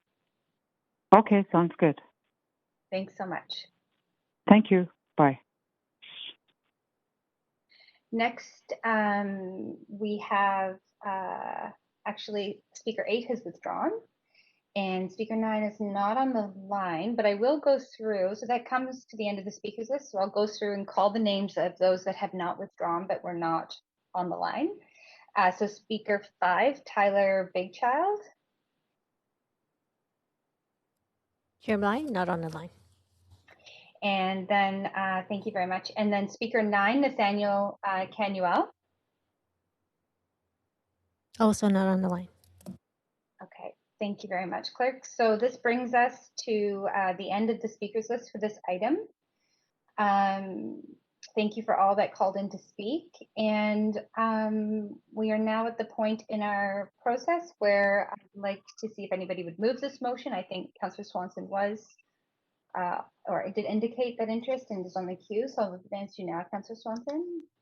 Yeah, I move the motion and thank the staff for the report. I think it's a great idea. I wish there were more of them, but let's give it a try. Thank you, Councillor Swanson. Up next is Councillor Fry.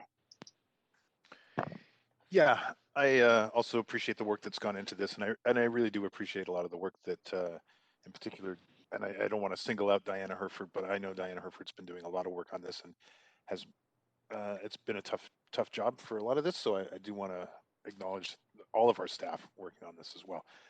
I do think that this is, an appropriate sort of harm reduction approach that we should be contemplating. I think that there's probably going to be more need for this kind of service than just is provided at 111. And I think there's going to be more need for taking a more proactive management role in how, especially in public spaces. I've lived in this neighborhood for a long time, and despite one of the earlier speakers, oftentimes a lot of the interactions, even when people are pleasantly drinking, can go sideways because alcohol does that to folks. And I think that's a normal factor of people getting drunk, whether they're in the downtown east side or at a hockey game or off in the suburbs somewhere or in some fancy martini bar. Alcohol and people and emotions sometimes have things go sideways. So I think that's just a reasonable acknowledgement. And I think that in that context, Councillor Fry, I'm sorry, I have to just make sure we have quorum. I only see 5 councillors. We do have a number. Okay, there's 6 back now. My privilege is Councillor DiGenova. I'm here too. Although Okay. every time I turn my camera on, I seem to get kicked off of That's fine. Webhouse. Thank you. Okay, Councillor Fry, please continue. yeah, and so I just, I think that this is a step in the right direction. I think that this is, I would like to see us being a little bit more proactive in this kind of direction. I think even moving forward after the pandemic and how we might contemplate, more indoor facilities, and akin to a conversation we had a little bit earlier last month when we were talking about activating spaces in the downtown east side where we could get folks inside, recognizing that having folks out on the streets with little or no management isn't producing great outcomes for business communities, residential communities, or the folks who are indeed are out on the street. So I think I'm supportive of this. I encourage this work and this thoughtfulness that's gone into it, and I wish all the success in this program. And thanks also to the BIA for their support and working with the local business community to try and see this succeed.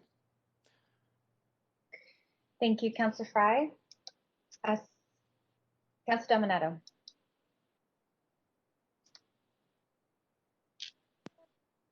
Thanks, Chair. Are we just speaking to the main report now?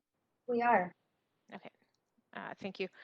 Yeah, so I'm happy to support the report. I think it's abundantly clear from the report, but also from both the perspectives of residents and businesses, but also from the PHS, those in the service provision of the Drinkers Lounge, and those who are even using that and who find ourselves in the community and congregating outside, that there is a need to do something differently here.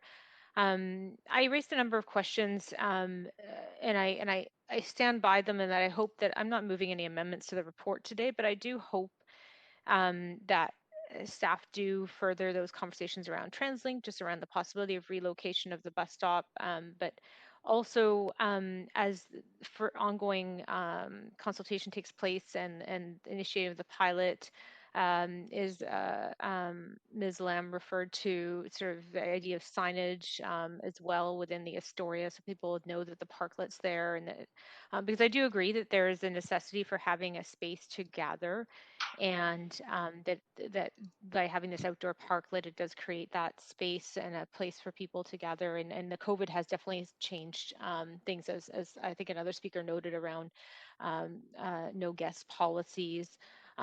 However, I think that so providing a safe, welcoming space, but also the other side of this is the conversation around public safety that has been raised by a number of residents and businesses in the area. And so I think there's a lot of merit in what's being proposed, and I do appreciate that my colleagues recognizing the hard work of our staff. I do look forward to the updates that come around how the pilot works, and this is, I know, for example, we'll be getting the updates on the spaces that were undertaken downtown, and I understand there hasn't been many concerns with those, but I think again with this one, it's just the evaluation of how is it working, what changes should we make as we go forward. I'm also interested in down the road having staff come back and give us a more fulsome overview of the moratorium that Councillor Fry referred to in the downtown east side. I'd like to have a better understanding of that personally, but for the time being, I will support the staff recommendations, and I just hope that with some of the comments and feedback that staff have heard, that they'll maybe pursue some of those as the pilot gets underway. Thank you. Thank you, Councillor Dominato. I will. Okay, we're at our councillor comments, and I'm just noting in the report that as we move to a vote, recommendation C does require 2/3. So I'll just quickly check with the clerk whether we will vote separately on the first recommendations and then C separately, or if we'll have one vote. Looks like we are going to have one vote. I'm getting a note here from the clerk. So if council's ready, we'll move to the voting screen. And this is one vote. And clerk, if I could get a vote assist, please.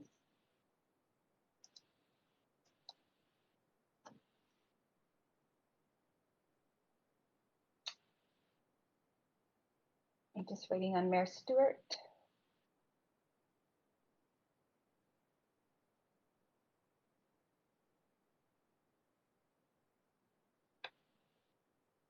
Clerk, I just want to confirm. Yes. Okay. Mayor Stewart has voted. Okay. So we are, that is unanimous support in favor. So I just want to thank staff for all of the work on this report and council for your engagement on this item. Okay. So that brings us to the end of staff reports for the day. And moving on to referred council members' motions. So we have 3 motions on the agenda that were Point of personal privilege. Yes, Councilor Hardwick. Sorry to interrupt, but I just wanted to point out that I didn't want to interrupt the voting, but I abstained on that last vote because during the speakers, I had to step out to deal with a personal family matter. And so I just wanted to explain that's the reason that I abstained. Thank you, Councilor Hardwick. Okay, so I'm actually going to suggest, for speakers are on the line ready, but I'm going to suggest we have been going since 1 o'clock, so perhaps we will take a 5-minute recess and reconvene at 3:58, and we'll begin hearing from speakers on the first referred council motion. So if everyone's amenable to that, I'll just suggest we're back in 5 minutes and see you back there in a minute.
Okay, so we are in our last hour of the day. We've got 3 motions on the agenda referred from council meeting yesterday to today's standing committee meeting in order to hear from speakers. So before we begin, I'd like to remind speakers that they have up to 5 minutes to make their comments and should state whether they are in support or in opposition of the motion and may only speak once. Council members have up to 3 minutes to ask questions to speakers. However, speakers are under no obligation to respond. Pursuant to the updated guidance issued on December 4th, 2020, and further extended on February 5th, 2021, in-person participation for local government meetings and public hearings is not permitted under the Provincial Health Officer Order on gatherings and events. Therefore, speakers who will be providing comments to council will be by phone, and a moderator will assist in patching the speakers through when their turn comes up. Following the last speaker on the speakers list for each item as a pilot for the next few months, we will go over the speakers list of who were not present earlier and give them the opportunity to speak. I will also ask if speakers are residents of Vancouver if it is not noted on the speakers list. After hearing from speakers, we will go into discussion on the motion. I would like to remind council members that their amendments must be submitted to the clerk in final written form before the council member introduces them. Please ensure the city clerk has received your amendment before it is your turn to speak. So the first referred motion is item 3, closing the inequality gap with paid sick leave, which was moved and introduced by Councillor Swanson and seconded by Councillor Boyle. So we will now hear from speakers on this motion, and our first speaker is Suzanne Skidmore.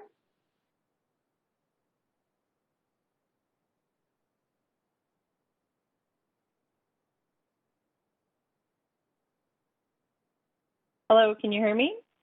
Hi, we can hear you. You have 5 minutes to speak to council, and I will start your timer now. Thank you.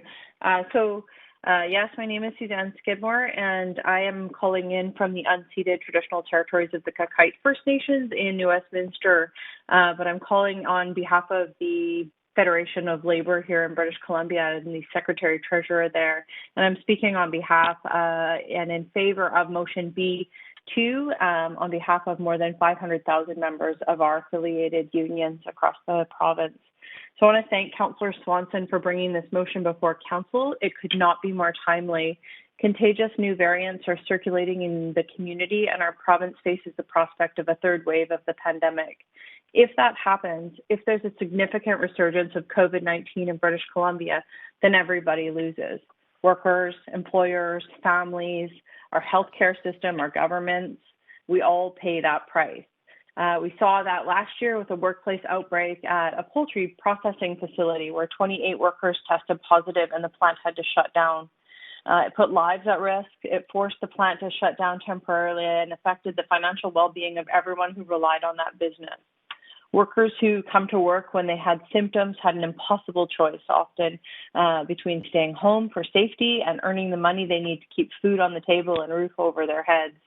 Because their employer didn't provide them paid sick leave, and that's because of our Employment Standards Act, it's not required. So it's a scenario that played itself out in workplaces across BC, and these exposures don't affect communities equally. We know that women, people of color, low-wage workers, and workers without a union are more likely to be exposed at work and least likely to have access to paid sick leave.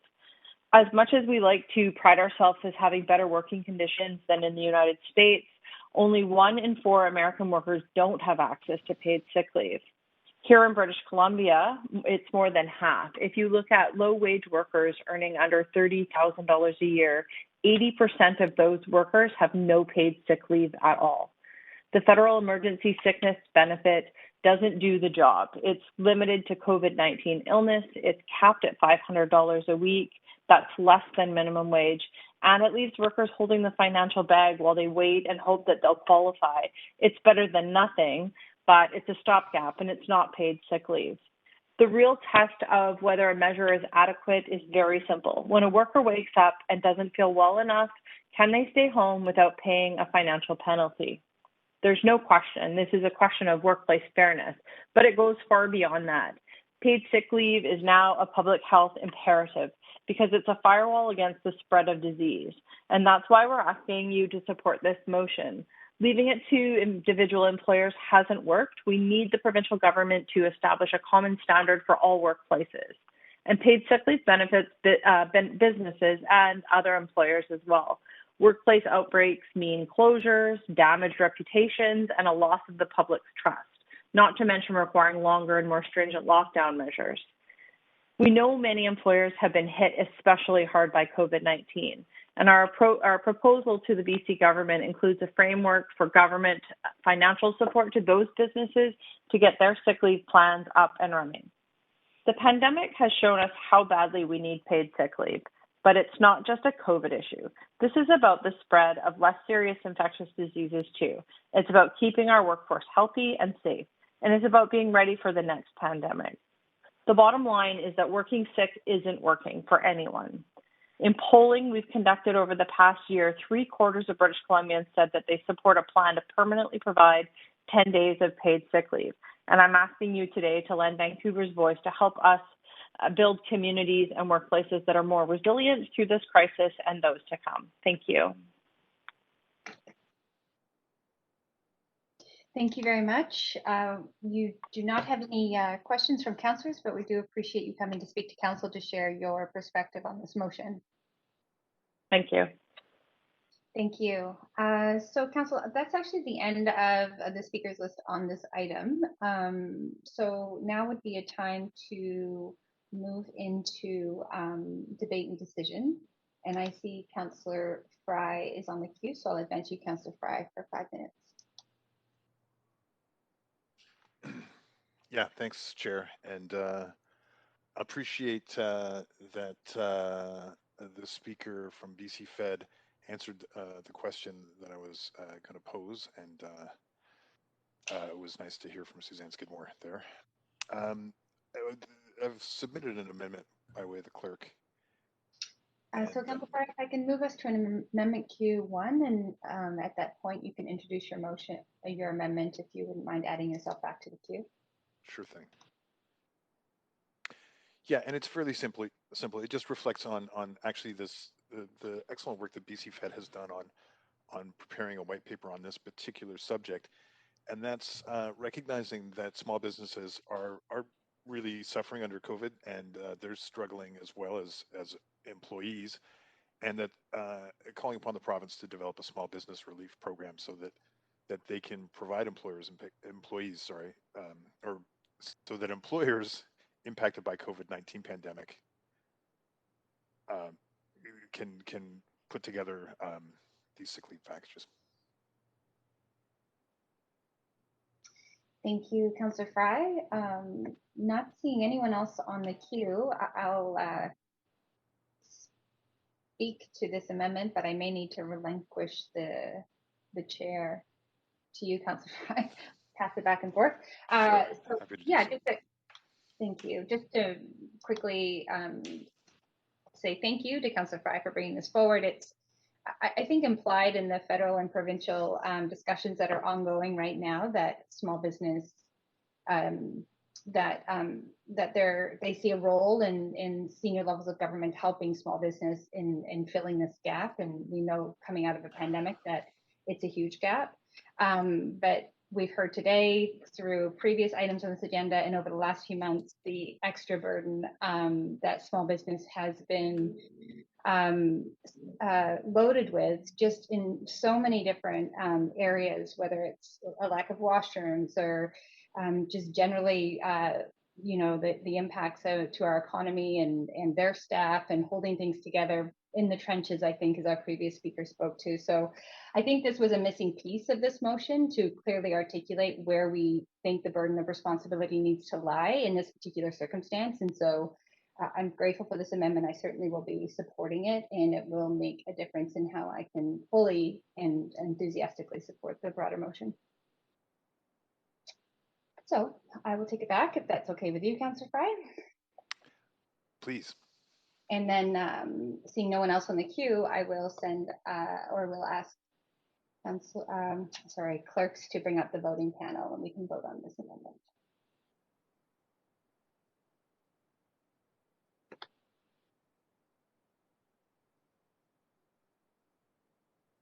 And I'll just ask for a vote assist Complex. Thank you. So let's take a look here. My privilege, Chair? Yes, Councilor DiGenova. Yes, I've been kicked off WebEx. I'm just to have How would you like to vote? I can do that for you. I unfortunately can't vote because I haven't been able to hear the debate and discussion. I'm not even sure if we had a speaker. That's how long I've been gone for now. So if you could mark me as absent, but I just wanted to make you aware of the situation. Thank you. Okay, clerks, if we can mark. Thank you very much. So that amendment passes with unanimous support. Going back to the main queue, and so any further comment on the motion as amended? Councilor Fry, you still have the floor if you'd like to. Only to thank Councillor Swanson for bringing this this motion forward, and appreciate the work that's gone into this, and appreciate the advocacy from the BC Federation of Labor joining us today to speak to this. Great, thank you very much. Councillor Swanson? Yeah, I also wanted to thank the BC Fed and the Labor Council from whom I filched the motion, and the BC Fed from whom we got the wording for the small business support. I think the stats are just astounding. The rep from the BC Fed said that if your income is under 30,000, 80% of people with that income don't have any sick leave. So the poorer you are, the less likely you are to have sick leave, and the more likely you are to need it. So no wonder she says it's a public health imperative. But it's also an imperative for a non-COVID society too. And I think I'm hoping that one of the things that we can get out of COVID is a real understanding that the people that do the real grindy, face-to-face, absolutely essential work in food, in healthcare, and childcare, and education, that those are the ones that should be adequately compensated and should have really decent benefits, and anything we can do to push in that direction, I think, is good. I hope we can make this unanimous.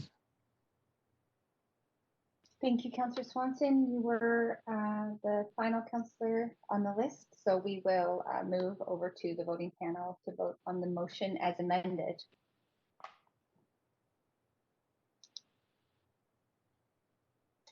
Councillors, you likely have your voting screen up and can vote on the motion.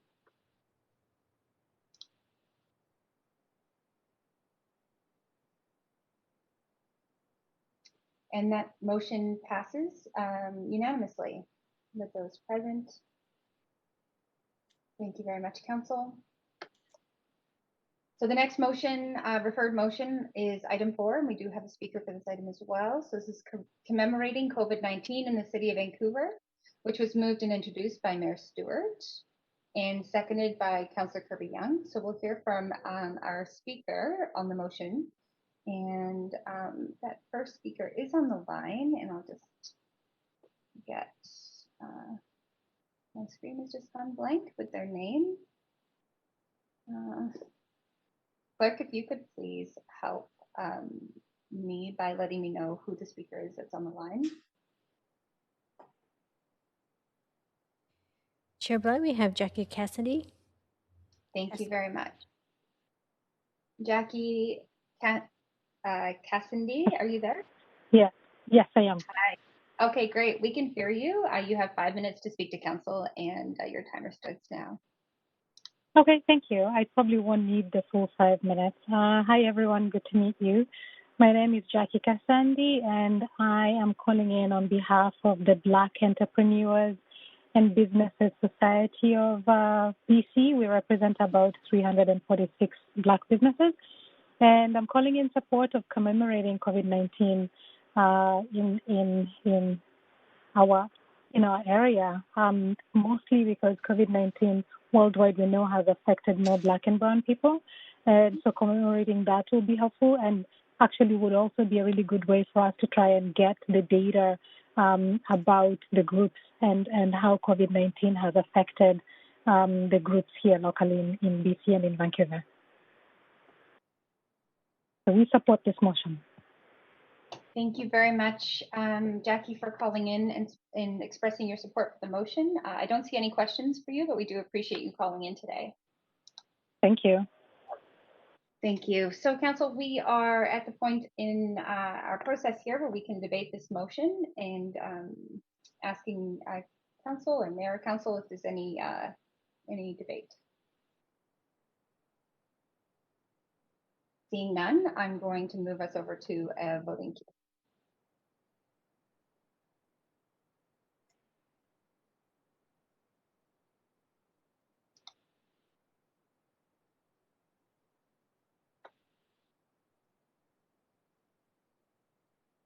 Point of privilege. Yes, Councilor DiGenova. I have been present for this motion on the phone, and I will vote in favor. I'll need a vote assist. Noted. That's great. And I'll just Councillor Swanson, if you could vote on your screen, please.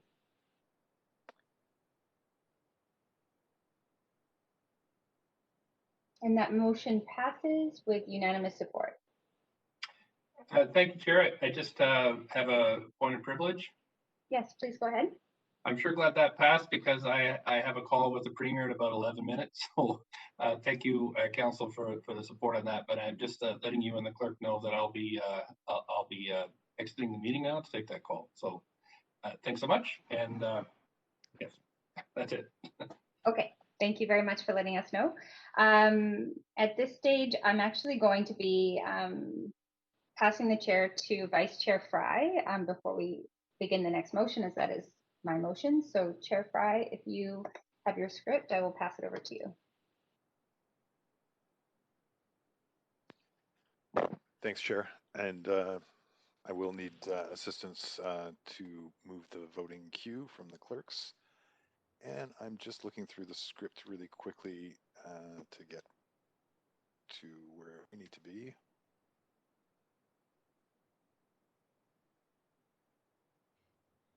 Great. Vice Chair Fry, it would be on page 8. I've got it now. Thank you, Clerk. So the next referred motion is item 5, developing a city framework for the leveraging and nurturing of a social impact investment community to amplify social and environmental outcomes, B4, which was moved and introduced by Councillor Bly and seconded by Councillor Kirby-Yung. We'll now move to the speakers list, and the first speaker, speaker number 1, Jackie Cassandi, founder, Black Entrepreneurs of British Columbia. Yes. Hi again. Good to be speaking with you guys and meeting you guys. We're calling in support of this motion for sure. We are very glad that it was brought up, and as you've heard, I'm representing about 346 BC businesses, majority of those being in Vancouver. Many of them making a big difference in the social and environmental outcomes here locally. And we want to be part of that solution. Passing this amendment helps with that. And we would like to really work with you guys and be partners in terms of getting that work done. So we very, very, very much support this amendment. Thank you. Okay.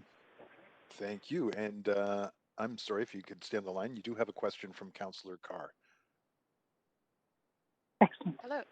Yes, hello there. Thanks so much for taking the time to come to speak to us on 2 items, but very interested in your support around this and the businesses that you represent. Can you give us a feeling for the kind of businesses that might really benefit from social impact investing of this kind within Vancouver? So if we were to sort of nurture that relationship, give me just a few examples of businesses that could really benefit. Right. So we've got the BEBC, the society, and our society includes social enterprises and includes non-governmental organizations and NGOs, many of them focused on youth, Black youth, and Black and Brown youth. And those kinds of people would really benefit from this investment to do more of the work with the youth that are affected the most. And also affect the most change socially as well. We've got businesses themselves that actually do social work. We've got one that is just setting up a social enterprise to hire refugees and our Native and Indigenous sisters to set up a small manufacturing locally.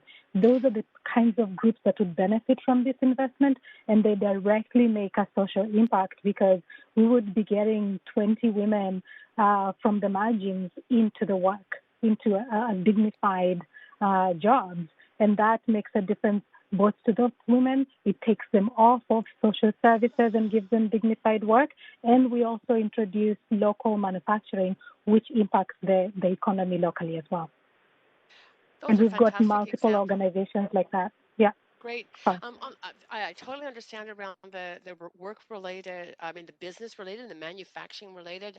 That wouldn't be, receiving necessarily any, government is not a public use of money in the sense that a public service. On some of the earlier example you said around the partnerships with the Black youth, for example, an NGO, is there is the need for this kind of social impact investing there because there isn't currently the support sufficient to really amplify your efforts from various levels of government? Absolutely. The Black businesses and Black communities have the most difficulty accessing financing, whether from the banks or all the other places, systematically and historically. So they would be the first on the list for us to come forward for this kind of investment because there's so much work to be done. There's people ready to do that work. There's the social impact to be had, but financing is one of the most difficult things, and that's why we are very keen to speak here today and to support this motion because lack of financing is a huge, huge, huge part of getting that, of hindering that work being done and the social impact being felt. Thank you. Your responses have been most helpful. I really, again, appreciate your work and that you've taken the time to come to speak to us. All right. Thank you. Thank you. I'd like another opportunity to speak to you guys and tell you more about that. And thank you very much for speaking to Council. You have further questions. Thank you. Council, before we go on to our next speaker, we barely have quorum, so we need everybody to stay. All councillors, you cannot leave. I'm sorry. So we need to stick to quorum here. And a reminder, of course, that questions are 3 minutes. Answers to questions are 3 minutes. So our next speaker is Alexander Hemingway, economist from the Canadian Centre for Policy Alternatives. Hi there. Thanks very much for hearing from me today. My name's Alex Hemingway. I'm an economist with the CCPA. I'm a Vancouver resident. I'm speaking against the motion. My organization has published research on social impact bonds, and I've personally published research on a closely related and similarly inefficient model of privatization called public-private partnerships, or P3s, which are a good analogy for understanding social impact bonds and maybe more familiar to some folks.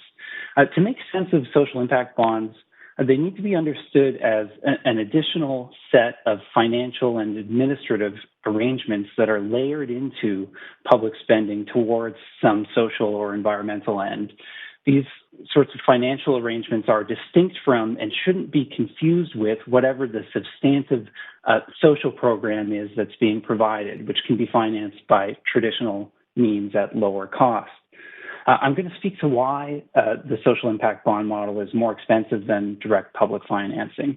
So let's think about an example. A nonprofit may have an idea or a proposal to provide some type of needed and perhaps innovative service to a population in the community.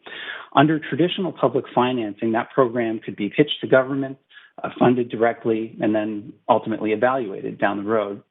in the social impact bond model, a private intermediary is added between government and the nonprofit. And that intermediary arranges private investors to finance the project at the front end, who are repaid by government with a profit on completion of the program based on a set of agreed upon outcomes.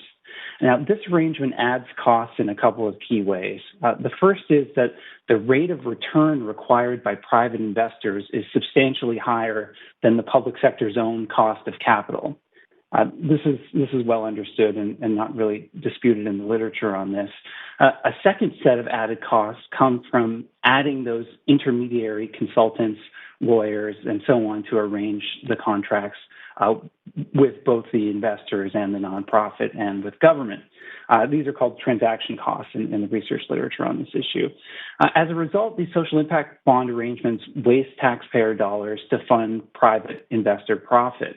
A program can be provided more efficiently by simply using a direct public financing model, and the cost savings can be reinvested in additional programs and services to meet the underlying social policy goal.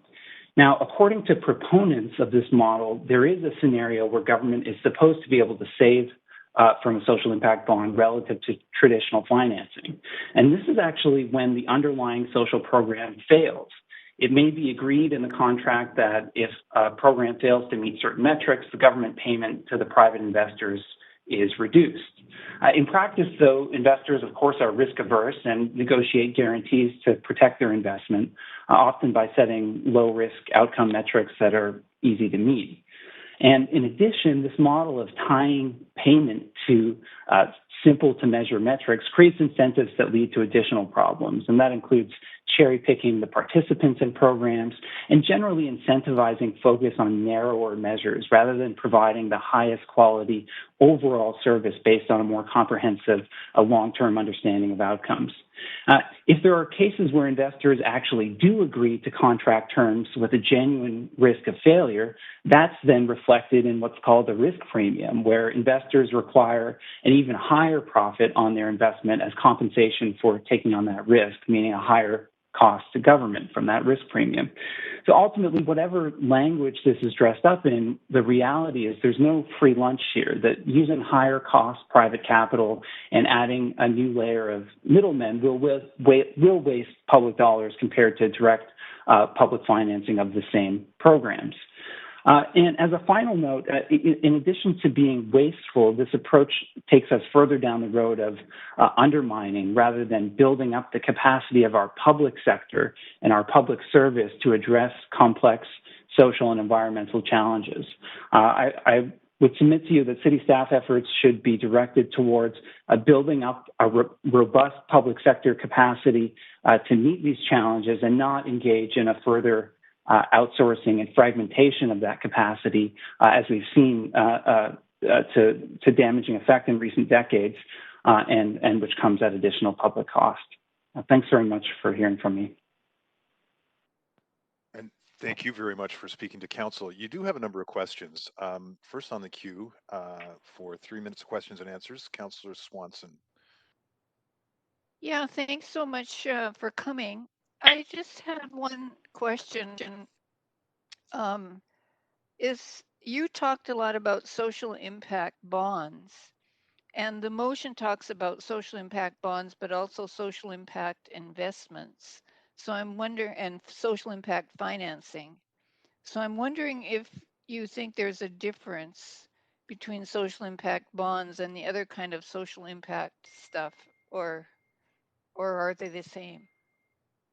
Yeah, I think that's a great question, Councillor. And part of the reason I spoke to social impact bonds in particular is because those are the main concrete examples that are given in the preamble to the motion. And also I noticed into some examples that were given on Twitter by the mover of the motion, Councillor Bly.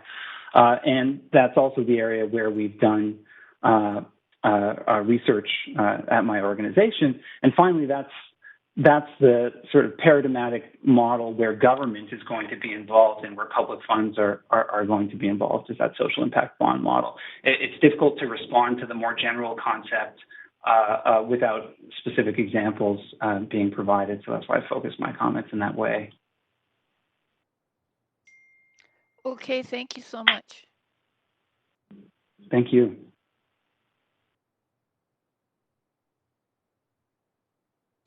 I'm sorry. And your next question is from Councillor Boyle.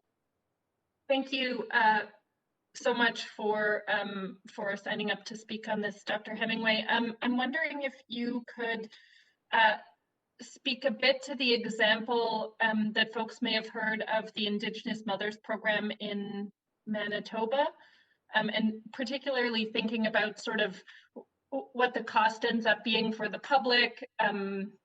Is there more innovation that's added in these types of programs? What the realities are in the situations that we've seen? Yeah, so there are a couple of key pieces there. Thank you for the question.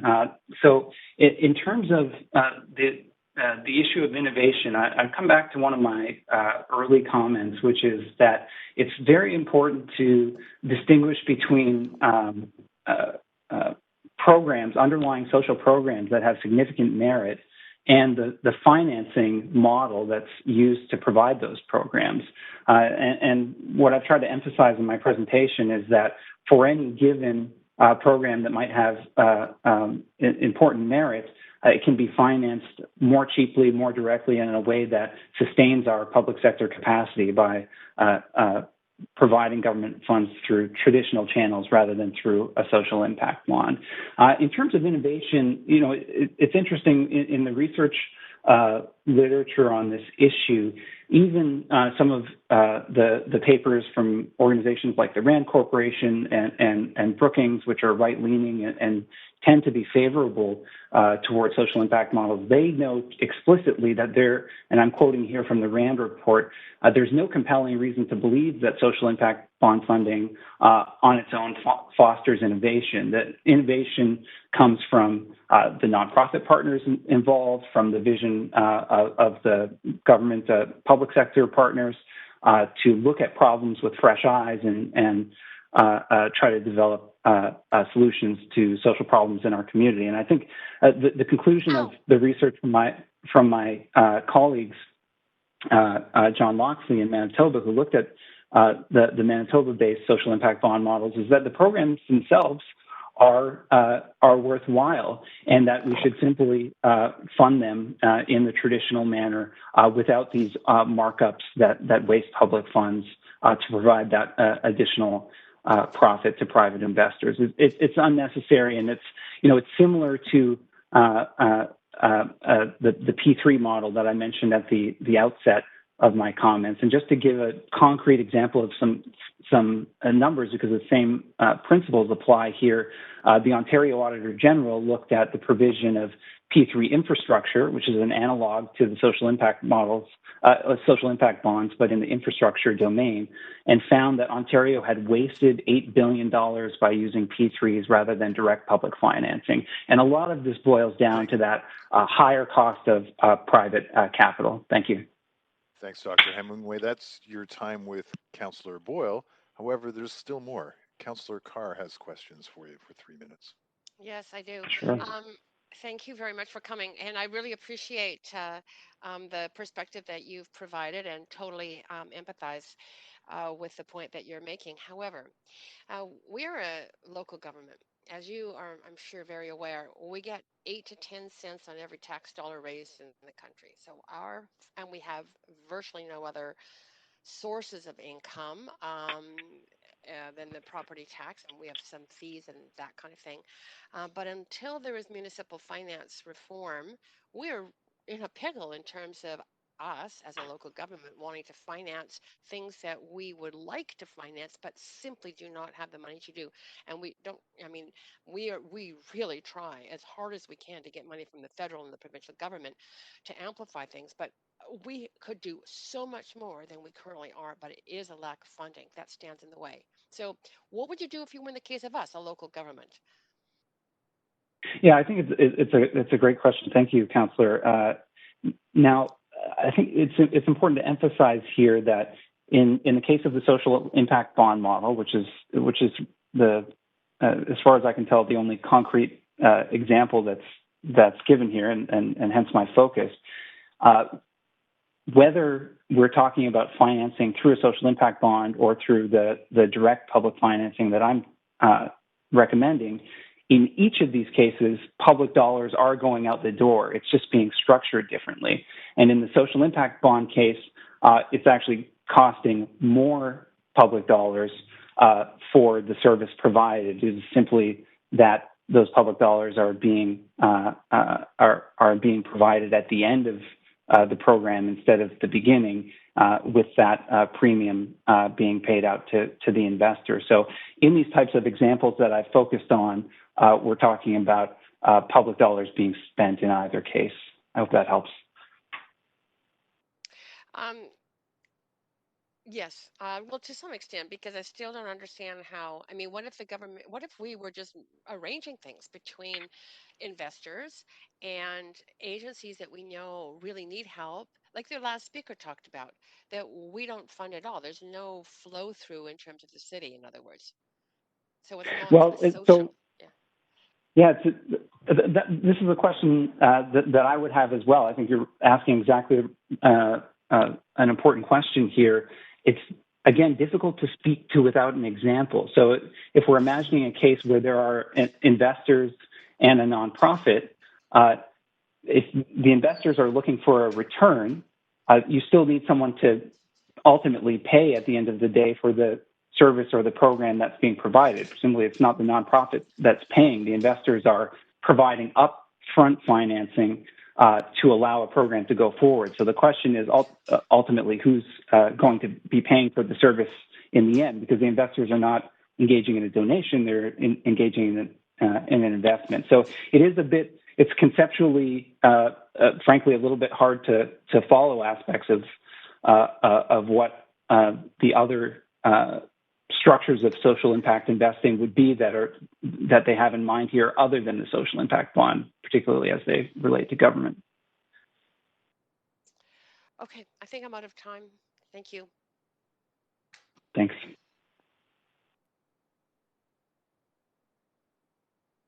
Chair, you might be on mute. Oh, thank you. Sorry, the dog was barking in the background, so I had to mute myself. You still have more questions. Councillor Bly for 3 minutes. Thank you very much, Vice Chair Fry. And thank you very much, Alex, for coming to speak to council on this.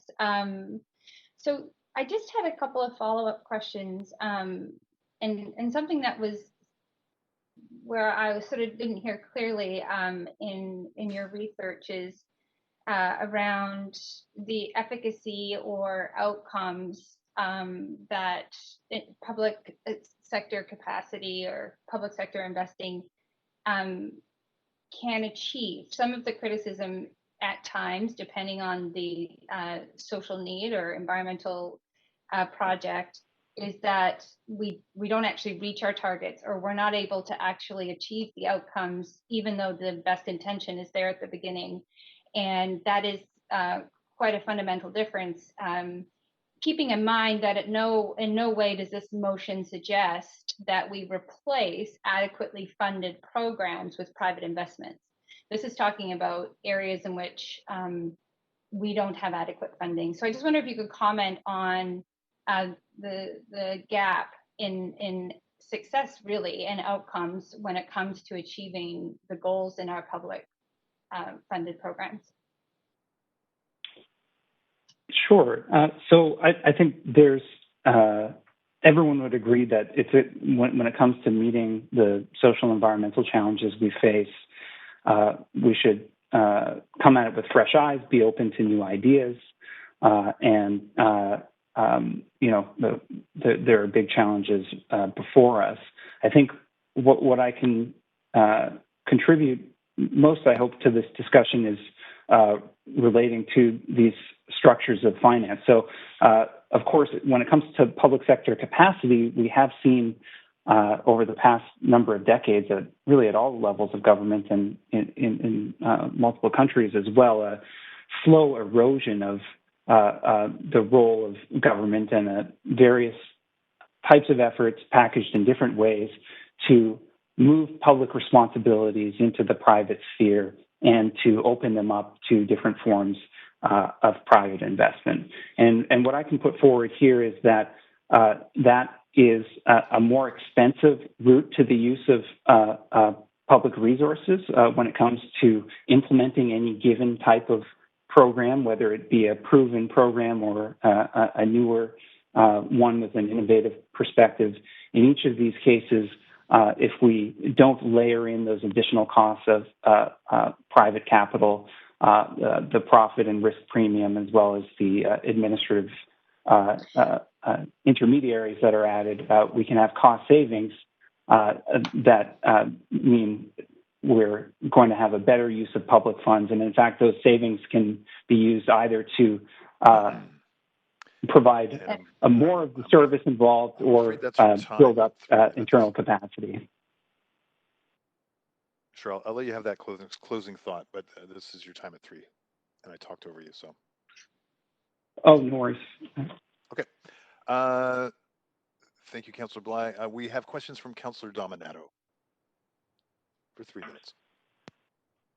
Thanks, Chair. And I just wanted to follow up on your comments around, this is sort of restructuring sort of investment. And this is a very new area for me, so I admit that. But what I heard, I thought from you, and what I understand from the mover of the motion is that if you do have, whether it be social impact bonds or investments, that if the metrics are met and the outcomes are met, that then the sponsoring government or institution or nonprofit then needs to repay the investors with a return as well. So were you saying in essence that it costs the public sector more in terms of dollars and cents, not necessarily in outcomes? Maybe we achieve better outcomes or more quickly.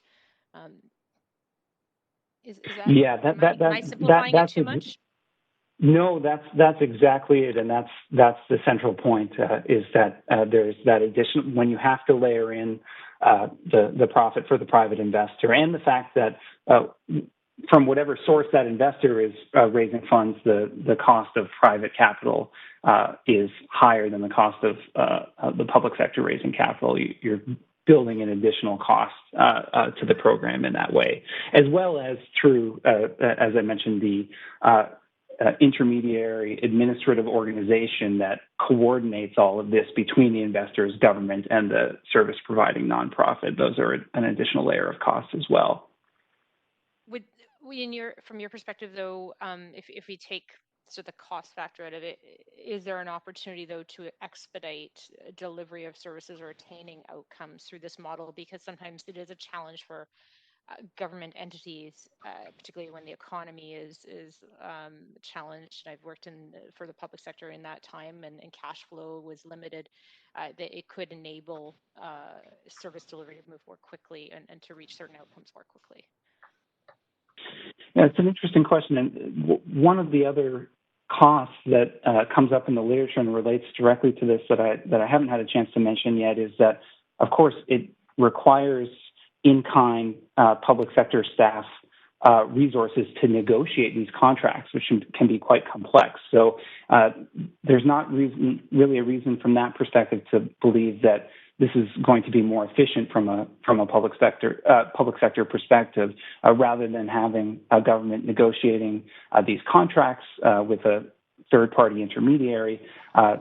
Government can deal directly with the nonprofits and realize those savings, and also oversee in a more holistic way the suite of programs that it's helping to fund and facilitate. Okay, thank you. I think that's probably my time, but that's that was perfectly helpful. timed. Thank you. Thank you, Councillor Dominato, and thank you, Dr. Hemingway. You have no further questions. Council, just to quickly highlight, we have 13 minutes before 5 o'clock. We have one more speaker, and if we don't get this work done today, we will be returning tomorrow at 3 o'clock. So we'll move on to the next speaker, but just bear that in mind. We'll have to make a decision before 5 how we want to proceed. Councillor Boyle. Am I able to move a motion to extend to complete this item? You may, yes. Okay, I would like to do that. So, Chair Fry? yes, Clerk. So I just wanted to interrupt. So this is the last item on the agenda. And once we complete the standing committee, we do need to convene in council to adopt the recommendations from the standing committee. So it would be to do that as well. Correct. Yes. Sorry for not Okay, articulating that. Chair Fry, I would like to move to do both of those things so that we don't need to return tomorrow afternoon. Okay, and Councillor DiGenova, point of privilege.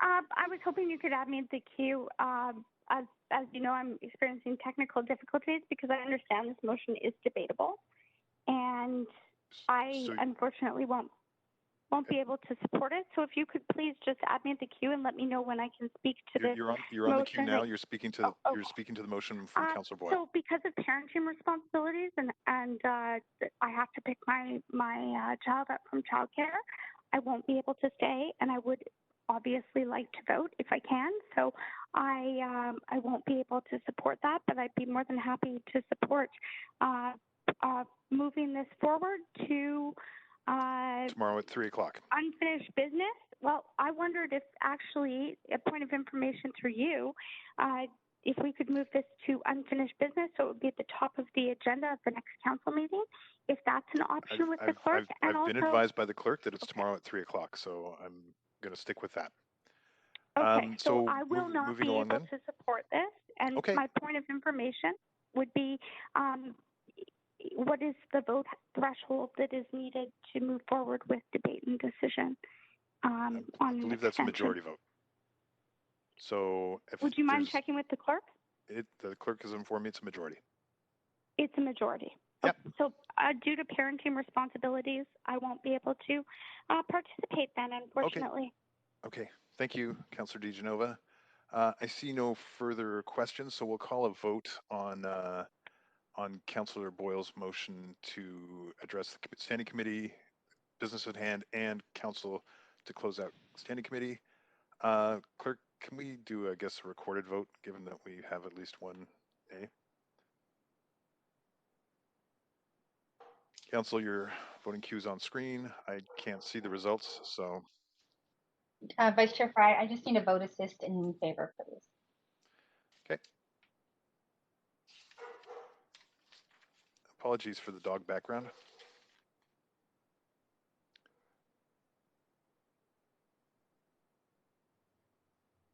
Chair Fry, we need Councillor DiGenova's vote, please. I believe Councillor DiGenova acknowledged to be in opposition to this. Councillor DiGenova, are you still available to vote? Point of privilege, I'd like a vote assist in opposition, as I noted before. Thank you.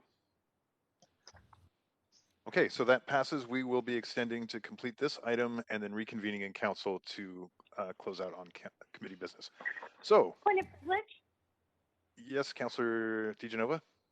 You did not read out who was in opposition. Oh, my apologies. That passed unanimously with Councillor DiGenova in opposition. Okay, so moving on, our next speaker on the queue, Adam Jagalewski. I'm sorry if I butchered that name. No, that's fine. Thank you. Okay, thank you. You have, please address council. 5 minutes. Good evening, good afternoon, council. My name is Adam Jagalewski, and for full disclosure, I don't work or live in Vancouver, but I am a landowner and do pay taxes. But that's not why I'm calling in. I'm calling in with the capacity of moving the motion for the city to develop a social. I currently oversee impact investing for Mars Discovery District. It's a charity in Toronto. It's an innovation center, and I've helped hundreds of entrepreneurs, charities, and nonprofits raise private outside capital to generate positive social and environmental impact. And I believe that we need new tools and new ways to facilitate capital. As the previous speaker mentioned, I think we do need new ways we can't rely on the status quo, which is traditionally governments and philanthropy to tackle our social issues, and using new tools will potentially move the needle on inequality, chronic disease, crime, addiction, all things that are not unique to the city of Vancouver, but are widespread across our country. Many people do get confused, and I heard it in the earlier remarks and questions around what social impact investing is and really how it's accessed. Many people have heard of ESG investing, which is really a diligence framework for public equities. That's not really what we're talking about here. Impact investing is defined as a placement of capital for the intentional and measurable social or environmental return, as well as financial return. And social impact bonds, which were the discussion of the last comments, are belonging to the family of impact investing, but are a unique tool of impact investing. So this tool provides revenue visibility for service providers that typically don't sell goods or service in the open market, but generate meaningful outcomes for the target populations that they serve. So this provides a unique way for those organizations to raise capital from outside sources, not just governments or philanthropists. So impact investing isn't synonymous with social impact bonds and vice versa. You can loan money to an affordable housing project where outcomes are stability in housing and potentially increased income and stability over time. That's an impact investing. That's an impact investment. You can make an equity investment into a company that provides digital mental health services. That's an impact investment. Both are impact investments, and investors are choosing to put their money to work for social benefits rather than putting it into the markets where there's either no social benefit or even potentially negative social benefit. So, is this bad? Is impact investing bad? Some use the language of profitability off of social, and the way that I personally look at that is we're all trying to save money. Many of us have savings accounts and RSP accounts, and if given the choice and the privilege to save our best things, if we can choose to do things that are good for the world versus not, I think many of us in the literature is showing over 90% of us are choosing those that work. So why do governments care about this? Well, I think it provides a new opportunity to partner with the private sector, but also with nonprofits and social ventures that are tackling social issues. So I think at this point, I'll probably close and say that governments are in a unique position to choose new paths and look at new policies to support better partnerships. This is happening federally and in other provinces, and I think it's unique to the city of Vancouver to look at that as well. All right. Well, thank you for speaking to us. You do have questions from Councillors Bly and Councillor Dominato. Councillor Bly for 3 minutes. Thanks, Chair, and thank you very much, Adam, for calling in. I just have a couple of questions, and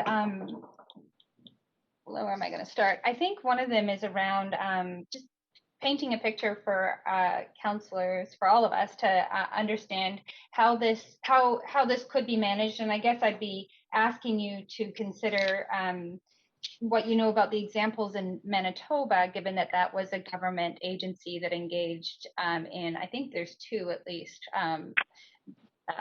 programs that are funded through this way. So, and really the question is around that the cost of the return plus extra staff time to negotiate, as the previous speaker suggested. What's your take on that? Yeah. So I advised the government of Manitoba, and I designed the Indigenous welfare project that was brought up by Councillor Boyle. So I can speak firsthand to her question around innovation. This was an intervention that was used in predominantly a health setting, and the government, because of the positive outcomes that were being generated with mothers in a health context, like based on premature babies and things like that, they wanted to use the model of tying an Indigenous doula with the mother and try to see if they could get better child welfare outcomes. A significant portion of the children that were going into care in Manitoba were Indigenous. And so the innovation here is actually reworking the Indigenous doula processes to be focused on whether there's a better bond to be created with the mother and the unborn child pre, during, and pregnancy.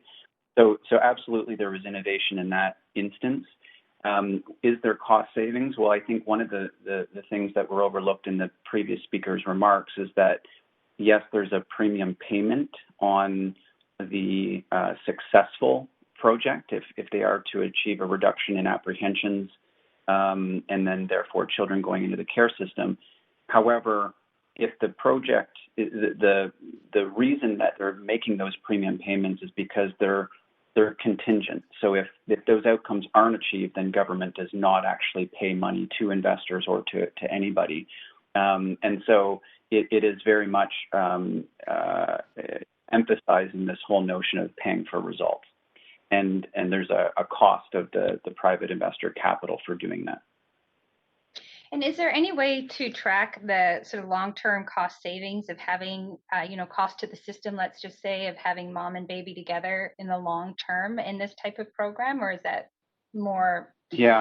10 seconds. Yeah.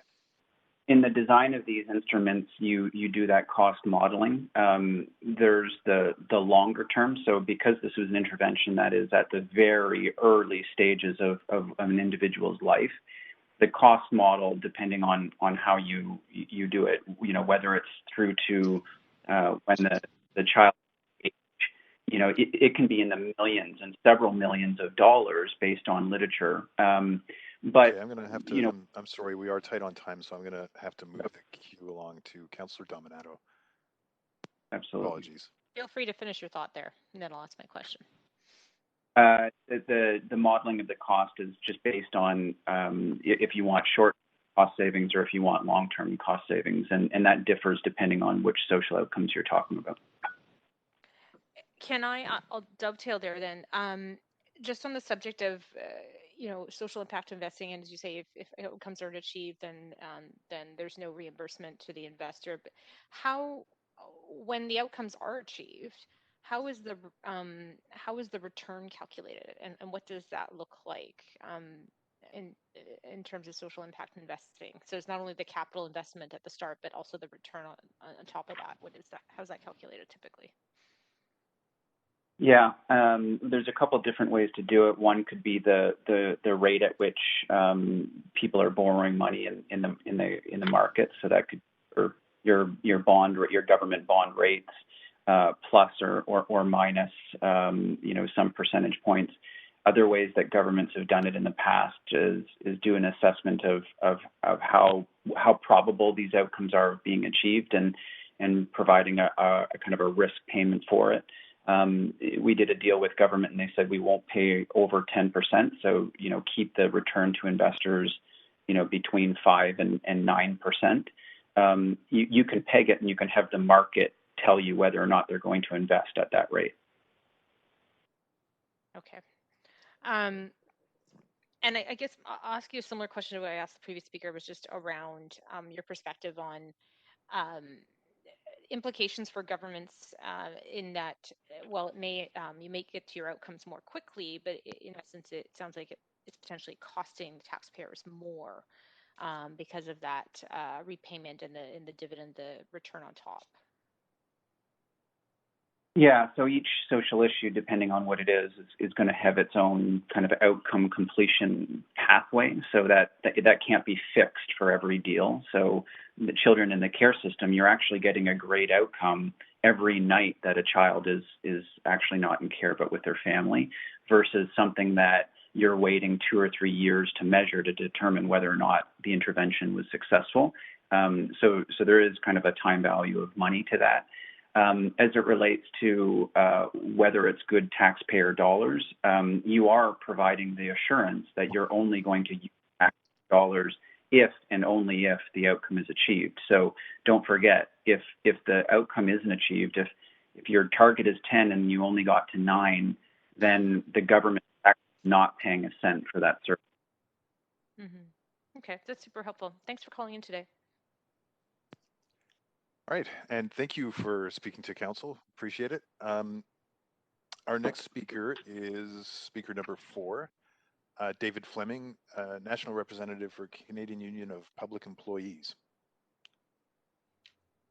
Chair Fry, we don't have David Fleming on the line, but we do have one speaker that we don't have on the list, and he did sign up. We're just waiting for him to make the call in. Okay. I'm here now. If anyone can John, hear are me. you on the line? Yeah, I'm on the line. Perfect. If you can hear me. Oh, well, thank you, caller. And if you wouldn't mind introducing yourself, and if you're representing title and organization, and you have 5 minutes to address council. My name's John Merkley. I've been a consultant in public finance in Metro Vancouver for the past decade, and I'm here to speak in support of the motion. I agree with the previous speaker that impact investment is a broad category, and there's certainly some models that are better than others. I don't agree fully with an overly direct pay per performance model where investors are aiming to seek a market return or a greater than market return. There's always risks in setting metrics, and metrics can be gamed, and so I don't think that's what this is about. I kind of have a different definition.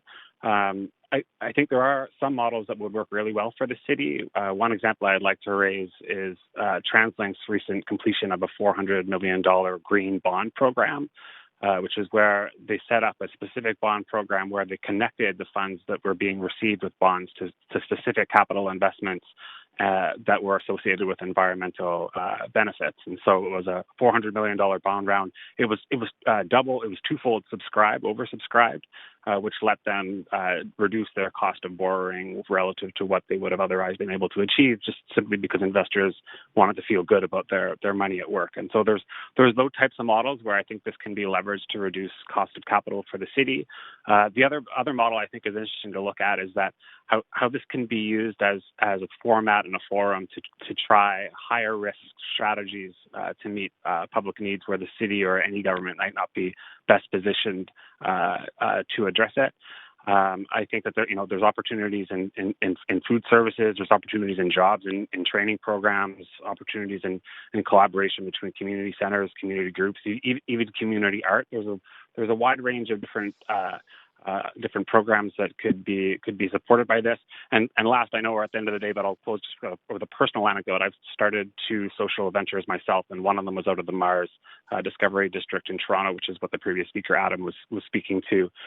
It was a program aimed at reducing plastic consumption per city's cement, which I realize isn't maybe as glamorous as some other startups, but essentially it was taking plastic, which was unusable for other recycling applications, and using it as binder for pavement to pave the city's roads. And it wasn't a profit-seeking business. It had a hard time serving a profit, but it did have massive use of plastic abatement. It had massive, and hopefully on a global scale, eventually we'll have some global impact on carbon abatement. It's actually currently in the city of Vancouver's roads as part of their Blue Box to Pavement program. I think this is worth a look. There's definitely a lot of models. It's a broad term, but I think essentially that's what the motion is asking to, is to ask staff to have a look at this and come back with some models that might be suitable for the city, and some other models that might not be suitable. And so I support doing that. Thank you. And thank you for speaking to council. Chair Fry, I don't have my panel up because I have the chair panel, but I was trying to get on the queue to ask questions. Oh, sure thing. I see you on the queue now. John Merkley, you do have questions from Councillor Bly for 3 minutes. Yeah, and I'll just be really brief. I know it's at the very end of the day, and John, thank you for calling in. I just wanted to, just give us a little bit of color to your background and work in terms of public policy, because I think it's a unique perspective that you do. So if you could just add a little bit to your personal experience, work experience, and where you see these partnerships coming together. Great, thank you. I'm an economist and a financial analyst, and I typically work for the public sector within BC. My biggest clients are Metro Vancouver, TransLink, and also the public pension fund, which I think it could actually have an interesting application for this as well. I mean, if there is going to be profits generated from any public partnership or anything close to a market return, it would make sense for that money to be returned to public pension programs within the province. So I've been an analyst with those organizations for roughly 10 years, and before that I worked in private equity and social ventures both in Toronto and in Europe. Okay, that's helpful. I think one of the things that we've heard today is that that many of our public services are shifting over to private funding, and we hear time and time again that we as a local government in Vancouver, and you have experience of obviously with Metro Vancouver, are actually taking on more and more of the social and environmental issues that help us prepare better for the future. What's your take on that sentiment that we're handing off a lot of the responsibility, or whether we're actually taking on more responsibility? It's an excellent question. So Councillor Carr made the correct comment before that the cities receive roughly 10 cents on the dollar of all tax revenue collected, and that's been relatively consistent for decades. But at the same time, if you look at the scope of different jurisdictions, they're taking on, as you all are very familiar with, they're taking on an increased level of scope over time. And so it's just not true that at a local level all projects and programs that deserve funding are getting it, especially for some vulnerable sectors. The first, in terms of what we heard from the first speaker, people who might not have had access to public or to private financing because of their different groups or historical failings. And so it's just not true that all good ideas are getting the access to funding that they need, and this could be an opportunity for that. Great, thank you very much. That's my time. Okay, thank you. And you have no further questions. And that is, Councillor Carr, are you on the list? Okay, I'm not on for the questions. Great. So that is the end of our speakers list. I'll just confirm with the clerk. Did speaker number 4, David Fleming, National Rep for CUPE, arrive on queue? Jeff, I know that speaker is not on the line. Okay, so that is it for speakers, and now we're opening out to debate and decision. And a reminder, Council, that we're at 10 after 5. We have a hard start for 6 o'clock for public hearing, so there we go. Councillor Carr. Yes, thank you, Chair. I have submitted an amendment, and I just circulated it this morning and then recirculated it just at the start of this item on our agenda, so that you don't have to hunt for it. So I think I'm just, unless you want to move me right now into an amendment queue, I'll address perhaps, it. Clerk, if you could set up the amendment queue. And Councillor Carr, to the amendment. Great, thank you. So I support the general intent of this motion, but I do understand that there are some concerns and share them, especially around the potential privatization of public services. So the gist of my amendment is this. There are a few places where I'd just like to go over them. The first is I really think we would need a report back on this, and that report back, it shouldn't necessarily be a framework and plan, but rather on a range of potential opportunities so that we can consider those and then a plan can be devolved out of that. The second is to remove references to the city's work on municipal finance reform. The reason being that we are engaged right now in that work on municipal finance reform. We are partnering with other municipalities in it. So it's a collaborative effort that we are looking at and very clearly focused on steady constant sources of new revenues for cities, and because of our increased responsibilities, obviously, but it is around serving the public interest. And the sources of revenues are also ones that we have been quite open about, potentially getting a percentage of the property transfer tax, speculation tax, school tax. So there is a very clear body of work and collaborative work going on around this, and I don't want to see that interrupted or diverted. Third, I'm removing references around earning a reasonable return. The reason is there won't be this kind of investment if there isn't some return.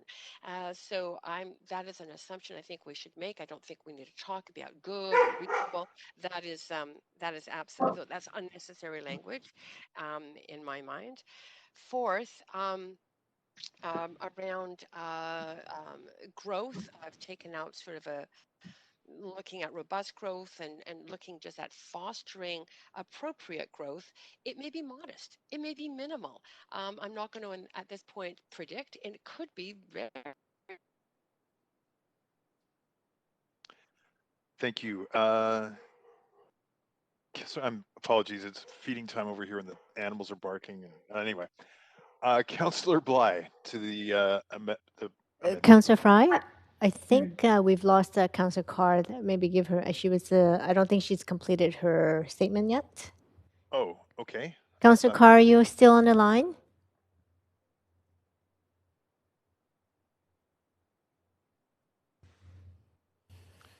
It looks like she's got a bandwidth issue on her end.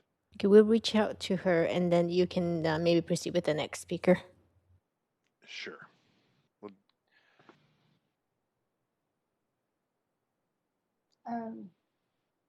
Councillor Fry, is that me? Councillor Bly, we're just waiting for Councillor Carr to reconnect. Sure. Clerk's reaching out, and everybody will just hold their jets for a moment. I appreciate this is a little frustrating given the timing. Oh, no, getting a message from the clerk. Go with Bly. Go with Bly. Okay. Councillor Bly to the amendment. Okay, and I've talked to Councillor Carr about this amendment. I am supportive of the amendment. And I guess, I mean, just to keep it very brief, it's a new idea for many. It certainly was for me, and there's still more to learn. Social impact bonds is well researched and falls on both sides of the argument for and against, and we've heard about that. But the actual framework around social impact investing and the potential in partnering with the municipal government is very new. So I believe with these amendments, it creates some space to enable councillors to get up to speed and have staff do some of that work, and myself included, and report back on what are all the ways in which this could support us in achieving our goals, our council priorities that we talk about. It is not to replace anything. It's to add a tool to the toolbox that we already have. And conceptually, which I think that these amendments still sort of acknowledge and hold up the original intent of the motion, remain intact. So I'm supportive and appreciate the work from Councillor Carr to get it to this point, recognizing that there's a lot of complexity around in this arena, and we need to make sure that we are bringing everybody to the conversation. So I believe that this amendment does that, and I'm happy to support it. Okay, thank you, Councillor Bly. Next. Chair Fry, I think yes. we've lost Councillor Carr. Maybe she's in the process of signing on. Councillor Carr has just texted. She has to reboot. Her computer got disconnected. So I think we'll, just to keep things moving, we'll go over to Councillor Boyle, who's next on the queue. Thank you, Chair Fry. I was intending to be very brief, but I see that we will be waiting for Councillor Carr, I assume. So I just wanted to say I'm happy to support the amendments that Councillor Carr could put forward. They alleviate a number of the concerns I had about the initial. Sorry, it's feeding time over here too. I have a different creature next to me. These amendments alleviate a number of the concerns that I had initially about the motion, particularly around efficient use of public funds, and also about language around a kind of profit motive in the delivery of public services made me quite uncomfortable. So I'm more comfortable with these amendments, though I will say, well, I have the floor now as well, that overall, I absolutely agree that we need more and new fiscal tools to face the challenges that local governments face these days. Of the range of fiscal tools that I would like to see us advocating for, this is not near the top. I have too many concerns about the examples that I've heard relative to the kinds of tools that UBCM and others have been advocating for, and that we as a city and a council have been advocating for as well. So I'm happy to support the amendments as they are put forward. They make me more comfortable, but I won't be supporting the motion as a whole. Thanks. Thanks, Councillor Boyle. Councillor Swanson to the amendment. Yeah, I'm similar. The motion is an improvement over the original, but I still have a lot of issues with these companies that require a profit and claim to be doing socially good stuff. I've had some really bad experiences with them in the downtown east side where they emptied out a building and then sold it to the biggest gentrifier, an SRO building. And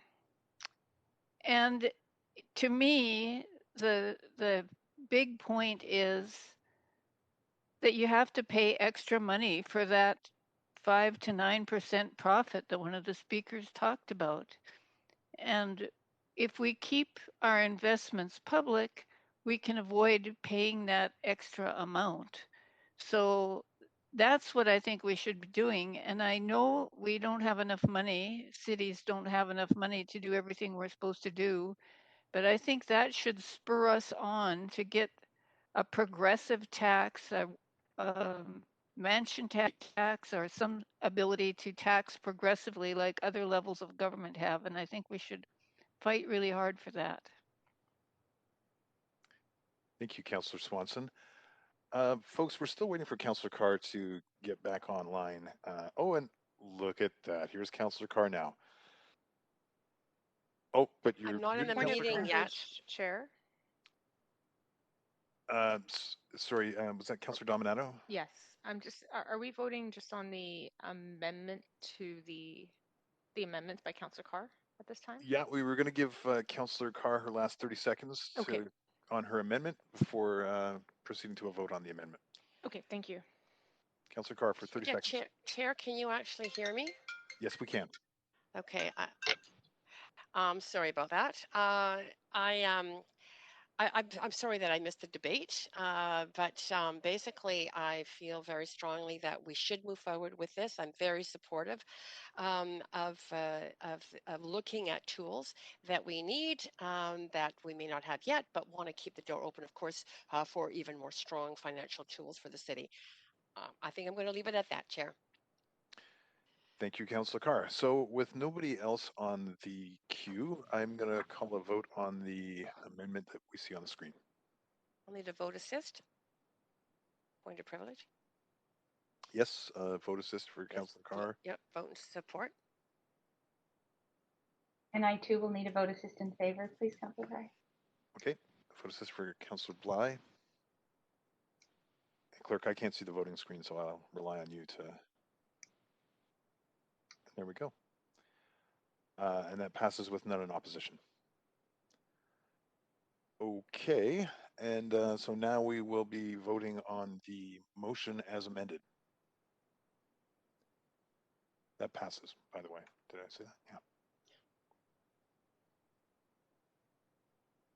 Yeah. And I see And I'll need Councillor, a vote assist, please, in favor. Councillor Carr. Actually, we have some folks on the. Chair, sorry, I think we haven't discussion. debated the main motion now. So, Councillor Carr, you're still on the main queue. Did you have anything further on this? No, I'm fine, thank you. Okay, then we'll move to Councillor Bly. I'm happy to close on the motion and have Councillor Dominato go ahead. Sure thing. Councillor Dominato. Thanks, Chair. And I haven't commented at this point. Just I simply wanted to hear some of the discussion in the speakers and appreciate the amendments brought forward by Councillor Carr. This is new territory in part for me, not the partnership side of this, because I've done a lot of work in the area of having partners in public policy development, including but investors or donors, I guess, if you will, but without the additional return aspect. But that being said, I do recognize the challenges that municipalities face in terms of managing their finances, in terms of the municipal tools to raise revenues and to support the range of services that our citizens expect of local government. I think that there is a lot of great work happening both at the level of UBCM and FCM around looking at expanding the municipal tools. I think there's some interesting examples of motions that have been tabled even locally in the metro area around sharing of the PST for municipalities.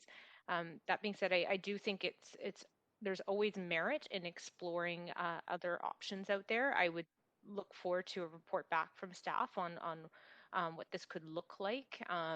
For me, it's not predetermined. I appreciate that there were some expanded examples from the speakers, but I'm always open to hearing back and getting more information, and that's what I see this motion doing. And then if there are further decisions to be made, they would be made at a later date. But I am willing to support the motion on those grounds. Thank you. Thank you, Councillor Dominato, and Councillor Bly to close on the motion as amended. Thanks very much. I'll just keep it really brief to say thanks to Council for the consideration at this late hour after 2 long days, and to Councillor Carr for the amendments. You know, we've heard from speakers even today on previous agenda items around, yeah, we could do more and we need to do more to fully realize the intent of this program, but we don't have the funding. So without being prescriptive, this motion is saying there could be a number of existing programs that we're looking at that are missing a portion of funding to be fully realized. And at the end of the day, I know it can be a real sticking point, and I'm not one about scarcity and austerity at all. I'm one for money as a tool to help solve problems. We don't have food in our fridge. We use the money to go to the grocery store to buy the food in the fridge. So, but at the end of the day, it's about getting the food in the fridge so that people can eat. And so it's not about spending a lot of money on the food or a little or where you shop. It's about just solving the problem. So that's how I look at this generally in a more of a philosophical way. And when I have over the last year been paying attention, I just keep hearing about these gaps. And so, you know, having staff be able to come back and report back on sort of the high level criteria that's laid out in the amended motion, I think could just give council a new conversation to be having about what could be possible here. And I get, you know, people are saying, oh, 9% and this much, you know, the Manitoba, the real life example currently underway right now is a 4% return. So people generally, if they really wanted to take their wealth and go and make more wealth, are not necessarily going to fund those programs. They usually do because they care a lot about the outcomes. And I think that's a really important piece to this that I've seen in the examples.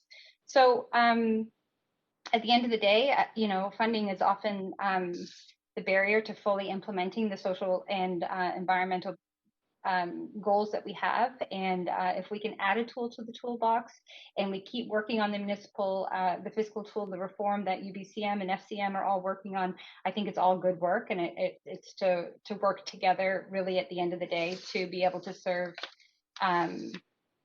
the people that we are responsible for really at the end of the day, which is people that live in our city and beyond. So I'll leave it there. I do appreciate the debate and council's time on this motion. All right, thank you, Councillor Bly. With no further speakers on the queue, clerk, if you could pull up the voting screen. Thank you. Councillor Bly, do you need a vote assist? Yes, in favor, please.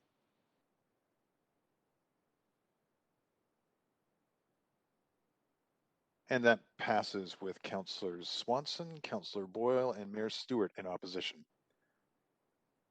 And that concludes this item, and I'll pass the chair back to Chair Bly. Thank you very much, Vice Chair Fry, and I believe that concludes our business of the standing committee meeting of finance, and I will be passing the chair over to Mayor Stewart to take us back into regular council. Thanks so much, Chair Bly. Right, so we're now convening in council to deal with the recommendations and action today from today's standing committee on city finance and service. Can we have the roll call, please, Deputy City Clerk? Mayor Stewart is in the chair. Councillor Carr. Here. Councillor De Genova is on a leave. Councillor Fry. Here. Councillor Swanson. Here. Councillor Hardwick is on a leave. Councillor Wiebe. Here. Councillor Boyle. Present. Councillor Dominato. Present. Councillor Bly. Present. Councillor Kirby-Yung is on a leave of absence for civic business. You have quorum, Mayor Stewart. Thanks. We need a motion to adopt the standing committee's recommendations for items 1 to 5. So moved, Councillor Dominato. Second by Councillor Fry. Dominato. Thank you, Councillor Fry. Second. All in favor say yay. Yay. Yay. Yay. Opposed, nay. Great, thanks so much. That has passed unanimously. We have 3 urgent business matters on the agenda. First, a request for leave of absence by Councillor Kirby-Yung for civic business from 3:30 to 5:30 p.m. today. Someone like to move a motion for that? So moved. Thank you, Councillor Fry. Seconder? Second, Councillor Carr. Thank you, Councillor Carr. All in favor, yay. Yay. Yay. Opposed, nay. Great, that passes. A request for leave of absence for Councillor Hardwick for personal reasons from 6 to 10 p.m. today. So moved. Fry. Thank you. Second. Second. Thank you. That was Councillor Carr, I think. Yes. No. Dominato. Sorry. Oh, I'm sorry, Councillor Dominato. Seconded. All in favor, yay. Yay. Yay. Opposed, nay. Great. Last one, a leave of absence for myself for civic business from 4:30 p.m. to 5:30 p.m. today. Someone like to move? Thank you, Councillor Fry. Councillor Dominato, thank you. All in favor, yay. Yay. Opposed, nay. And thank you. That's passed unanimously. We need a motion to adjourn. Motion to So adjourn. moved.